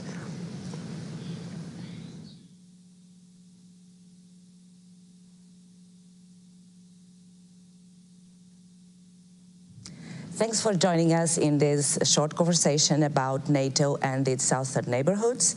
We are at NATO Public Forum that follows the NATO summit in Washington, celebrating the 75th anniversary of the Atlantic Alliance.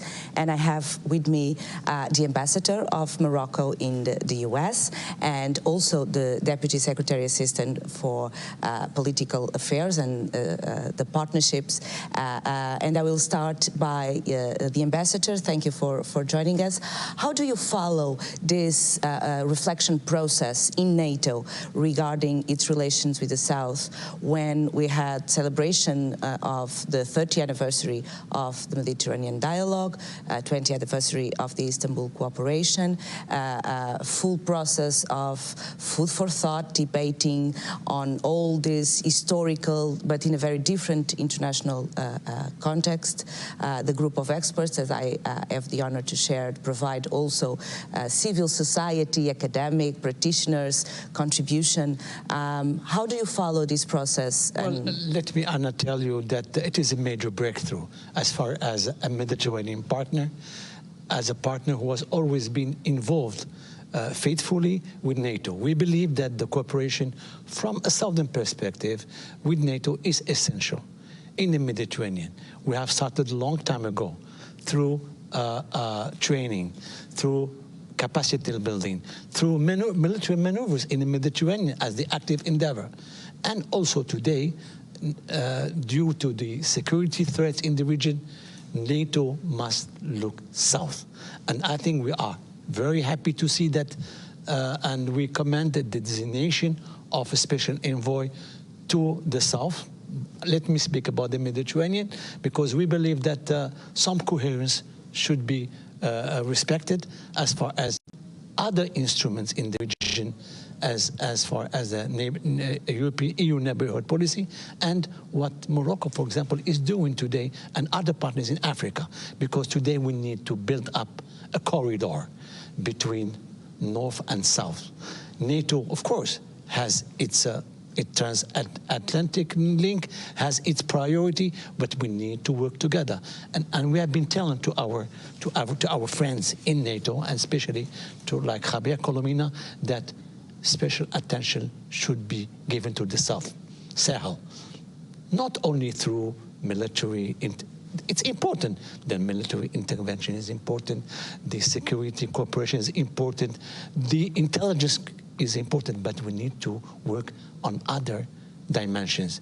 And today is the priority for stability, to fight terrorism in the Sahel, and is to have a new approach that corresponds to your priorities, but also to job creation, promotion of growth. And that's why His Majesty King Mohammed has launched a new initiative for the Atlantic, building corridors through connection of networks, energy. This is the way how we fight the threats. I will give you a small example, like the crisis in Sahel. It's a major threat for you, for us as Mediterraneans. We can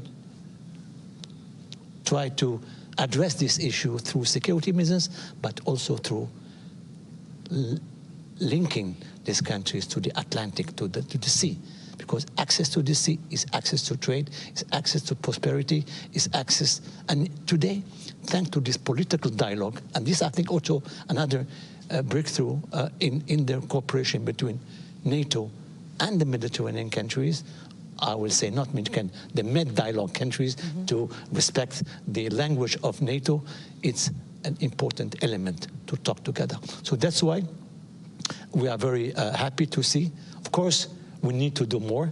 Our ambition is to do more political dialogue, more interoperability, and Morocco is a country who is committed today to we know the strategic concept of NATO. We have an important experience, and we have been working for the last years. You know, I was responsible for the relation between Morocco and NATO in the foreign ministry. So we need to do more, to work more together, and thanks God we have people. Our message has been heard as far as this political dialogue. Mr. Deputy Assistant Secretary General, you work with and about the region for many years, the Mediterranean as the whole region, and of course with the South. You also follow very closely this process, the deep and comprehensive reflection process. You followed also the report that the expert group made and all the negotiations that in the institution, because we have the allies, we have the international staff, the military component. Looking to the declaration that we now know from the heads of state and government of NATO, looking to the action plan that's going to be developed and also revised regularly, as the declarations say, how do you perceive the most important deliveries from these documents in the short term, and what is the main message for the long term as someone inside NATO that look to this political dialogue? Thanks very much, Anna. Yes, I have followed the process since the beginning, and it's been quite a year for NATO and the South since we decided in Vilnius to launch a deep reflection process on the South, and the work of the group of experts that you chaired, and finally the action plan that was negotiated with the allies, and then I had the honor to chair those negotiations. And I do think that the action plan is a very relevant document and says a lot of how much the South matters for NATO. We've decided to increase the political dialogue with our southern partners, to increase the opportunities to engage with them, high-level meetings, and a proper agenda for tackling shared security challenges, and try to create more pace for conversations with our partners, not just in the Mediterranean and through the Mediterranean dialogue, but also in the Gulf through the ICI, but also other actors in the region. Second, we've tried to increase the practical cooperation with them, basically what we do best, which is defense capacity building, security and defense efforts, advice, training, interoperability, and we have decided to give ourselves more resources to do that, but also to use in a better way the tools that we already have. We have decided also to enhance our presence and visibility in the region. We decided, for instance, to open the first ever office in the region that will take place in Amman. It was announced this morning. And we will look into other opportunities also in North Africa. We will also increase through this action plan the efforts that we have in terms of visibility and Stratcom, public communication, which is fundamental for the work we do. And finally, we will increase our synergies with the organizations that work in the region, because we are looking for complementarity with the European Union, with the African Union, and with other efforts that also bilaterally are taking place in the region. And to do all of it in a coherent way, we've decided, yes, to designate a special rep for the South. It will probably be announced shortly, as soon as next week, probably. And that individual will be able to coordinate all the efforts to put together all these action plan in a way that wasn't done in the past. So I was part of the effort, and I am quite excited about it. I think we achieved quite a lot, and I have to say that you were a part of it. So thanks very much for your efforts. Thank you. Mr. Ambassador, you said previously that counterterrorism, the question of terrorist movements, radical movements in Sahel, but also the very political and delicate situation in Libya.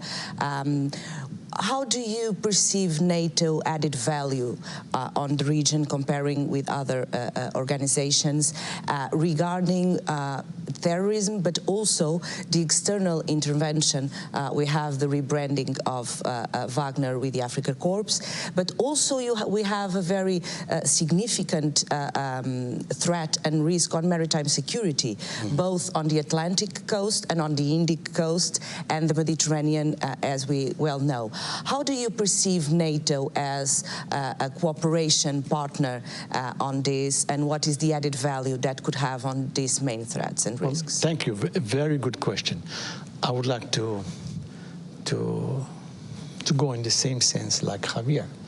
Public diplomacy is essential. We have to do together to explain to our public opinions that NATO has changed. And effective NATO has changed. It's not, people think NATO is a military organization. Yes, it is. But today, NATO is a tool that can be used to bring stability through explaining the vision and to this political dialogue at the highest level. I remember we had the first NAC meeting with the Mediterranean countries in Morocco. So it was not easy to have that, but we had that.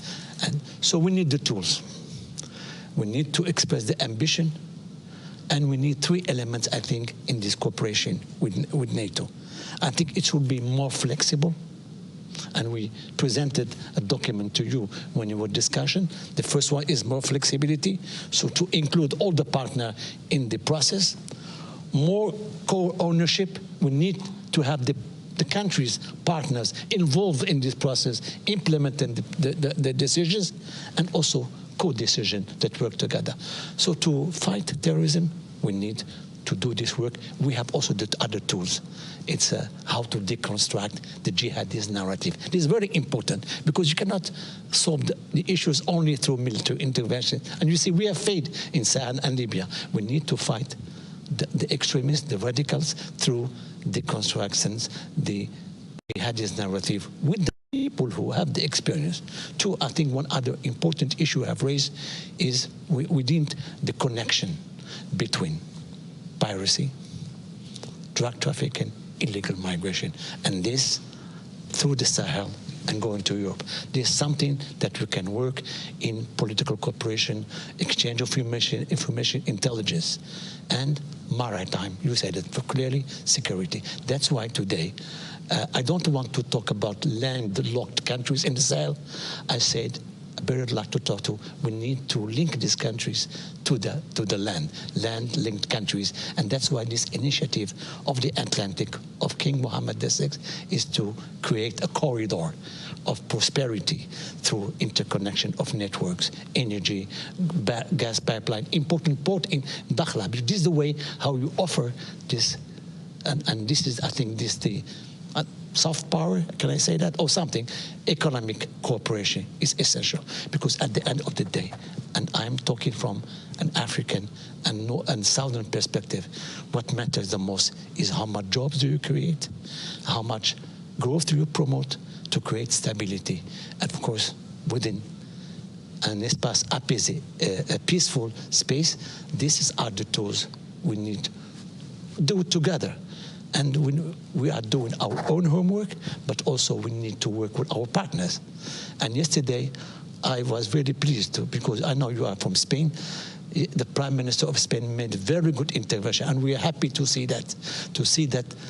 He spoke about the Mediterranean, because all day we were speaking about space, about Ukraine. I know it's a priority, but we in the South sometimes we feel a little bit frustrated because we also have our ambition, our expectation, and we need our partners to be on board.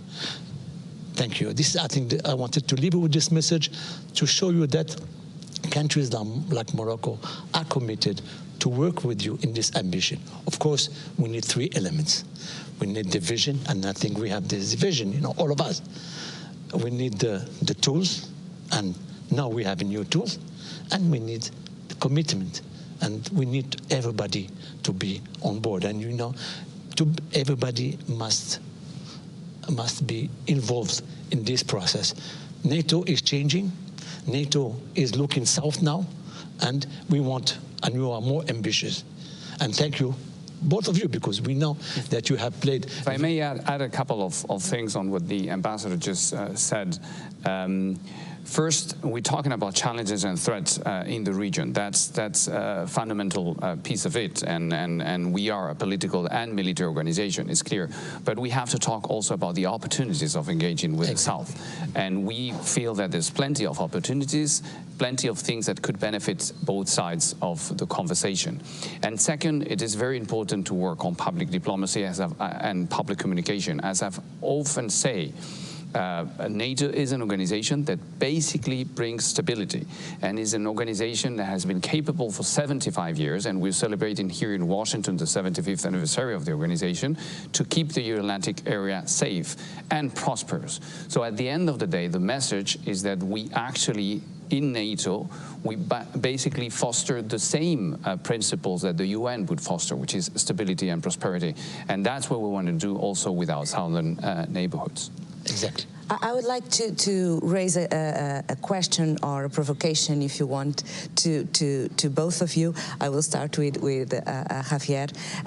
One of the main sentences and ideas of the expert group report is listen more, understand better, and create the skills and resources in the organization, in NATO, but also in the instruments to do it. Listen, understand, engage, both ways, because what we felt is that the South do not know NATO as well as we imagine, and NATO also needs to understand and know more the internal dynamics in the South. In the case of NATO, Javier, do you think this plan prepares NATO to do this? I think it does. I think it does. At the end of the day, the establishment of the special representative for the South has that in mind. To be able to understand better, to be able to listen more, to be able to work on a two-way street with our southern partners, out of respect, out of a proper understanding of what are the threats, the challenges, but also the opportunities that they do bring to the Euro-Atlantic area and we do bring to the South. At the end of the day, what we need to do is to connect better, but also to help each other better. And I believe the action plan is exactly about that, yes. Mr. Ambassador, the last word of this conversation is for you. We need to, I will say different words. We need to re-engineer the region to create a space of stability and prosperity. And to do this, I agree, we need to sit down together, to plan together, and to work together for this, because it is in our interest to have. So this space of prosperity, of cooperation, linked to the other instruments, because NATO is an instrument, the African Union is an instrument, UN, and also, not forget, the European Union that has tools also within this new neighborhood policy, that we wanted to be more ambitious to respond to our expectations as countries of the North. But we have some friends, like you, in the Mediterranean that can, help us to move forward. We are doing our own homework. We have the capacity, the tools to be able to be a good partner for NATO. Thank you very much for this conversation on NATO and its southern neighborhoods in the framework of the NATO Public Forum 2024. Hello, everyone. Dear guests, welcome back from the coffee break. It is my pleasure to welcome to the stage the Chief Executive Officer of CNAS, Richard Fontaine, who will moderate our next panel on NATO's partnerships. Richard?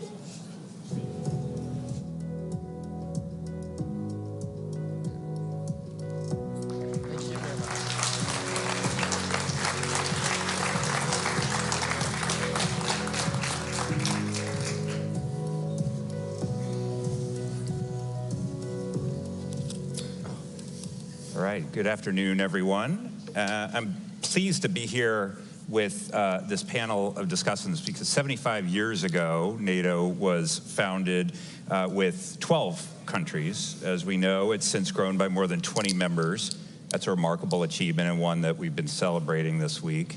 But its strength comes not only from within, but also from its partners around the world. And NATO today maintains relations with 40 partners working on key issues like terrorism and climate change and a number of other challenges across the national security front. So we have with us representatives from those and thought leaders as well. So to talk about NATO's partnerships, what they do and where they go from here. So to my immediate right is the Deputy Secretary of State, Kurt Campbell. We have Mihai Popshoy, the Deputy Prime Minister and Foreign Minister of Moldova.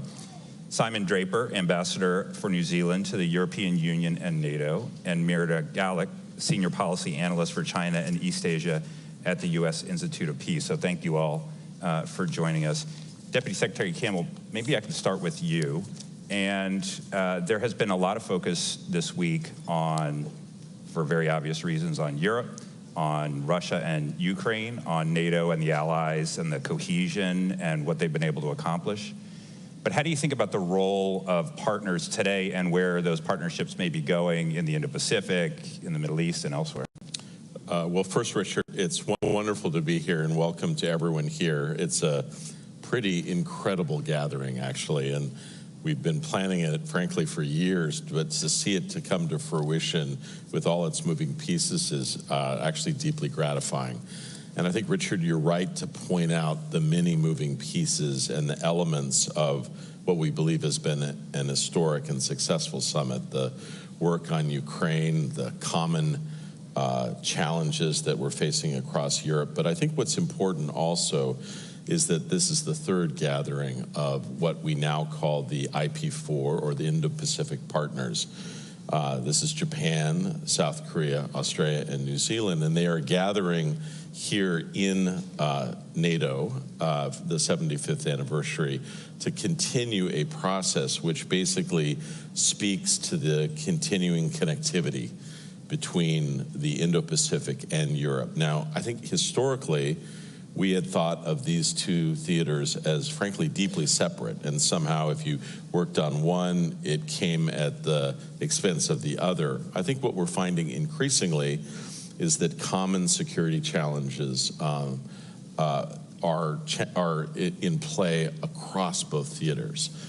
And one of the things that we've been enormously benefited by in these gatherings, both today, but frankly over the last several days, is the perspectives from Indo-Pacific partners as we consider common challenges.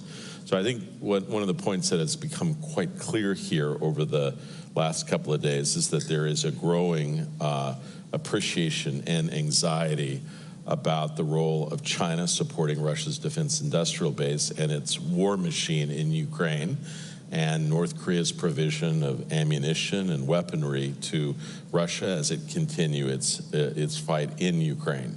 I will say that one of the things that's been unique about the Ukraine crisis, not only have you seen the United States and Europe rise to meet the challenge, but really for the first time in our experience, Indo-Pacific partners like Japan, South Korea, Australia, and New Zealand, and other countries as well, have supported the effort, both in terms of humanitarian support, energy, but also military support as well. And I'll just finish, if I could, conclude on this note.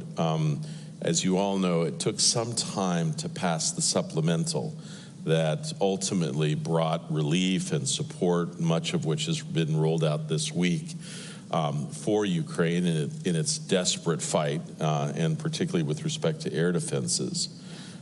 It was stuck in one of our chambers of Congress. During the state visit of Prime Minister Kishida to the United States earlier this year, he gave us a speech to the joint session of Congress and spoke very eloquently. His first topic of substance was an appeal to Congress to support Ukraine, making the argument that, in fact, the security was indivisible, and that if Ukraine was somehow defeated or dispatched, that it would have terrible consequences in the Indo-Pacific. Many Congress people, Richard, that were on the fence were deeply moved by that. And in the days followed, that piece of legislation passed. And so I think we are here today to really not only sort of celebrate this growing alliance between democracies and to welcome the role of the Indo-Pacific leaders and nations in this historic gathering, but also to inaugurate a number of flagship projects, which both NATO and the countries of the IP4 will work on together, and that's in cybersecurity, battling disinformation, areas where we face common challenges. And so this is an exciting element of what's taking place. It probably doesn't get the same splash of what's playing out in the battlefields of Ukraine, but at the same time, over the medium and long term, this is a deeply significant development. Deputy Prime Minister, when the Deputy Secretary General was on the stage earlier today, he said that Moldova faces a very severe set of hybrid risks from Russia. It's a difficult neighborhood. How do you think about the partnership of your country with NATO? What are you doing with NATO? And as you look to the next sort of horizon here, what would you like to do with the alliance? Well, thank you first and foremost for this opportunity. Indeed, the Republic of Moldova is the country most affected by the Russian aggression against Ukraine other than Ukraine itself. Moldova has welcomed about 1.5 million of Ukrainian refugees in a country of about 2.5 million, still welcoming about 115,000, which is about 4% of Moldova's population. And Moldova and Moldovans understand full well that Ukraine is defending us as much as they're defending themselves. And we remain committed to helping our Ukrainian friends and neighbors in this moment of need. And we'll continue to provide Ukrainian refugees access to healthcare, labor market, education, everything we can possibly provide.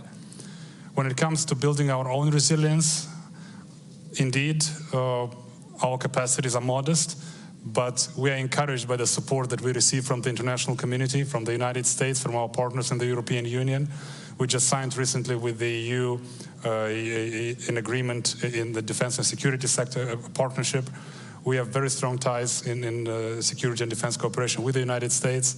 And with NATO, we have 30 years of partnership for peace, cooperation that has allowed Moldovan institutions to build resilience, to allow us to be better positioned to withstand this avalanche of Russian hybrid tactics against the Republic of Moldova.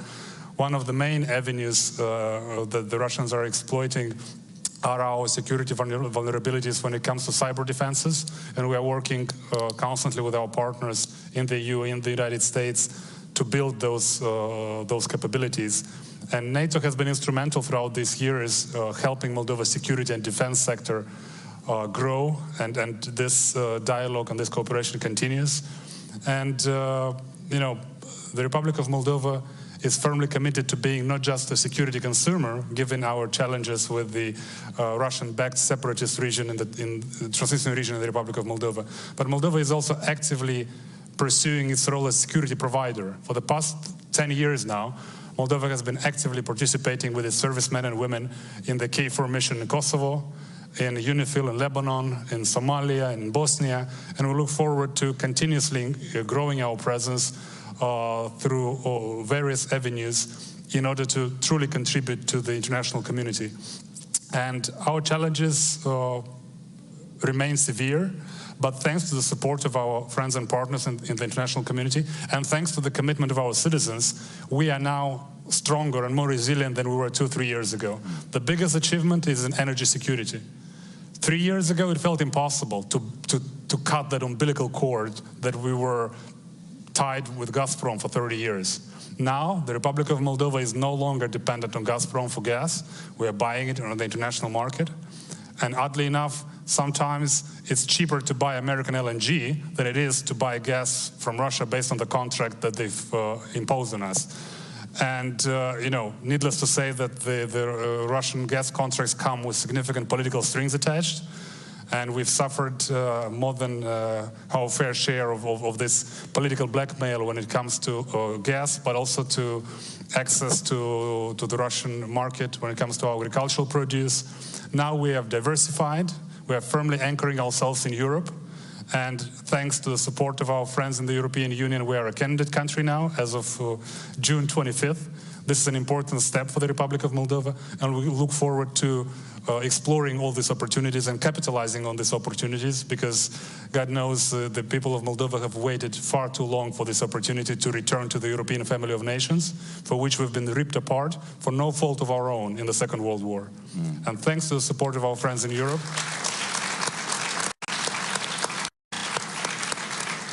And thanks to the support of our friends in Europe and across the Atlantic, Moldova and Moldovans will continue to build their resilience, continue to be a trusted partner in the region, and continue to deliver peace and security and prosperity to our people. Great, thank you. Ambassador, it is the North Atlantic Treaty Organization, and so how do you think about NATO's role in the Indo-Pacific and New Zealand's role in NATO? New Zealand has been involved in out-of-area operations that NATO's done in places like Afghanistan and things like that. When you look now at the fact that in the NATO strategic concept, there's a lot of language about China and about the Indo-Pacific, their Indo-Pacific partners like New Zealand. What do you think is the future of the role of NATO in the region and New Zealand's role in the alliance? Thanks, Richard, and let me add my thanks for the invitation today.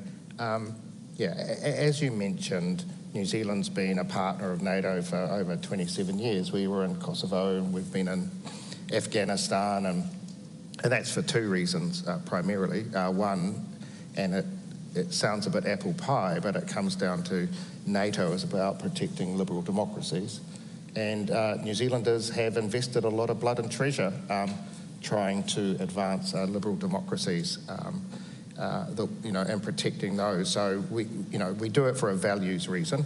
We do it for a practical reason. Interoperability with NATO means our small armed forces can be part of something bigger. But as Kurt mentioned quite rightly, the evolution has been that in 2024, security challenges we face don't respect borders. So what happens in the Euro-Atlantic affects what happens in the Indo-Pacific, and vice versa. So what we've seen with the IP4 partners and their engagement with NATO is, NATO is the largest, preeminent, longest standing defence alliance. You guys know a whole lot of stuff that we simply don't in New Zealand. By the same token, our geography, when we look up and we see the Pacific and Asia, we have a different perspective. So we want to learn as much from NATO's experience and how we can get better at our own security, and I hope it's vice versa, that it's not a one-way thing, that we have some perspectives and insights that is valuable to NATO. So I think the way that we're seeing it is that there's much more in common to join us in terms of sharing experience and learning from each other, and clearly the mood and the knack just before was around we just need to do more and more together and learn from each other as much as we can, and frankly would be foolish not to. Great. Marina, you've written about NATO and its Indo-Pacific partnerships in particular, and about the role that they might play in dealing with the China challenge overall. As we were just talking about, if you go back just a couple of years, NATO seems to really have been sensitized to the nature of the China challenge, despite the fact that it is the North Atlantic Treaty Organization. What role do you think those partnerships in the Indo-Pacific can play concretely in helping to deal with the China challenge that faces all of the NATO countries? Well, I think one really important thing is to take a look at what we've already done with NATO and these partnerships over time. Because I think critically over the past couple of years, these four partners have really become more institutionalized into NATO structures and functions. And that allows them to be able to have a seat at the table at important occasions, and also when partners are sharing information. And they're able to provide a lot of insight from personal experience and from being very geographically close to China about what's happening in the region, what's happening with security, not only with China, but also with North Korea, but also just sort of providing that perspective from the region of why Europe needs to continue to focus its eyes there. And I think that's a really key element that these partners provide to NATO. They also have expertise on China that frankly has been lacking in NATO because NATO hasn't been focused on the region for that long. So I think that's certainly one element that they can provide very well. Could I say one word on that, Richard? I really like that point, but the truth is what we're seeing is a growth of multifaceted institutions across the Indo-Pacific, the Quad, the trilateral between the United States, Japan, and South Korea, the United States Japan and the Philippines, a variety of other initiatives like AUKUS. What's, I think, important about this, and I completely agree that there is a degree of, some people get a little anxious with the term institutionalization, but I think that is happening, maybe regularization, but it's critically important. Frankly, Japan and Australia are deeply engaged in a lot of these dialogues, but it is important. South Korea needs to be more represented given its global heft. And to be honest, Richard, we very much welcome New Zealand. The new New Zealand Prime Minister is here. He has done a remarkable job, and we very much appreciate the signs that New Zealand understands some of the challenges that we're facing in the Pacific. I've spoken out clearly about wanting to work in Five Eyes and other institutions. And so I think this is another sort of piece of the lattice work that I think we are together building across the Indo-Pacific, but also that increasingly links us with friends and partners in Europe, India, and elsewhere. Kurt, let me just follow up with you on one thing. So another thing that one hears sometimes is worries about NATO taking on a geographic agenda that is beyond its mandate, or that there should be some sort of geographic division of labor where European military power is most acute and effective if concentrated in its neighborhood, could get diluted if spread around the Indo-Pacific. So why don't the Europeans sort of focus on their continent, the Americans and their treaty allies in Asia focus on the Indo-Pacific? How do you think about Europe in Asia and the Indo-Pacific partners in Europe? So, Richard, the first I would say is that I think that definition relies on a rather narrow, actually geographically based set of challenges and experiences. I think if you look at our flagship initiatives, they are around issues and challenges that are global in nature, that are frankly affect all of us in deeply serious ways. If you note, New Zealand just a few months ago, for the first time, really acknowledged a serious cyber attack against its infrastructure and identified concerns about the culprit.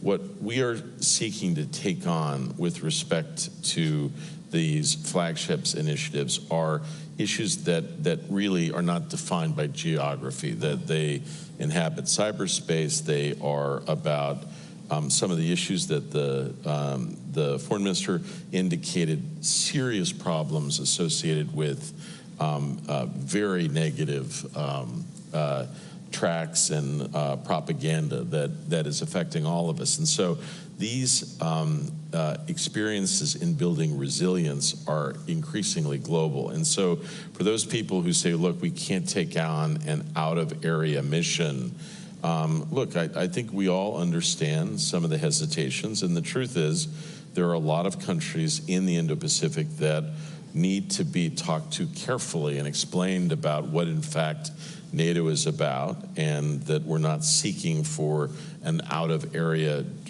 conventional military set of steps. At the same time, there's a lot of work that needs to be done together. And frankly, I'll tell you the thing that I was most excited about at the Mellon Auditorium, when all the leaders came in, some of the warmest welcomes, not only to friends like Ukraine, others that were there, were to the Indo-Pacific partners. It was a real sense of, you are most welcome among us. And I think it was felt and acknowledged, and we want to continue it. Ambassador, let me just go to you on this for a second. Is that sort of how you think about New Zealand's role in the alliance, in the sense that, is this a feature that's here to stay? What, the IP4 participating, at senior levels in NATO summits, that this sort of ratchets forward in terms of operationalizing what might actually be possible? Or is there skepticism about, what New Zealand should be doing off with NATO when it's got its own issues to deal with closer to home? No, I don't. To answer your question, the last bit first, no, I don't think New Zealanders, and certainly the New Zealand government, don't. You just have to look at the, the connection that's between between Pyongyang and Putin to see that, you know, this Ukraine thing's now, that, you know, that's the existential threat for our part of the world as a regime like DPRK with nukes. So, you know, we understand that very, very clearly. In terms of the IP4, we met as a group while NATO were meeting earlier today. We met with President Zelensky and had the opportunity to meet with President Biden. And it seems to us that there is a commonality between us as a group that, you know, it's sort of like an unintended outcome in a way, but it's a very positive one for us, where we are looking at seeing where we can meet on the margins of other events. And certainly our Prime Minister was keen to talk about that with his Japanese and Australian and Korean colleagues, and they were very supportive. And so, yeah, I think you will see the IP4 in various, you know, iterations around, but it started with an invitation from Secretary Stoltenberg, and you know, attendance at further NATO will be whether NATO members invite us, but if we are invited, I'm very sure we'd come. And Deputy Prime Minister, let me go to you. So I was in Moldova earlier this year. If you haven't been to Moldova, I encourage everyone to visit. It's a pretty remarkable country. You're also in a very remarkable place. And one thing that was absolutely clear was for Moldova, a huge amount turns on what happens in Ukraine, and therefore NATO's continued support for Ukraine and its resistance against Russia's war of aggression. I mean, that's as plain as day when you get there. So one question is, what are the lessons that you think NATO is drawing rightly or wrongly from its experience supporting Ukraine? And then the other is, you know, as a partner of NATO, if you had sort of a wish list of next things that you would like to see take place in your own partnership with the alliance, what would that look like? Well, first and foremost, I could not agree more when it comes to the invitation to visit Moldova. That's a given.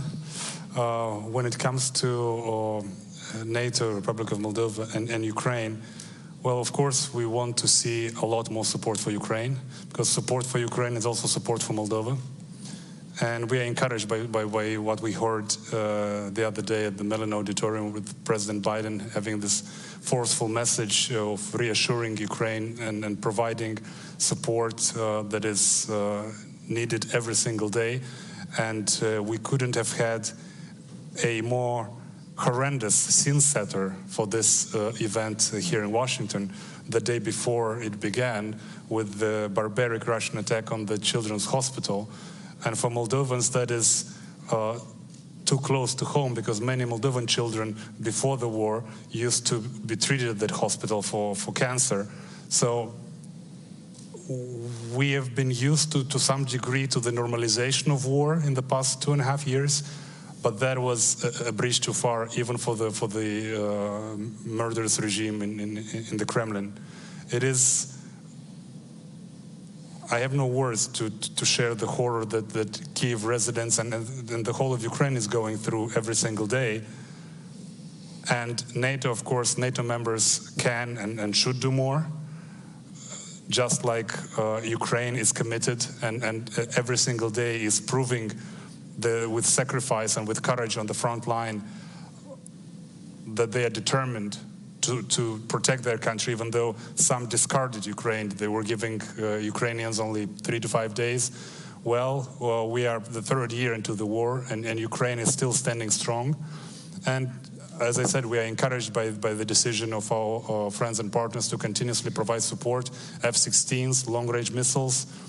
That is something that allows Ukraine to protect itself and protect, quite frankly, the whole eastern flank of NATO. When it comes to the Republic of Moldova, we've had a strong partnership with the alliance in the past 30 years. And I must say, for me, it's a bit personal. NATO was my first job. I worked for the NATO Center in Moldova, and I see there in the back of the room a friend of mine with whom we worked together 15 years ago. One of the most memorable projects that NATO did in Moldova, apart from building resilience in defense and security sector, helping Moldova's Academy of Sciences with technical assistance, but one that is closest to my heart is a humanitarian project that NATO did in Moldova. We had pesticides scattered around the country, tons and tons of them, following the Soviet Union. And unfortunately, we didn't have the resources to do away with those pesticides, and they were poisoning the soil and then underground water. And it was NATO taxpayer money that funded a project that disposed all of those pesticides. And I wish more Moldovan citizens were aware, and we as a government are trying to break through this wall of propaganda that the Kremlin has built in the minds of many Moldovans, creating this boogeyman image out of NATO. But many are not aware of this, of the numerous humanitarian projects that we've benefited from, not to mention the building capacity in our army and the broader defense sector. So there is certainly room for improvement, but we are encouraged by the strong position that NATO members have taken when it comes to Ukraine. And of course, we are counting that this support will remain as steadfast as we've seen it. And we count that that will be a game changer, the support that is coming now, because developments on the front line in Ukraine are also directly affecting the political situation and the political stability in the Republic of Moldova. And we've seen Russian proxies becoming more brazen lately.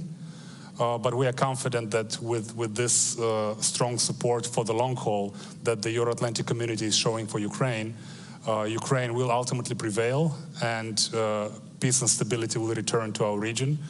And we will no longer be in the situation of counting victims that have absolutely nothing to do with the war, including children that are suffering every single day. So we hope, and they say that hope is not a great strategy. Unfortunately, Moldova is more often than not is the only thing we have. And we count on our friends and partners in the Euro-Atlantic community to continuously standing there by Ukraine.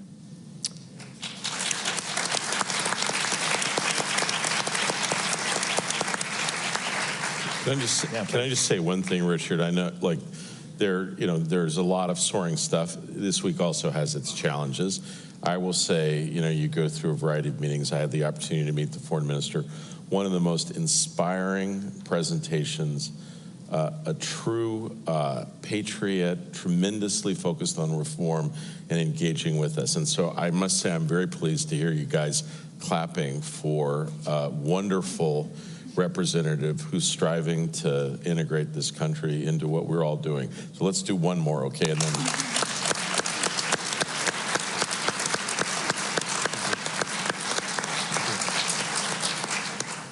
Marina, let me go to you. In just a moment, we have a little time for questions, so we'll take some questions from the audience.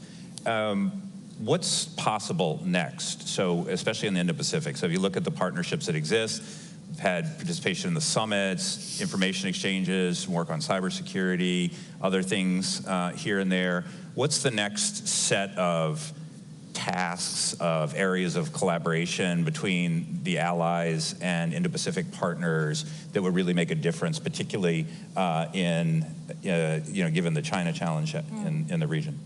So first, I want to just go back again to this idea of, I think a lot of the heavy lifting on these partnerships has already been done well. The building of the partnerships in terms of getting to know one another and providing various kinds of cooperation already, in terms of, as Diaz-Campbell noted, the regularization of these partners into NATO processes, and in terms of really making it clear why these partners are important. So I think these partnerships are well on their way. Each of the 4 partners now, I believe including New Zealand, have signed their new individually tailored partnership programs.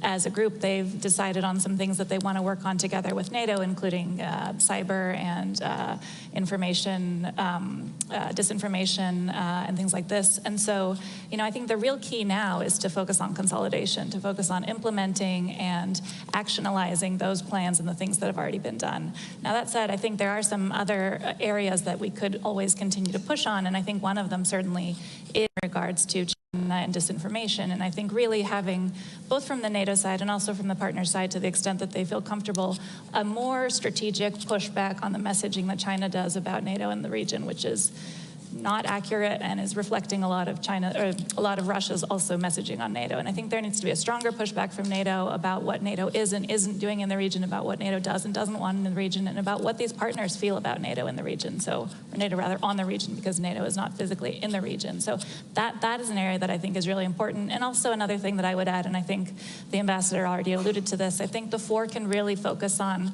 what do they want to get out of being a foursome? Is there something to be strategically gained as a foursome that they're not already taking advantage of, both at NATO or in the region, and how to develop that further? I think they've now had their third quadripartite meeting on the sidelines of the NATO summit, and I know that a lot is going on there, so continuing to develop that sort of platform for themselves to the extent that they feel comfortable, I think is also useful. Great. We have a question, an online question. This is from Ira Strauss. This goes to Dr. Campbell.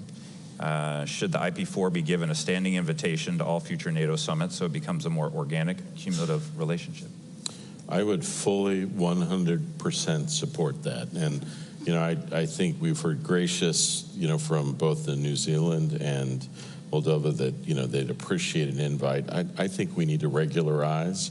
I do believe a degree of planning is helpful, and so I think it's an excellent idea. Great. Question right here. Yes, hi, thank you. Jackson Richmond with the Epoch Times. This is for the Moldovan foreign minister. So Moldova looks to join NATO. At the same time, Moldova is looking to join the EU. What's the latest on that? Which should we expect to see first, Moldova in NATO or Moldova in the EU? Thank you. Well, first, let's remind ourselves of the Bucharest summit of 2008 when Georgia and Ukraine really wanted to join and unfortunately didn't, and not because they didn't want to. The Republic of Moldova will most likely join the European Union first, but we count on Ukraine's progress when it comes to NATO. Unfortunately, in the Republic of Moldova, the post-Soviet inertia, but also the Russian propaganda in the past 30 years have inoculated this idea to many citizens that neutrality is a guarantee of security.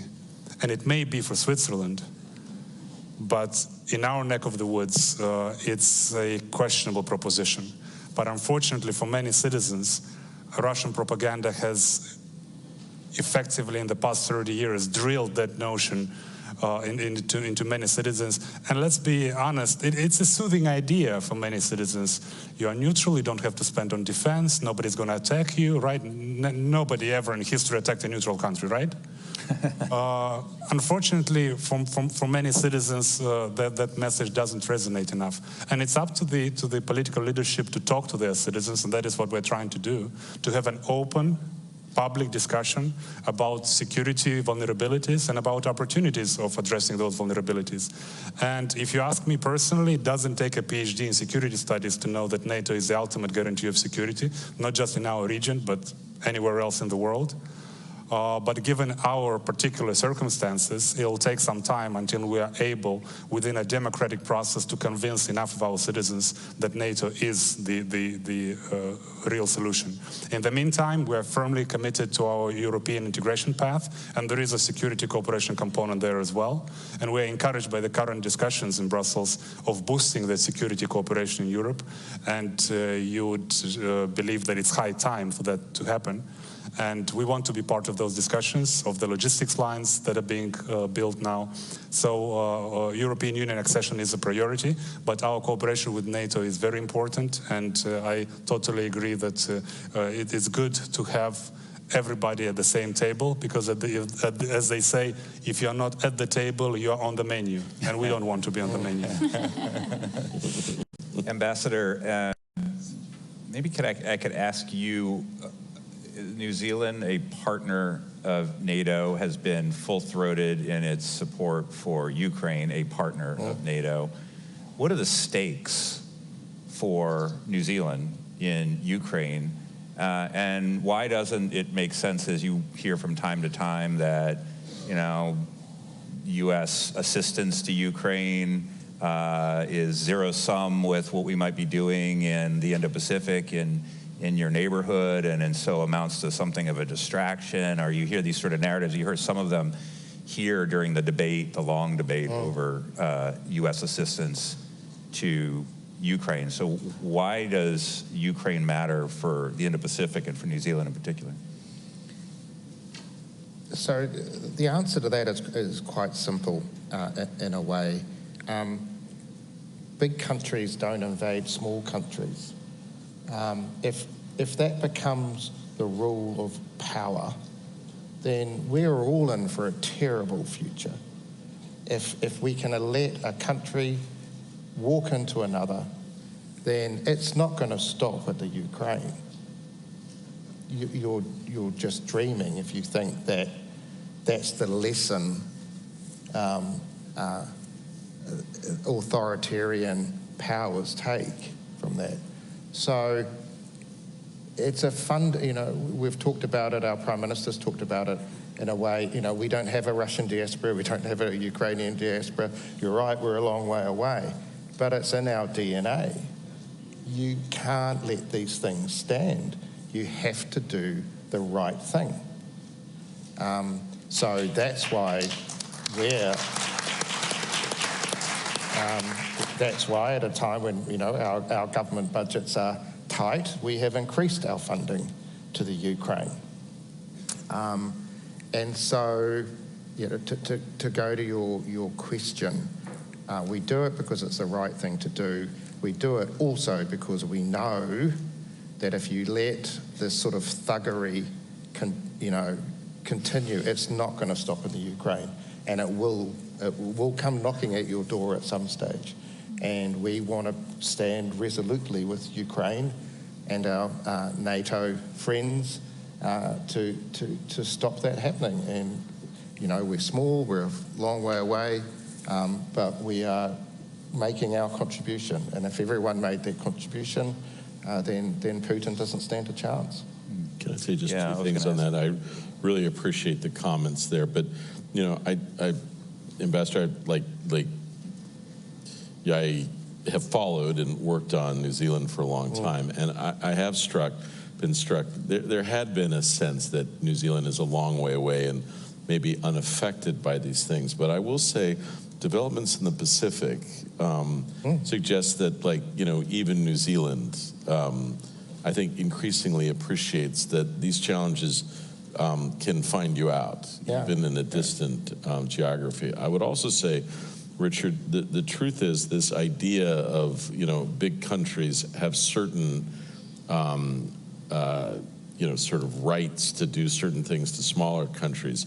If you read carefully, and I think too often we just kind of glance at these things, look at the manifesto issued by China and Russia in advance of the Beijing Olympics. It is a very thorough, transparent document which combines kind of 1950s kind of ideology and 1930s territorial ambitions. And it states quite clearly that, smaller countries better look out.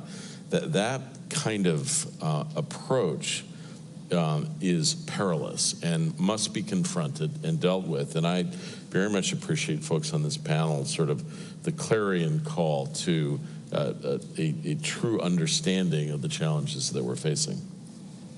Meryl, let me go to you on a question. When you have partnerships with multiple countries, there's always this question of deepening versus widening, or however you might want to put it. Should the IP4 eventually be an IP more than 4 and bring in other countries and things like that? Or is the task before us to deepen the partnerships that exist, to make them more material, to make them more operationalized? Or do you try to do both of those at the same time? I mean, what's the way forward in terms of thinking about the specific set of partnerships in the Indo-Pacific for NATO? Well, first I'll say I think that's definitively up to the allies and the potential partners themselves. But in my view, I think you can do those things at the same time. I think, as I've already said, I think consolidation of these existing partnerships is very important, because then you're actually getting the gains that you've been investing in for so long. In terms of other partners in the Indo-Pacific, I think it's a bit tricky because not only does NATO have to be interested, but these countries themselves have to be interested. So I'm not sure what discussions have been happening at NATO between NATO folks and these countries in the region, but I'll leave that to the people in the alliance to determine forward. Kurt, maybe we've got less than 2 minutes left, so maybe I'll make this the last question. We've been talking about why what happens in Europe matters in other regions, especially in the Indo-Pacific, why what happens with a partner like Ukraine will matter for other partners like New Zealand and Moldova and others. But what happens in the Indo-Pacific also matters for the NATO allies, right? And so I think this is most manifest as people see the provision of Chinese components and parts to enable the Russian war machine that would not be as robust if they weren't doing that. How should the European and the North American allies think about what happens in the Indo-Pacific and why that matters in the North Atlantic? So, you know, I've been involved in dialogues in Europe on the Indo-Pacific for decades. I think previously, Richard, most of those dialogues were really about commercial opportunities, largely in China. What has been remarkable is the dramatic increase in political, strategic, security dialogues with other countries, and I think there's a much deeper recognition, again, as we've been discussing throughout this panel, of the common challenges, but also opportunities that these countries face. If I can, to the last question, I think the key issue going forward is going to be, if you look at these sort of, you know, kind of tapestry of minilaterals and other institutions, the key going forward will be, how does ASEAN and the nations of ASEAN feel about these gatherings? How do they want to associate with them? We've spent a lot of time in the Quad figuring out how to ensure that there is a degree of sort of intellectual interoperability. Some of the leading nations, I think, in Southeast Asia, if they had their way, they would be more active. But I think that's a chapter that's yet to be written, Richard. All right, well, great. Oh, yes, Ambassador? Yeah, just, it says wrapping up, and I just wanted to take the opportunity, and this is not a hagiography, but I just want to acknowledge the work that Kurt Campbell has done in terms of the Indo-Pacific and making that connectivity between the Euro-Atlantic and the Indo. He's been tirelessly doing it, and I certainly know from the New Zealand perspective, we're really appreciative of the time and effort that he has put in to what is a relatively small country. So I just wanted to publicly acknowledge that and say thank you, Kurt. Thank you. You're here. Thank you very much to the panel here, and thank you all for participating in this, and on to the next. Thank you. Thank you. Thank you.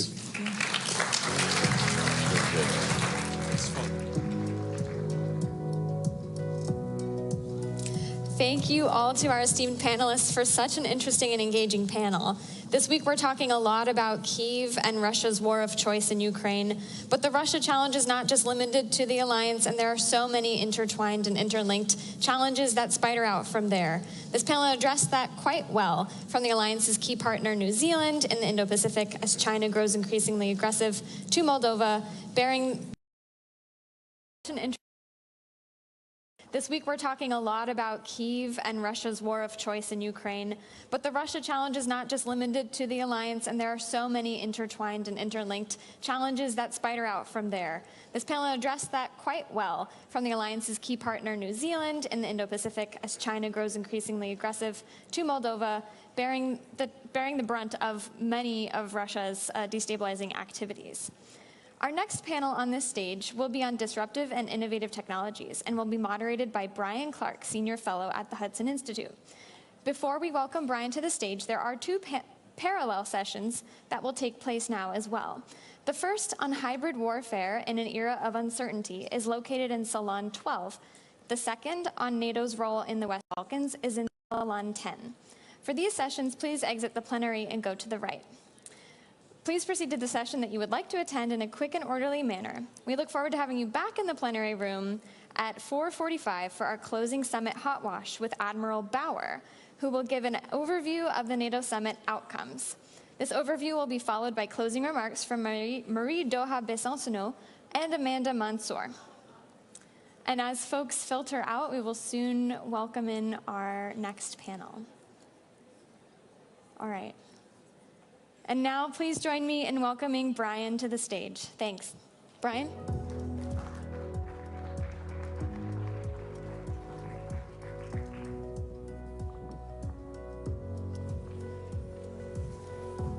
Well, thank you, Shannon, for that introduction, and for everybody for being here today. It's a great honor to be able to participate in the NATO Public Forum, of which Hudson Institute is one of the sponsors/organizers. And with me today, I think we've got a terrific panel to talk about the role of emerging technologies in military operations and how we can bring them to bear to support the alliance's efforts, both in Europe and elsewhere. Dr. Brian Wells is the Chief Scientist of NATO. Dr. Steve Walker is the Chief Technology Officer for Lockheed Martin, and Rand Waldron is the Vice President at Oracle for Cloud Infrastructure. So, gentlemen, thank you very much for being here today. Appreciate it. So I'd like to start the conversation with one of the big lessons that comes out of the operations in Ukraine. We're finding that we have to both be adaptable, but we also have to be able to scale military capabilities. We're already seeing in Ukraine how some of the capabilities that the West has given to Ukraine, GPS-guided weapons, are having difficulty being effective in a jamming environment that denies GPS. But at the same time, we have to be able to then scale up those solutions. We can't just come up with an experiment that delivers a potential solution at a small scale. We've got to be able to deliver that at a relevant capacity to impact the warfight.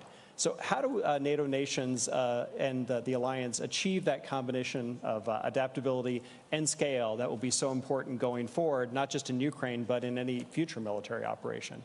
Dr. Wells, we'll start with you. Brian, thanks for that question. I'll start by reminding ourselves of something we know very well, but it's worth starting as a scene setter. This summit is celebrating the 75th anniversary of the NATO alliance. Let's wind the clock back 75 years. And in science and technology terms, the technical breakthroughs were predominantly the preserve of the defense sector. The defense owned the technical futures. If we wind forward to 2024, we now find that within government research, investment by government in the civil research dwarfs that of government investment in defense. But when we compare government investment in research with commercial investment, well, commercial investment is significantly greater in the vast majority of areas. And the commercial decisions of commercial companies drive the future of technology across the piece. NATO recognizes this, and it's got a good history of adapting to changed circumstances, and it's changing in this way as well. And this brings new choices for our policymakers. Acquisition processes are adapting to the new generation of commercial companies that we see. I'll give 3 examples. I can't be exhaustive, but the trend, I think, is clear. The first is Diana, which is not part of my organization, but I know there's a great deal of interest in what Diana is doing. This was launched in 2022 to work on early stage startups, but also mature defense companies. Both areas of the industrial sector bring innovation, and it's important to NATO to have different levers, as it were, to capture that innovation. And Diana runs by setting out competitive challenges to our industry, and successful respondents receive grants and access to a network of accelerators and test centers. And ultimately, of course, their route to market can be assisted by NATO and by the allies. 3 challenges have already been launched in 2022, and 44 companies were selected. A total of 5 new challenges were launched at the beginning of this month, 1st of July. The second area I would like to highlight, again, is not part of the NATO Science and Technology Organization, but is an important part of our rapid adoption to market. And this is the NIF, the NATO Investment Fund. I know that NIF is in the audience, so please bear with me for a very quick overview. This is a 15 billion venture capital fund. It's the world's first multi-sovereign investment fund, and the first investments were made last month. The third area is, in fact, my own science and technology organization. It's a network of 5,000 scientists across the globe, drawn from NATO allies and like-minded partners, looking at the young audience particularly. If you have a scientific background, do please feel free to look at the website, which gives you instructions on how to join. I hope some of you will express interest. This is drawn from government laboratories, industry, and also academia. Let us not forget that academia remains an important part of the innovation network. So these are just 3 areas of the NATO innovation ecosystem to bring new capabilities rapidly to market. The point I would make at strategic level is that there's good links between all of these areas. So research from the Science and Technology Organization can be matured by Diana, funded, if appropriate, by the NATO Investment Fund. And this means that the work of the whole of the NATO innovation system brings a greater value than the sum of its individual parts. Thank you. Thanks, Dr. Wells. Dr. Walker, that highlights one challenge of that might be then scaling the results of those. If you find something that seems to work, it solves a problem like GPS jamming in Ukraine, how do you make that turn into something that's relevant capability and capacity for the kind of fight? Right. Yeah, I think, Brian, your question was well stated, because it's adaptability, it's innovation, but it's also scalability. And scalability mean, in my view, that's all the ilities, right? Reliability, safety, O&M, sustainment.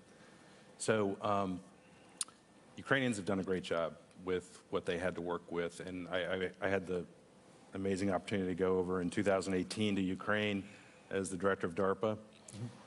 I was amazed at their venture and commercial capabilities then, but a small company focused. And they've been able to show how in wartime they can take that, use that in the field, develop software, drones, et cetera. But I don't think the scalability is quite there where it needs to be. Right. So, Jim Takelet, our CEO, came to Lockheed about 5 years ago. I did as well. We put in place what we call 21st century security, which is really all about, bringing those best defense platforms to the fight to deter our adversaries, but adding in the bleeding edge technology, mostly in the digital world, and most of that is happening in commercial. So partnering up with commercial companies, and then adding speed to that equation. That's what we mean when we say 21st century security. And so we're focused on commercial partnerships with big and small companies. We have a venture fund, about $400 million venture fund, that focuses on bringing that small company innovation into the defense ecosystem. We feel like we understand the warfighter, we understand the military problem set, and we can bring those ventures and small companies in. We can also work with the Microsofts, the Oracles of the world, the NVIDIAs of the world, to take that bleeding edge tech, especially in AI and machine learning and other areas like that, work with them to solve problems. And in NVIDIA, in the case of NVIDIA, we're working with them on fighting fires.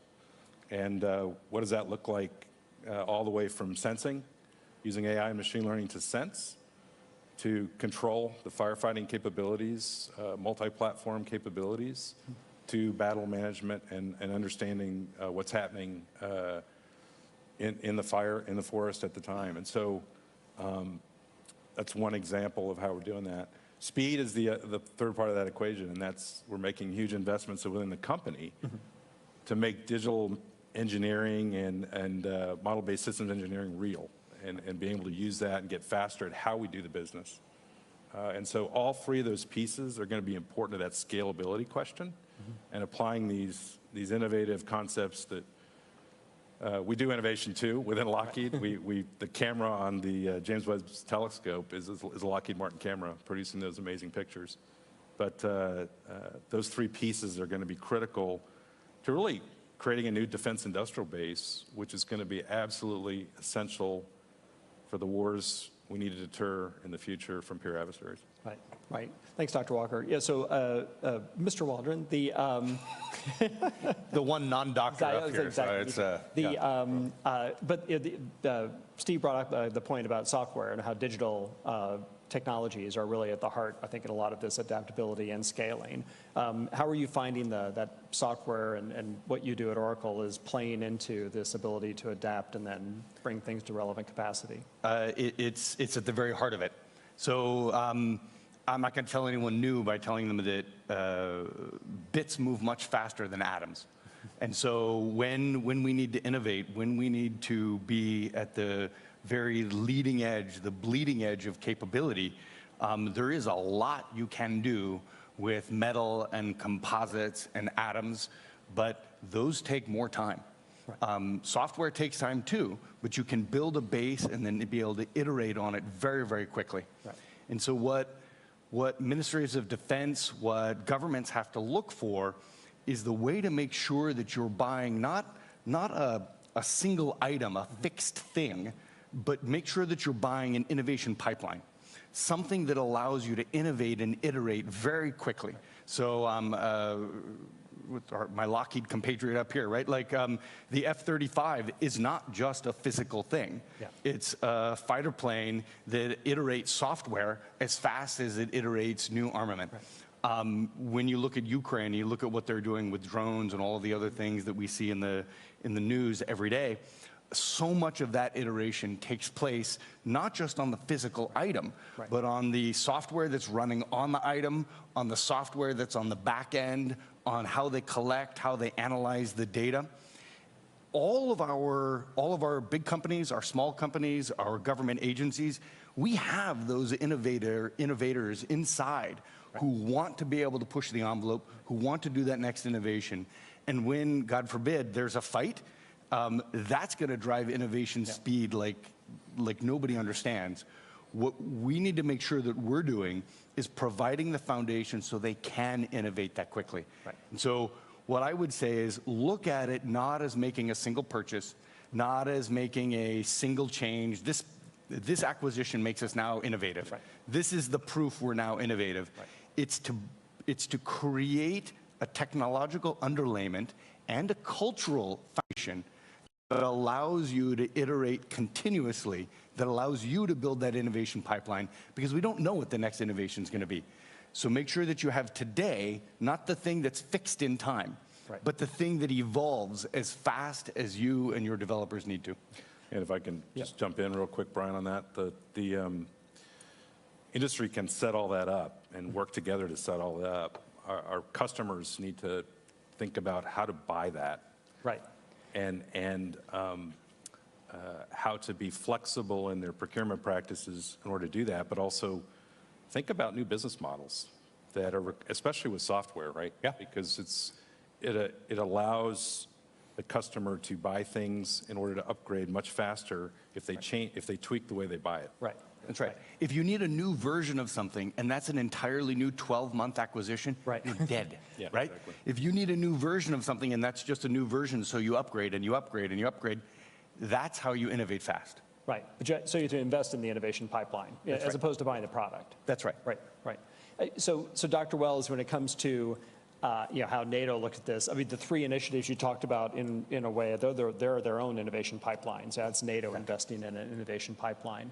But you're hoping that the products of that spin out and turn into something that can be delivered at scale.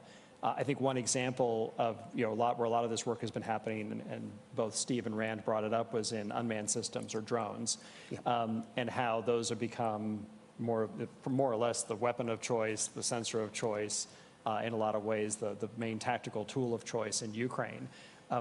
How do you see the NATO countries evolving their approach to unmanned systems usage and moving it from just being the dull, dirty, and dangerous to the kind of a tool that could be used in any application? Yeah. Thanks, Brian. A great question. And as you rightly say, the experience in Ukraine highlight some specific examples that we can generalize into the use of autonomous systems in warfare and defense and security more generally. So I'll start with some elements on how NATO uses autonomous systems. And then I'd like to spend just a little while looking forward. Where do I think the main scientific developments are going to be in the future? So again, let's wind the clock back just to 5 years and the NATO summit that was held in London at the end of 2019. Heads of state and government of the allied countries agreed a roadmap on what they called EDTs, or that stands for Emerging and Disruptive Technologies. And it identified 7 of them, of which autonomy was one, and big data and artificial intelligence, which I'll come back to, were 2 others. Following the agreement of that action plan, NATO agreed what it calls an autonomy implementation plan. And this sets out the NATO policy regarding the opportunities and challenges provided by autonomous systems. And it made very clear that NATO's use would be founded on the norms and values of the NATO allies and our partner nations, and also in accordance with international law. And I'll add some colour to that. So in terms of the opportunities, NATO is very clear that it exercises autonomous capabilities with the aim of driving the innovation and development of these capabilities at appropriate scale. And of course, interoperability amongst allies and partners is a very important element of this for NATO. And regarding the challenges, NATO is looking to develop measures to prevent and defend against novel threats from potential adversaries and strategic competitors. And NATO is very well aware of the ethical, legal and moral aspects of the use of autonomous systems. The Autonomy Implementation Plan noted that 2 other emerging and disruptive technologies, big data and artificial intelligence, are key enablers of autonomy. And NATO had already developed 6 principles of responsible use for artificial intelligence and made clear that these 6 principles of responsible use would also underpin the use of AI-enabled autonomy. Examples of these principles of responsible use are, for example, lawfulness, reliability of AI, where I think we've all had experiences, but also bias mitigation, again, something that we've all had experiences of. Regarding what are known as lethal autonomous weapon systems, NATO's made clear that it will align itself with the relevant international frameworks on this. In this particular case, it's the Convention on Certain Conventional Weapons. And building trust in the use of autonomous systems is an important part of NATO's autonomy action plan. Turning now to a little excursion into the science, where do I think the key scientific developments, or some of the key scientific developments, will be over the next 20 years? In March of last year, the NATO Science and Technology Organization published its Science and Technology Trends 2023 to 2043. And this looked at our best judgments on the development of disruptive technologies over the next 20 years and what the implications for NATO's allies and partners could be, and to the extent that we could share it, what we thought the implications for our potential adversaries and strategic competitors would be.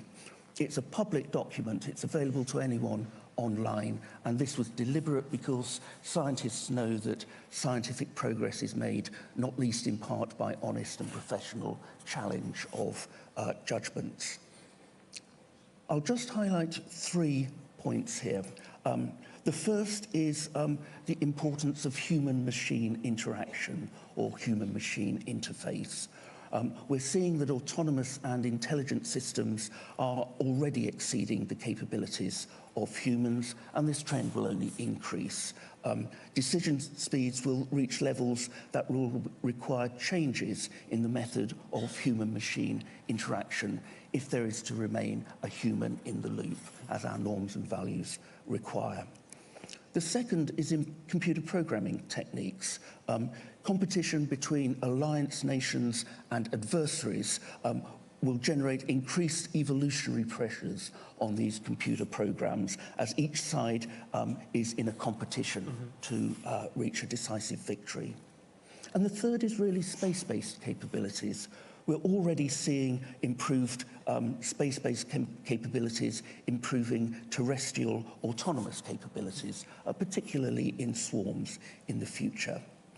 And these 3 points really illustrate my final point, which is combinations of emerging and disruptive technologies are bringing strategic effects, new strategic effects in autonomous systems. This might sound daunting, but it actually means for policymakers, we have choices. We can choose the ways in which we achieve military ends by different means. And as I said earlier, NATO is very clear that it will use these technologies in ways that conform to the ethical, legal, and moral norms of the allies and partners. And this, in turn, impacts on the sort of image that NATO must bring to its publics. Thank you. Thanks, Dr. Wells. So, Steve, this raises a question of, you could see the developments on the battlefield, such as in Ukraine, progressing faster than NATO policy and rules can catch up. Sure. How do we, is there a way to align new technology or new unmanned system applications, use cases with the rule set that we may want to pursue as we get into a fast move, counter move cycle with an opponent? Sure. How do we do that? I mean, there's AI and machine learning. Right. There's an ability to, especially on the expert system side of AI, to build in rules, right? How this will do this, it won't do that. I personally think that as we look at more autonomous systems at scale, right, the human is going to have a hard time being able to control a swarm of 1,000 UAVs out there. So how do you build that swarm into the overall C2 system that you have? Because that's going to be important if you've got manned systems in the mix. One thing we're spending some investment in trying to figure out. I mentioned our work with commercial partners. We did a really successful experiment recently with IBM Red Hat, looking at building an edge compute capability for doing AI and machine learning right on the platform of a Class 2 UAV. Okay. And we're able to do that, and we did that because we want that UAV to be able to go up with other UAVs, and if something changes on the battlefield, to be able to adapt real time.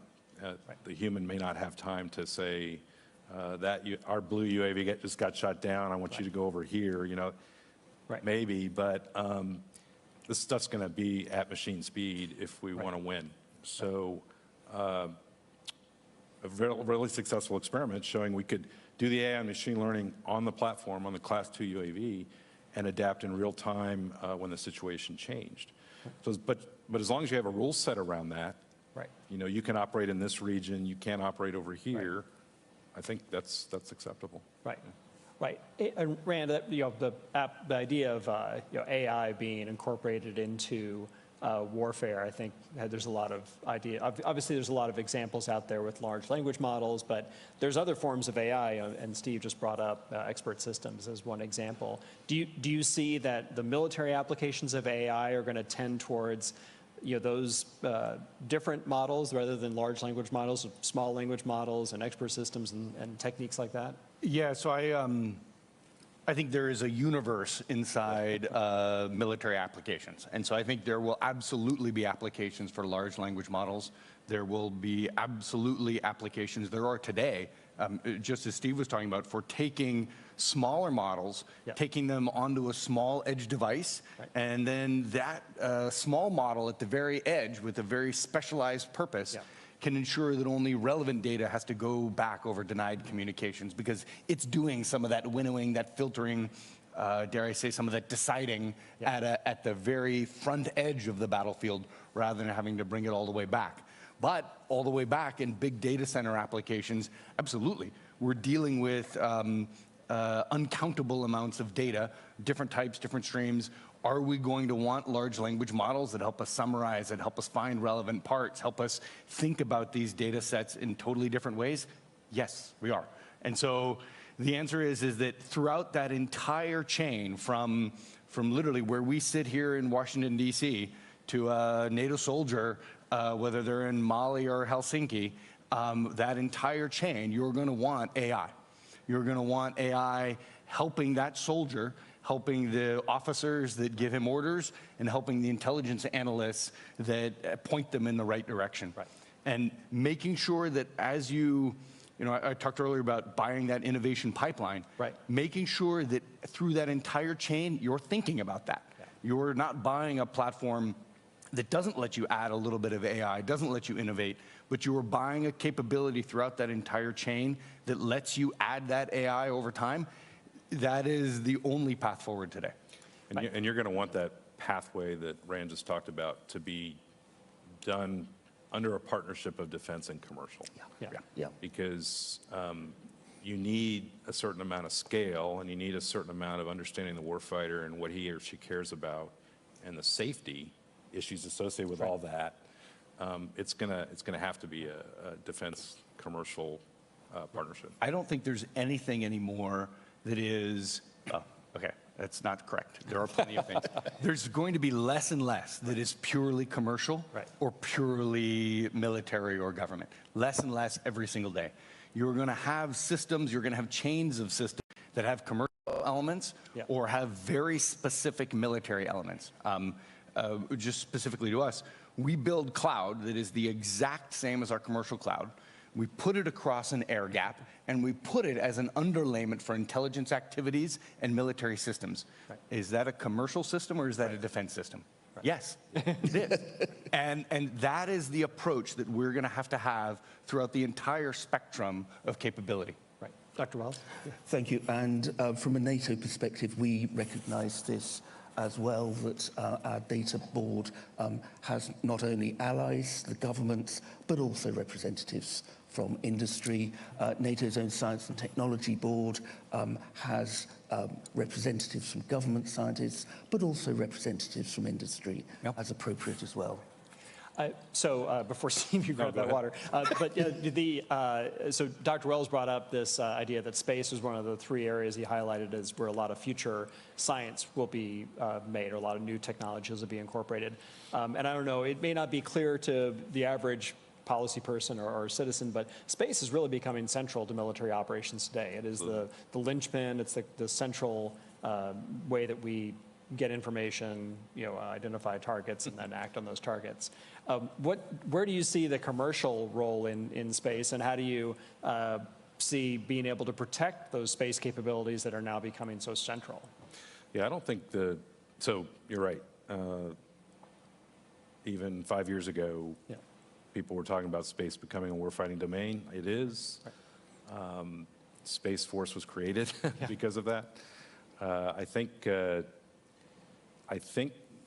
so I happen to be on the Defense Science Board too, so I get to see what's going on there.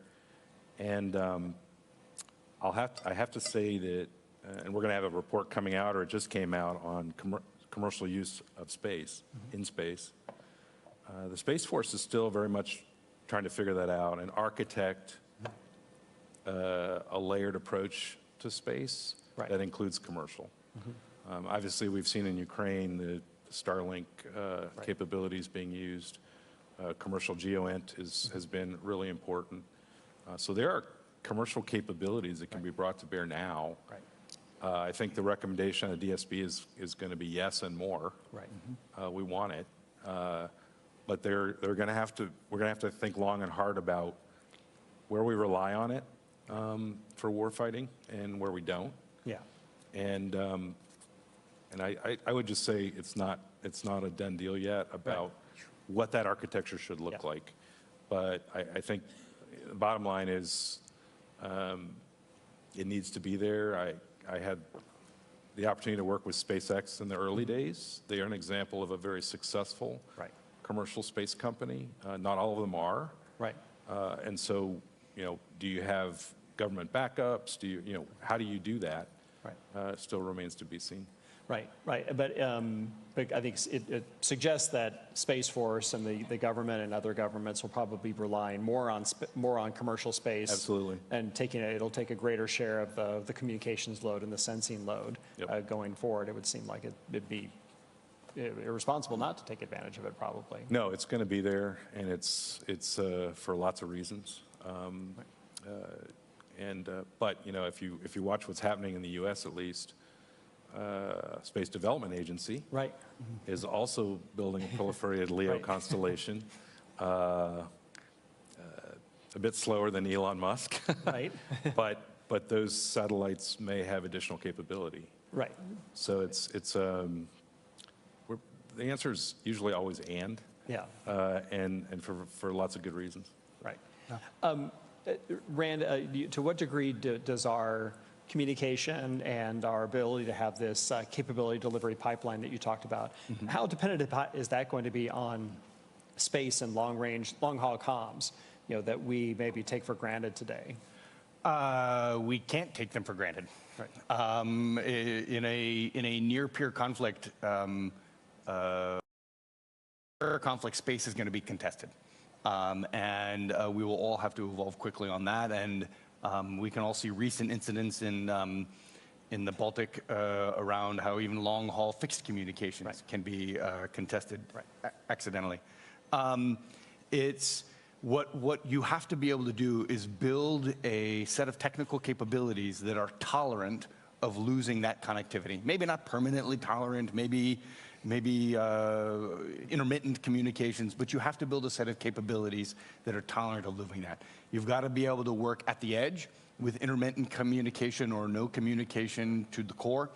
And that core has to be able to operate without connectivity to other pieces. So you may have connection to very specific military networks, but you've got to be able to operate should some of those networks go, should some connectivity cross and out of those networks go. You've got to be able to continue to operate. Right. That is something that I'm not sure gets enough thought and effort. In some ways, U.S. aircraft used to have little bubbles, even in the jet age, so that you could take a star chart and navigate. I think a little bit of that skill's been lost, and we don't always think about what happens when space and telecoms become compromised. But we need to think that way. We need to build our technology that is resilient to that, so the mission can continue. Yeah. So, Dr. Wells, this highlights the dependence that we have on the electromagnetic spectrum and on undersea cables, for that matter, that carry a lot of these communications. And I think Rand just mentioned the case about the Baltic Sea, where you've seen challenges with cabling being damaged. How are the NATO allies going about protecting access to the spectrum and also protecting these undersea cables, while also being able to afford civilian users the access and the capacity they need to be successful? Brian, it's a great follow-on question, and controlling the electromagnetic spectrum is clearly vital for any aspect of a military operation in any domain where information dominance is required. And I think a current theme of this panel discussion is the vital importance of information dominance. And the electromagnetic spectrum is increasingly congested and also contested by our strategic competitors and potential allies. I'll just raise 2 points. The first is that NATO does recognize the importance of this topic. It has an electronic electromagnetic warfare policy and a strategy to govern NATO's use. And we do conduct training and exercises to ensure that we remain at the top of this particularly important competition. The second point I'd like to raise is that the science is continually developing to give the allies and partners new tools to maintain its dominance in the electromagnetic spectrum. This is an area where, for various reasons, I'll just give one example, and this is known technically as cognitive radar, and cognitive radar is going to be a game changer in terms of electromagnetic spectrum dominance. It allows, in simple terms, artificial intelligence to automate the changes in the waveform shape that is used to communicate, and this will optimize the use of the electromagnetic spectrum that is available to the allies and partners, and this will greatly outperform the current radar technologies. There's a policy implication here, and that is that exactly the same technology will be available to our strategic competitors and our potential adversaries. So we need to be ahead of the game in order to maintain NATO's competitive advantage. We quite often hear discussions about NATO is ahead or behind our strategic competitors, and we can easily get ourselves into a circle of despondency here. Now, I'm not in any way complacent as NATO chief scientist on any of the emerging disruptive technologies, but the one point I'd like to land with colleagues is let us remember some of our particular advantages, and the one advantage I'd like to emphasize here is the excellence of the academic base in the NATO allies. I'll just give you one statistic. The Shanghai rankings of the world's universities was last conducted in August of 2023, so less than a year ago. And in the Shanghai rankings of world universities, of the top 20 universities, the top 19 are on the soil of NATO allies. And the 20th is on the soil of Switzerland, which, of course, is a NATO partner. So this isn't just about the sciences, it's about wider academia as well. So it nurtures the excellence of our scientists, it nurtures the excellence of our policymakers, of our politicians, and of our decision makers. Thanks, Brian. I was just going to say, Brian talked about the warfighting capability really well, but there's this commercial versus defense use of the spectrum. Yep. And I think certainly a thing the U.S. and within NATO could work on together is being out in front of that. And I know in this country we have a moonshot program on dynamic spectrum sharing, and I think that's going to be really, really important as we move forward. Absolutely, because if you want to be able to afford 5G companies or telecoms the ability to use the spectrum, you'll have to give that ability to share spectrum either automatically or like we are today, mechanically. And something that Dr. Wells brought up, cognitive radar, is something that I was also going to ask you and Rand about, to put you on the spot. So how, when you have these AI-enabled capabilities, so cognitive radar can be enabled by machine learning, how do you go about testing and evaluating those to make sure that they meet the specifications that the government or the safety rules that the NATO policymakers might put in place? Because by definition, they're designed to change how they operate depending on the stimulus they get or the environment they're placed in. How do you manage the test and evaluation of these new AI-enabled or machine learning-enabled capabilities? So, Steve, you want to jump on that? And Rand? Well, especially in the spectrum area with AI and machine learning, you got to take it into the field because EW and it's all dependent on the environment. Right. And so trying to do it in a closed little facility is only going to get you so far. So, DARPA had a program in this space several years ago, and we had to take it in the field, and we had to show it on multi-platforms, working in the relevant domain, and and showed that it can work. So, but that's the only way to do it. And again, that's why I think it's so important to think about how we bring the best of tech into defense application. It's going to require more than just a single company to do it. Rand, did you have any thoughts? Yeah, I would just put two things on there. One, and it goes right off of what Steve was saying, is you have to test in reality. Testing in theory is nonsense. You have to test in reality. And for some systems, that means out in the field. For other systems, that means against your own data, against real data. An AI model that works well on the internet and works well for some generalized thing, you bring it up against your own data, who knows? You have to test it in the real world against your real data. And so bring the AI models to where the data is, bring the AI capability, the GPUs, whatever your limiting factors are in doing that analysis, bring it to the data. Thing one.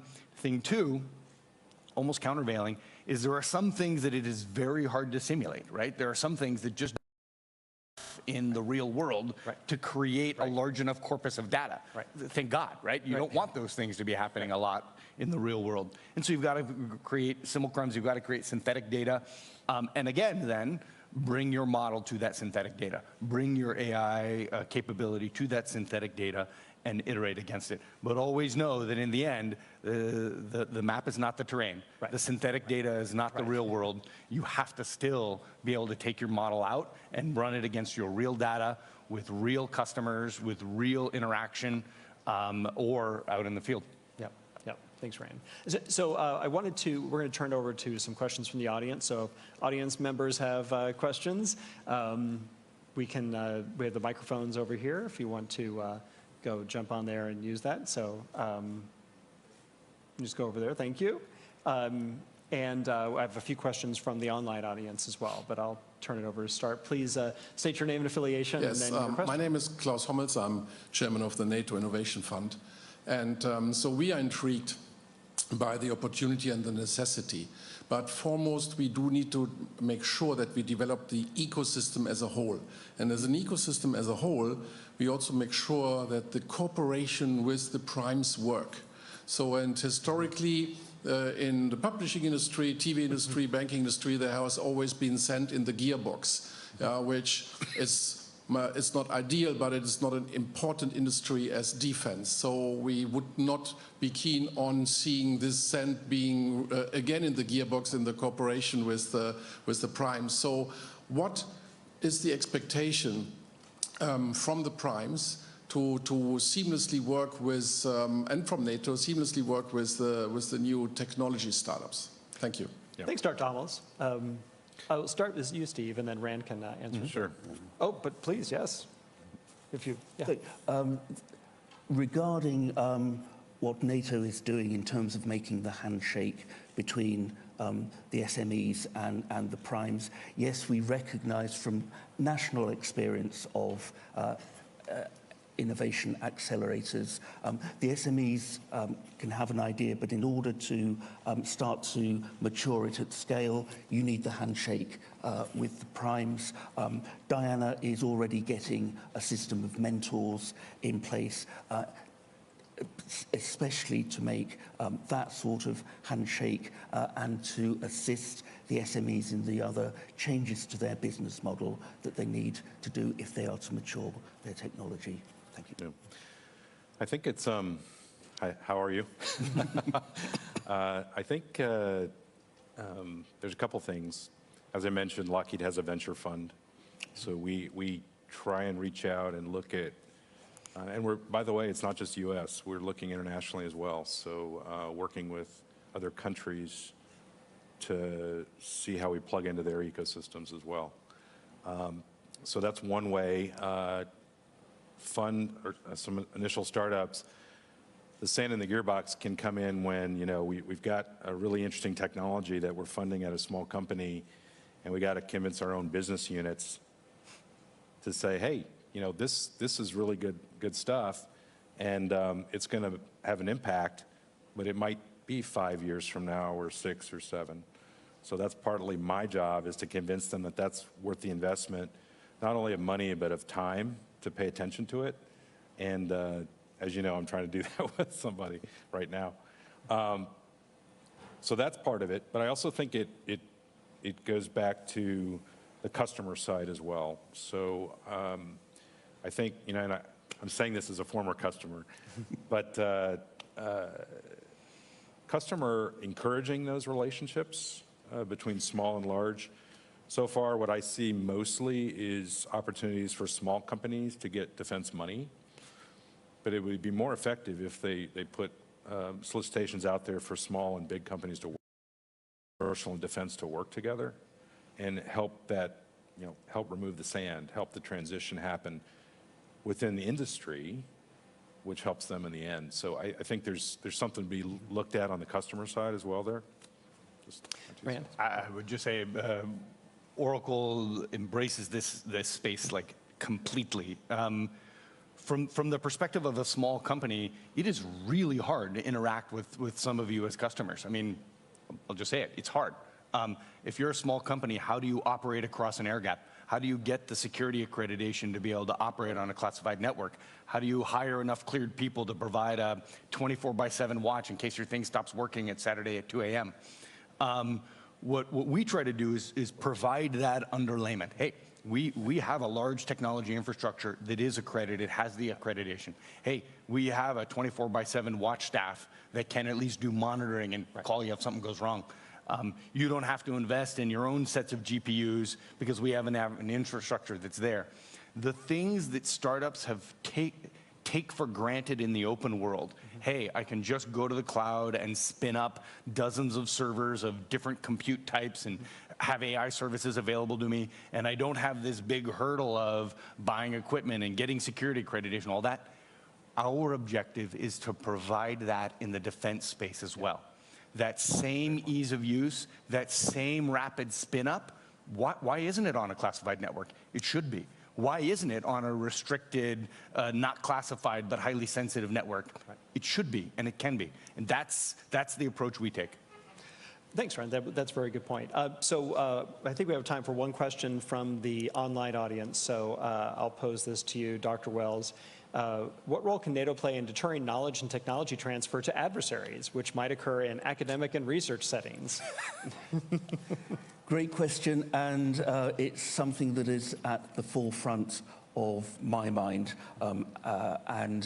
What NATO is doing through the Science and Technology Board is having a series of workshops on national best practice of the allies and also partners. A number of allies, the United States, UK, and a number of others have procedures in place, some with regulatory and legal force on the transfer of knowledge from allies to our strategic competitors in particular. NATO is a great convening forum, as we've seen with the public forum, where allies that do have these regulations in practice can share in a suitably protected environment its own regulations, what works, what in confidence with close allies has not worked, and what my team will be doing over the summer is producing a compendium of best practice that can be shared amongst the allies so that those nations that don't have such regulations in place can start to learn of the experience of others and think about how best to place those within their own national context. Different nations have different societal norms in terms of defense and its relationship with universities. It's for individual allies to come to their own decision on how best to adopt guidelines and how best to move that forward. I should say that I'm also in discussion with the chair of the Diana Board of Directors, who has exactly the same concerns about protecting the knowledge that is created by Diana. We've also been in discussion with the European Union as well, and I'm sure colleagues from European Union member states will know that the European Commission has now produced its own guidelines on this area. So we're all moving in the same direction. And I assume that that also means it allows for maybe a comfort. Academics are maybe less willing to share information with military officials. Yes. Having that kind of framework also maybe opens up those channels that wouldn't be otherwise open. Well, thank you very much. And we've run out of time, so before they start playing the music and making us leave, I just want to thank our guests. So Rand Waldron from Oracle, Dr. Steve Walker from Lockheed Martin, and Dr. Brian Wells, the NATO Chief Scientist. So join me in thanking them. Thank you.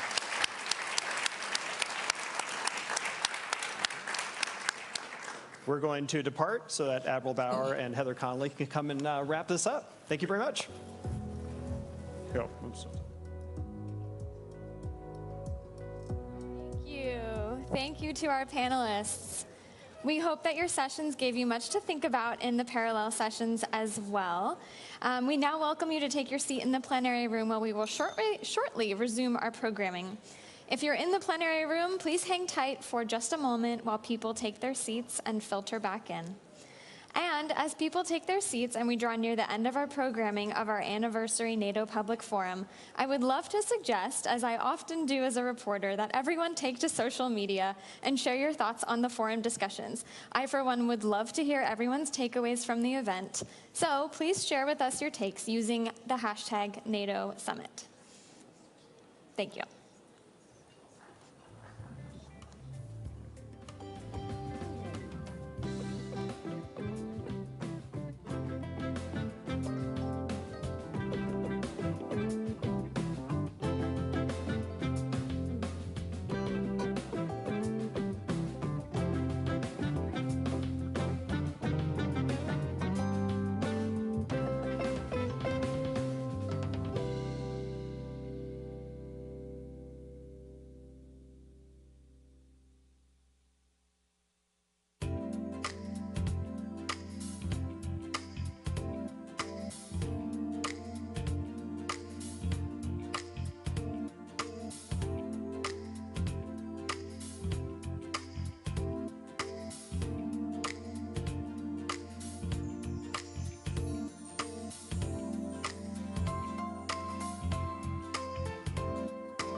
Welcome back from all the sessions. Please come to the front, join us as the summit is coming to a close, as the NATO Public Forum is coming to a close. We want to invite you for the very last two sessions, really wrapping up our discussion over the last 2 days.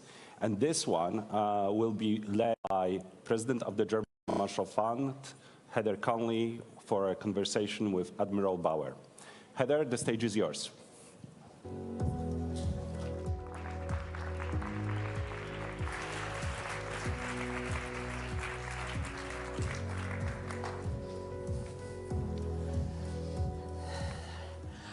All right, colleagues, the last session, we did it. I am so delighted to welcome Admiral Rob Bauer, the 33rd chair of NATO's Military Committee. Before you stepped up to that assignment, you served as Chief of Defense of the Netherlands Armed Forces.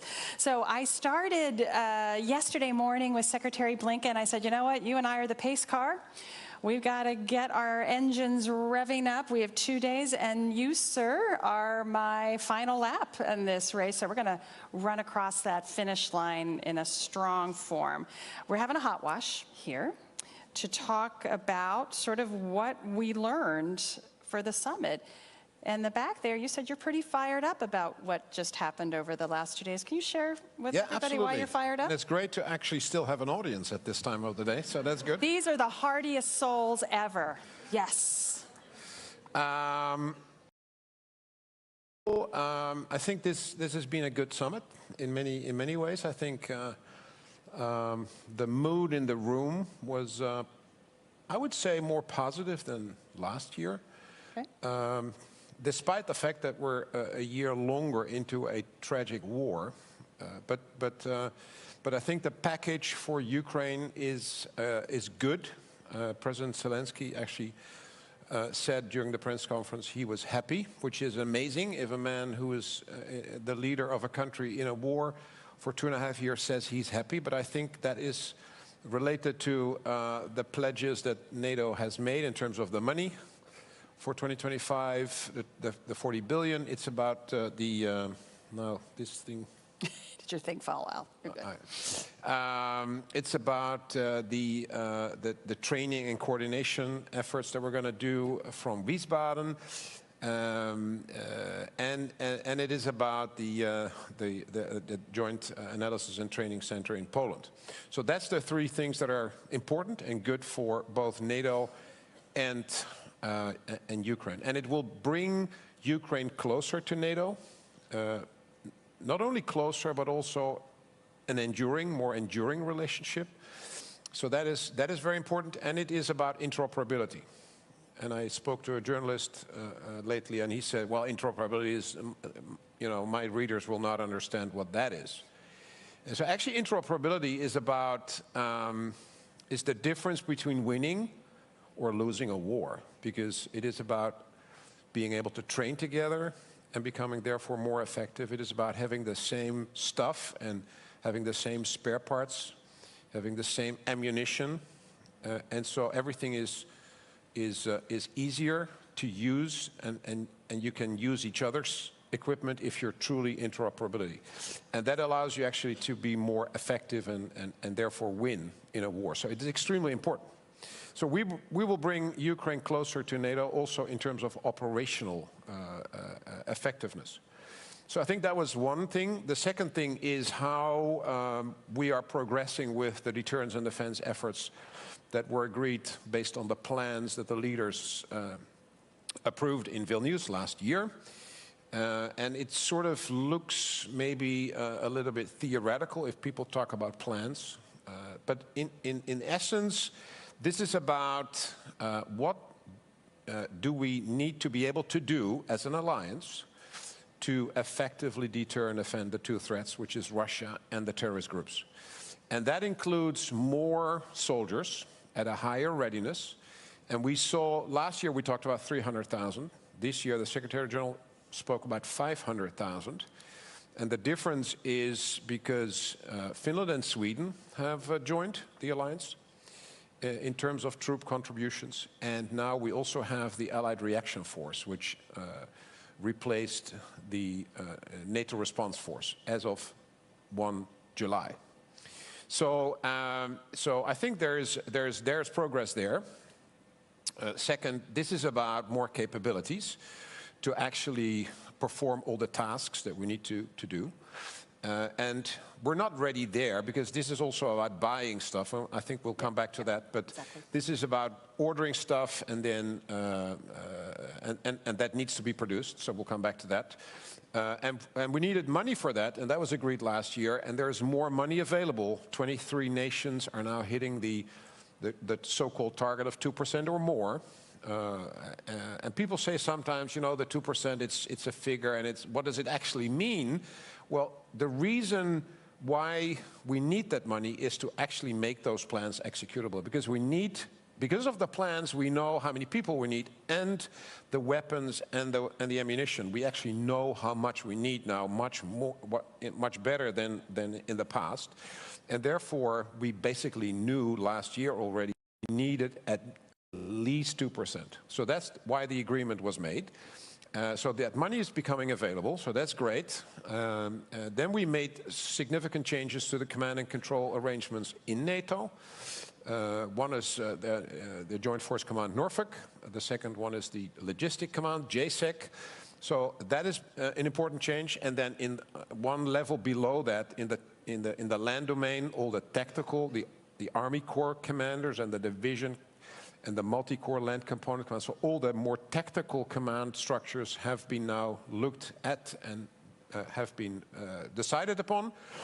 And then, of course, we started to train in accordance with the plan. So steadfast defender, 90,000 soldiers. I think that was a surprise for the Russians to actually see that happening. It started in the US and Canada, across the Atlantic Ocean, bringing troops into Europe, and then, you know, making sure that they got from the port where they disembarked into Poland and in the Baltic states. And so that is an important signal that we are able to actually do what we have been writing about and have been planning upon. So I think those are the things that have been discussed. And we're not there yet, but I think in many ways people are seeing the progress and are seeing the difference if you compare to last year. Well, Admiral, I had the privilege last year at the Vilnius Summit to moderate a panel that you were on, and part of that conversation was probably one of the most important things that came out of the Vilnius Summit that wasn't necessarily talked about a lot was those regional defense plans. And we've seen now over the last year, you're really putting them into action, the command structure, all of that. But I think the most important thing that, if I've heard you correctly, coming out of this summit, that we need to work on is that industrial capacity. Now there is money, but now we have a shortage, North American production, European production. It's struggling to meet the needs of those plans. And then exactly as you said, manpower. We're all challenged.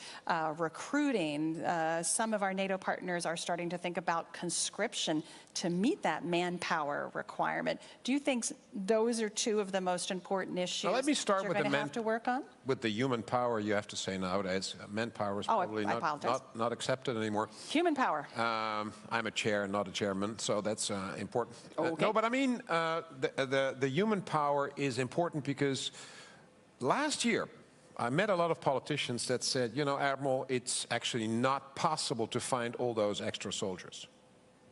Demographically, it's not possible. And during my country visits in the different nations, I said, that is nonsense. This is still about a choice. This is still about a choice where we have to understand that if all of us want more security, you cannot say to the armed forces, it's your problem. You cannot say to the chiefs of defense or the minister of defense, you have to solve this. We've given you the money, you have to solve it. Now, if all of you want more security, you have to become part of the solution. And then you have to be powerful and strong enough to actually have the discussion, how do we find the people? And that is about conscription, that is about reservists, that is about mobilization.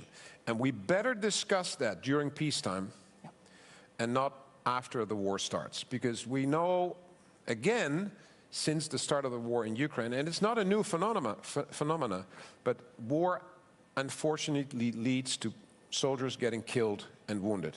So if you start with the professional armed forces, after a couple of weeks, you will start to have a problem if you cannot replace those soldiers. It's not nice to talk about, but it is a reality. And as a result of these discussions, I now have seen in the last year more nations, more political leaders be strong and daring enough to talk about this. It takes an enormous amount of political will. Just on the private sector, do we need a new relationship with the private sector to get where we need to be as quickly as possible? It feels like we need a new relationship. They're a critical part of the answer, whether it's on emerging technologies, whether it's producing the munitions and the weapons. But it is more, for me, it's more than, you know, we need long-term demand signals and we need shareholder values, and it's always about the money. On both sides. I mean, the governments do not want to spend anything, and the industry wants to earn a lot. And that's fine in itself, but I think that's not the solution. I think the solution has to come from the fact that the industry, the private sector, starts to understand that the foundation on which they have been able to you know, have economic activity for 80 years has been stability and security. Rule of law. But if you are doing that for 80 years, you actually don't think about security anymore as an issue because it's just there.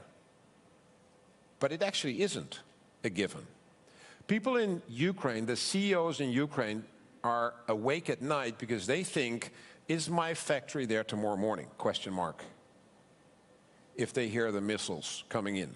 And so in our part of the world, in the West, we have to understand it's not a given, security and stability. And therefore, the private sector has to become part of the values discussion as well. Not just the value. I'm fine with them earning money and getting rich. That's not my problem. But they have to understand they are part of the solution. Yep. And the government has to change its ways in the fact that they have to not try to buy as cheap as possible, because if you want to have a strategic relationship with the industry, you cannot buy every year somewhere else, because that's cheapest. And with toilet paper, I'm fine with it. But not if it comes to missiles or armored vehicles or tanks or frigates or submarines or fighter aircraft. You can't. You need a longer lasting relationship, and that might be a little bit more expensive, but otherwise you will not have the trust, the mutual trust in that relationship to move forward. But we're hearing in Ukraine, I mean, in some ways, we're seeing where low cost, off the shelf equipment is devastating. You know, a $3,000 drone is destroying, you know, tens of millions of dollars worth of equipment. How you address that asymmetry? Yeah. First, if you leave the hedge of your tank open, and somebody drops from a drone a weapon inside the tank and you destroy the tank, that's not to say we don't need tanks anymore. So you should close the hedge of the tank, because actually the tank is sort of built to withstand that type of ammunition. But if it's inside, you have a bigger problem. So, the way tanks are used, or the way the Russians are using equipment, is not necessarily how we should use it. So that's one. Second, we have to rebalance the amount of high-tech, expensive weapon systems we have, like F-35, and cheaper weapon systems like drones. Because in the longer term, it's not, you know, you cannot continue shooting down the $10,000 drones with Patriot missiles. I'm not saying they are, but I mean, that's a $3.5 million missile that takes 18 months to produce to kill a $10,000 drone. So that's not something you can continue to do. So we see, by the way, in a number of nations, there is cheaper missile systems coming to the market to kill the drones. And that's good, because we now need a higher volume of cheaper weapon systems against cheaper sensors and weapon systems. But we still need the high-tech, very expensive weapon systems. But it's the balancing that we will have to do based on this conflict. So you were extended, your tour, but it is coming to an end in mid-January of 2025. So this is our chance to say thank you for your service. It's also, yes, thank you.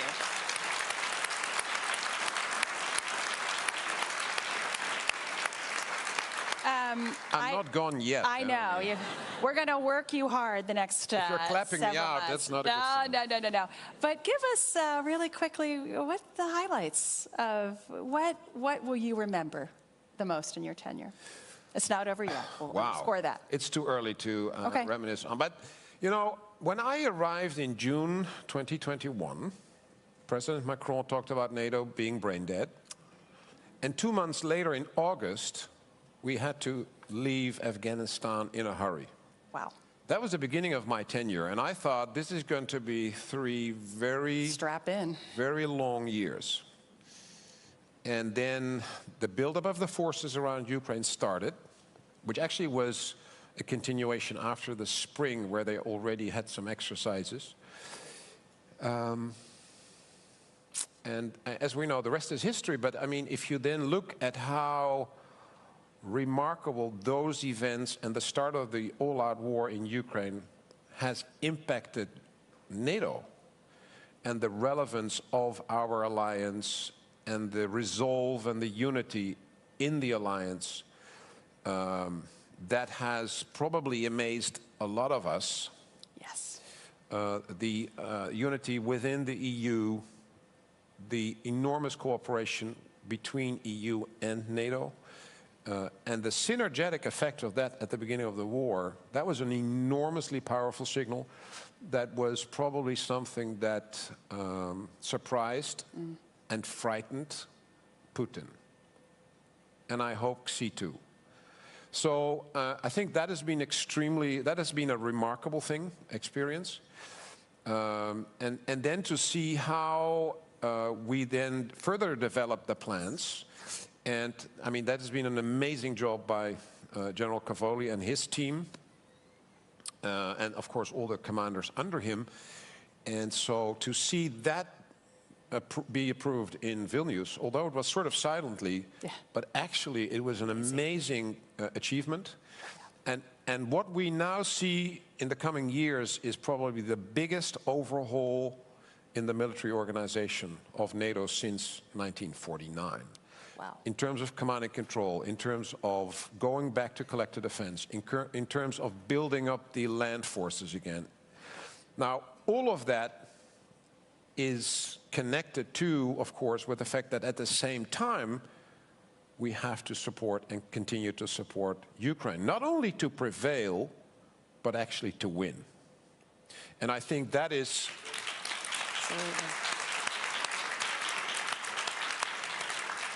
And I think that is extremely important for the people in Ukraine, but also for ourselves.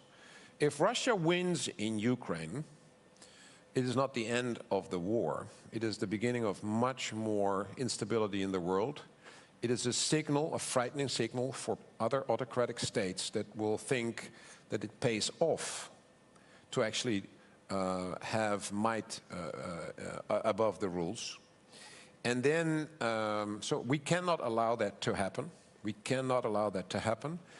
And I think what I've heard around the table in the last couple of days is a good sign that all the nations will continue doing that.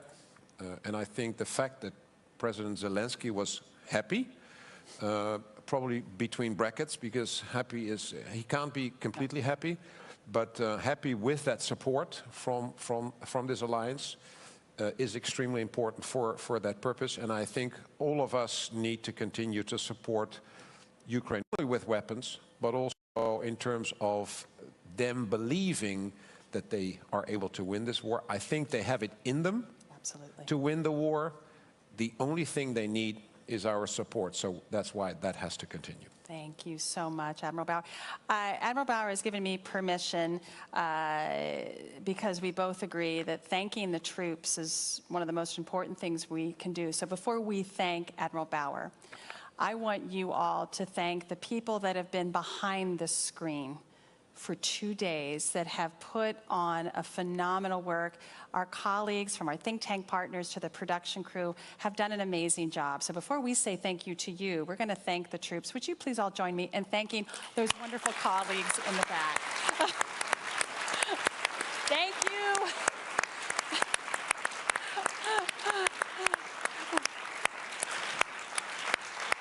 Thank you. And now, do it again. Thank Admiral Bauer for giving us our hot wash, ending us on a high note. Thank you, sir. Thank you.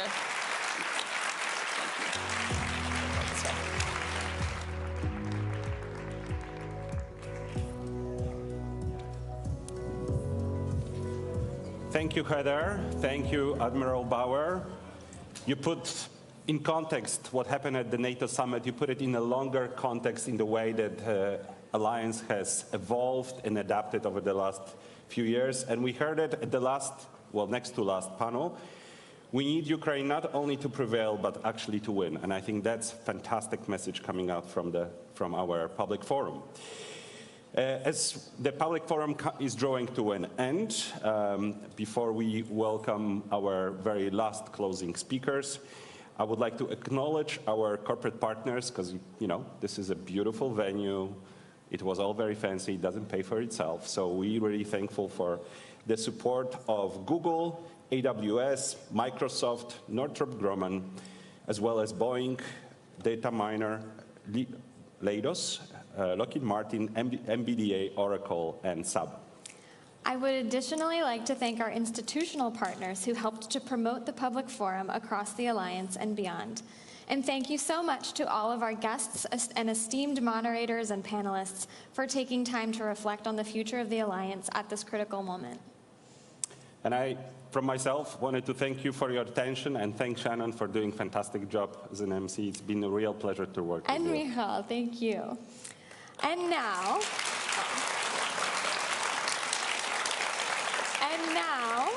it is now my pleasure to welcome to the stage Marie Doha Besancenot, Assistant Secretary General for Public Diplomacy at NATO, and Amanda Mansour, Special Assistant to the U.S. President and Senior Director for Partnerships and Global Engagement, for their closing remarks. Thank you.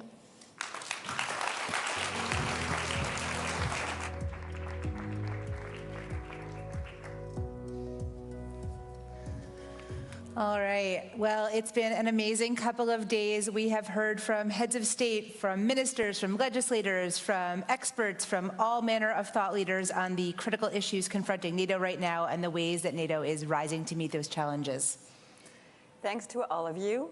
We've had a full house for almost most of the program, and we've had thousands of viewers online from 100 different nationalities across 6 continents. So thank you to the host nation for making this possible. And I'd like to say a special word for State Department protocol, who had a very, very tricky task and who did an amazing job. That's right. And thanks, of course, to our partners at NATO. But I also want to take this moment to really thank our think tank partners who are truly thought partners and without whom this event would not have been possible. So as I mentioned, each of our think tank partners, I'd invite one of their leadership members to come out on stage and join us for this final moment. So the Atlantic Council.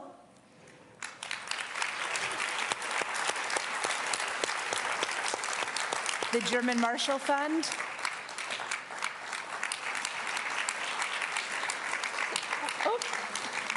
She'll be right with us. Center for American Security.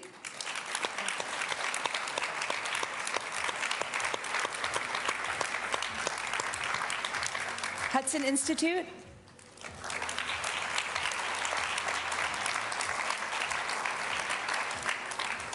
And our European partners at GlobeSec.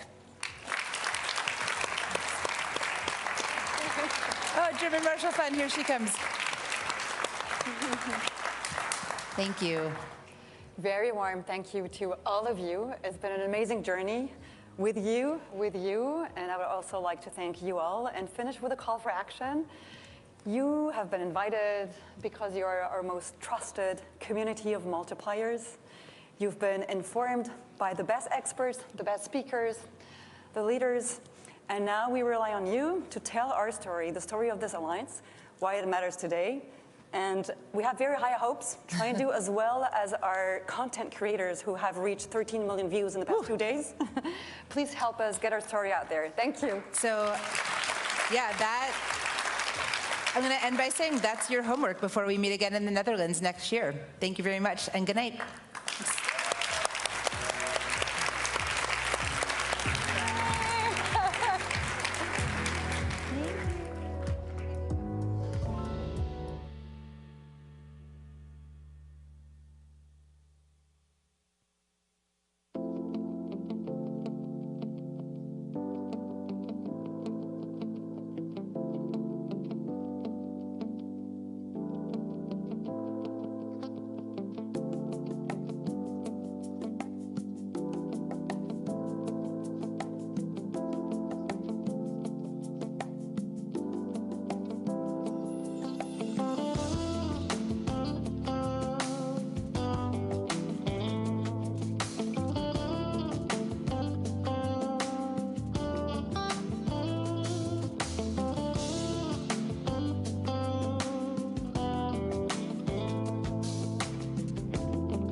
Good afternoon. President Zelensky, dear Vladimir, it's great to see you again, and welcome to the NATO summit. It's always a pleasure to meet with you, but in particular when we meet at a NATO summit where allies are so eager to demonstrate the strong support to you and to the people of Ukraine. And let me pay tribute to your inspirational leadership, the heroism of your armed forces, and the bravery of the Ukrainian people. Since our last summit, NATO allies have provided Ukraine with unprecedented support, including tens of billions of euros in military aid. Here in Washington, allies have taken decisions to ensure support for a long haul. Yesterday, we agreed a substantial package for Ukraine. First, NATO security assistance and training for Ukraine. NATO will take over the coordination and provision of most international security assistance. With a command led by a 3-star general and around 700 personnel working at the NATO headquarters in Germany, in Wiesbaden, and at hubs in the eastern part of our alliance. This will enhance Ukraine's self-defense. Second, a financial pledge. NATO allies have pledged a minimum baseline of 40 billion euros in military aid for Ukraine within the next year, and to sustain our support for Ukraine to prevail. Third, more immediate military support to Ukraine. Over the past days, allies have pledged crucial additional military aid, including for air defense and other critical capabilities.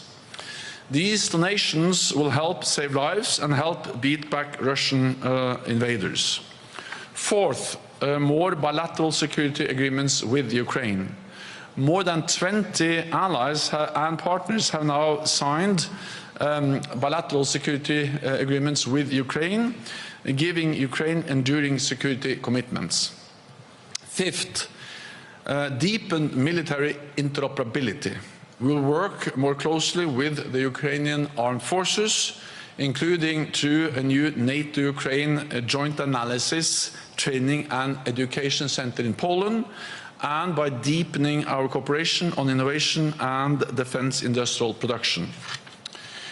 President Zelensky, in our meeting just now, you and I agreed that all of these elements, a NATO command, more funding, more military support, more security agreements, and more interoperability, constitute a bridge to NATO membership and a very strong package for Ukraine. Ukraine's future is in NATO. I welcome your progress on reforms, and as you continue this important work, we will support you on your irreversible path to NATO membership.